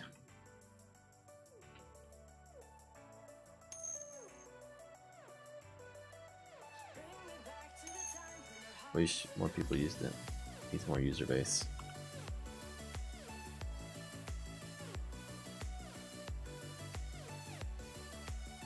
There's sliding mechanic I don't like.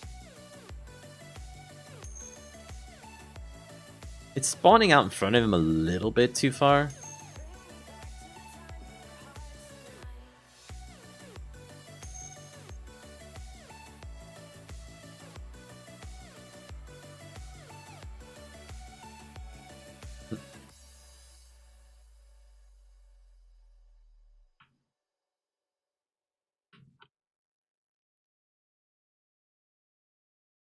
Now it's hitting him. So somewhere between 0 and 1 is the right number.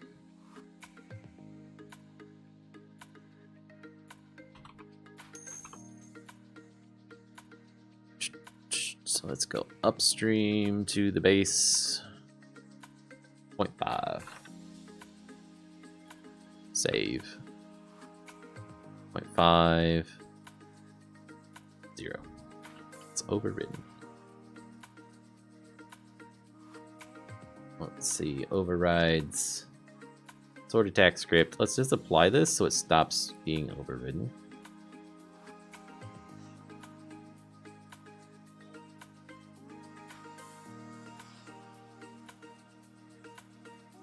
That's fine. Does anybody else have that where like Unity thinks something's changed on your component, but the values are set the same in your prefab variants and stuff?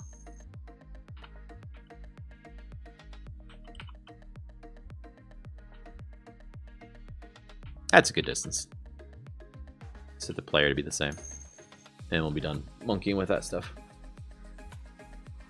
Games from Scratch has good videos on Godot engine though. Okay. Save. I might be subscribed to him, I don't know.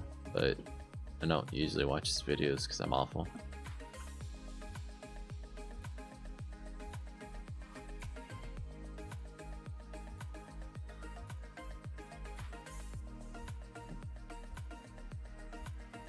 Mainly because they're Godot. I think I've subscribed to him from other things originally. That or I'm thinking of someone else. Up is all screwed up now and I've hit myself.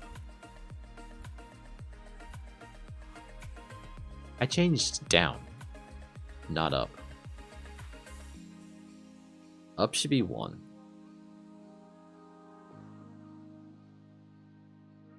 And overrides, we should say Apply. Apply to base Unity. Apply to prefab.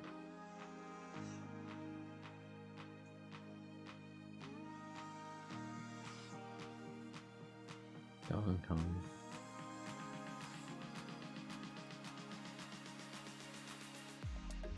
Make sure it didn't. Okay, good.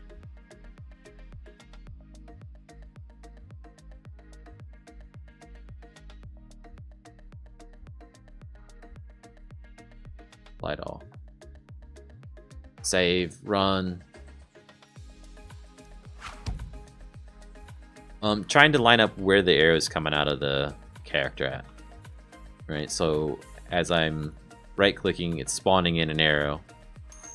And that location needs to be just right, otherwise it's going to hit the character or look funny.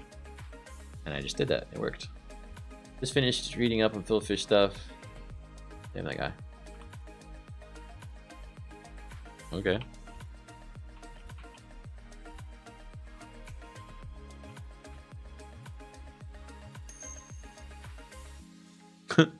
He's a jerk, huh?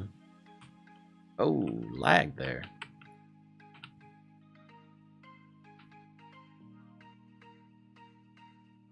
Double suicide?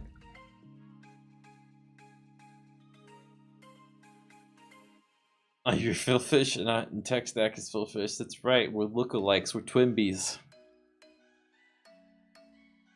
What was that look in his face? Do I still have the window open? I don't. He had some weird look on his face, didn't he? Here it is.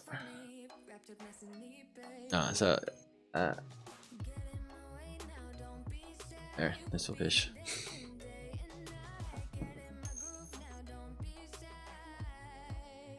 Not to follow. I don't know anything about Philfish, so I don't know if I act like him or not. I've heard he's a jerk. So hopefully not.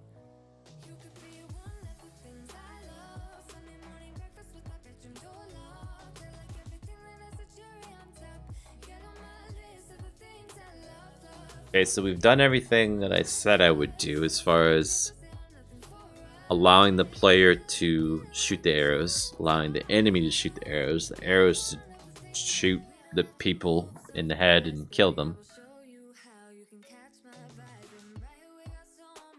What was the next thing?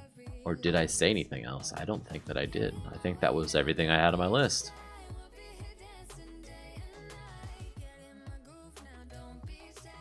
This might be a good time to go to bed. I don't know. What else did I say, guys? Was there something else? If anyone was paying attention. I apparently wasn't, because I don't remember.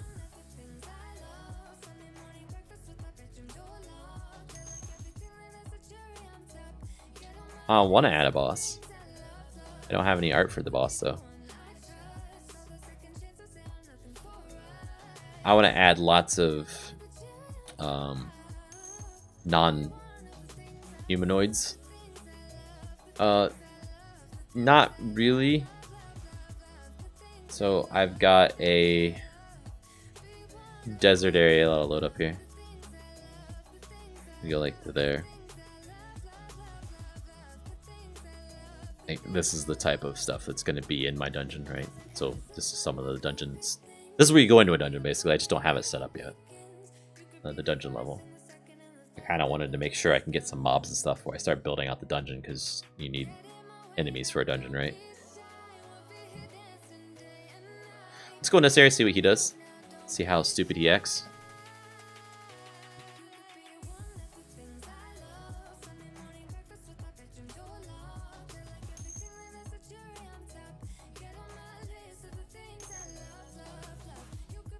He uses Godot though. When we say no Godot?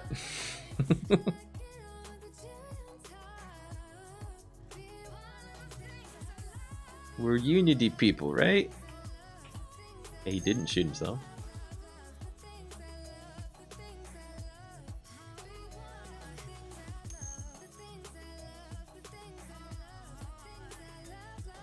See? Okay.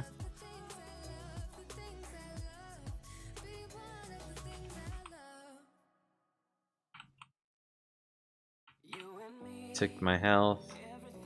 My animation is not playing though for my hurt animation. They can coexist? Are you sure? Oh, I think half of the people I've been raiding are in the channel right now, so I'm assuming you guys aren't streaming right now. So I can't raid any of you guys. Let's take a look. Twitch.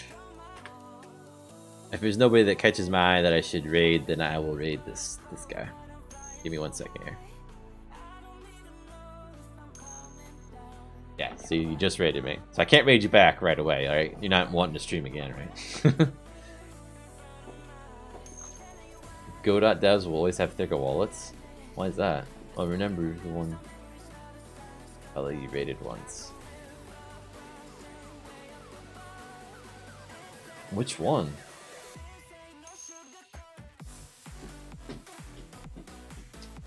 Right.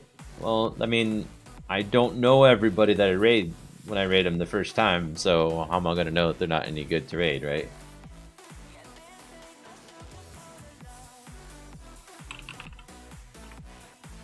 So let's see.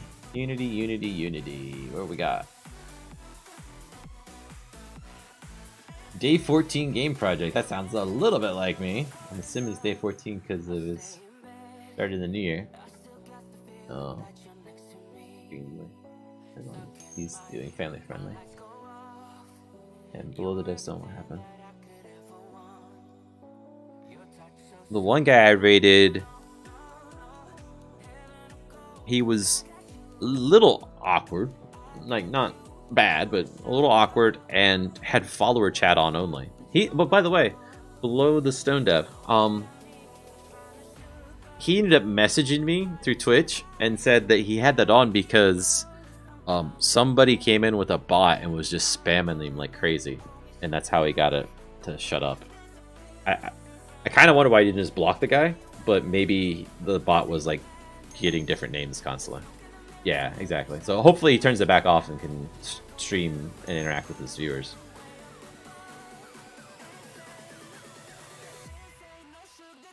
Did his name scroll off the screen? He did. Where is this guy?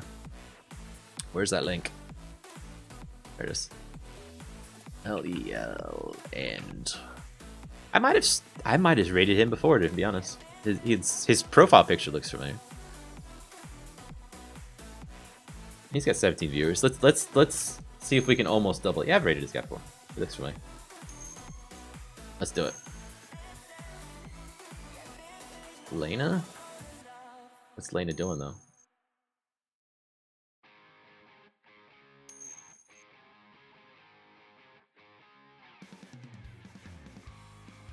Could hit him again if you want to test. Oh. Does that follow into that category of reasons that people can get a lot of followers or a lot of viewers that we were talking about earlier? Is that guy streaming again, you're saying? Same guy? With the poop game? No, poop's not streaming.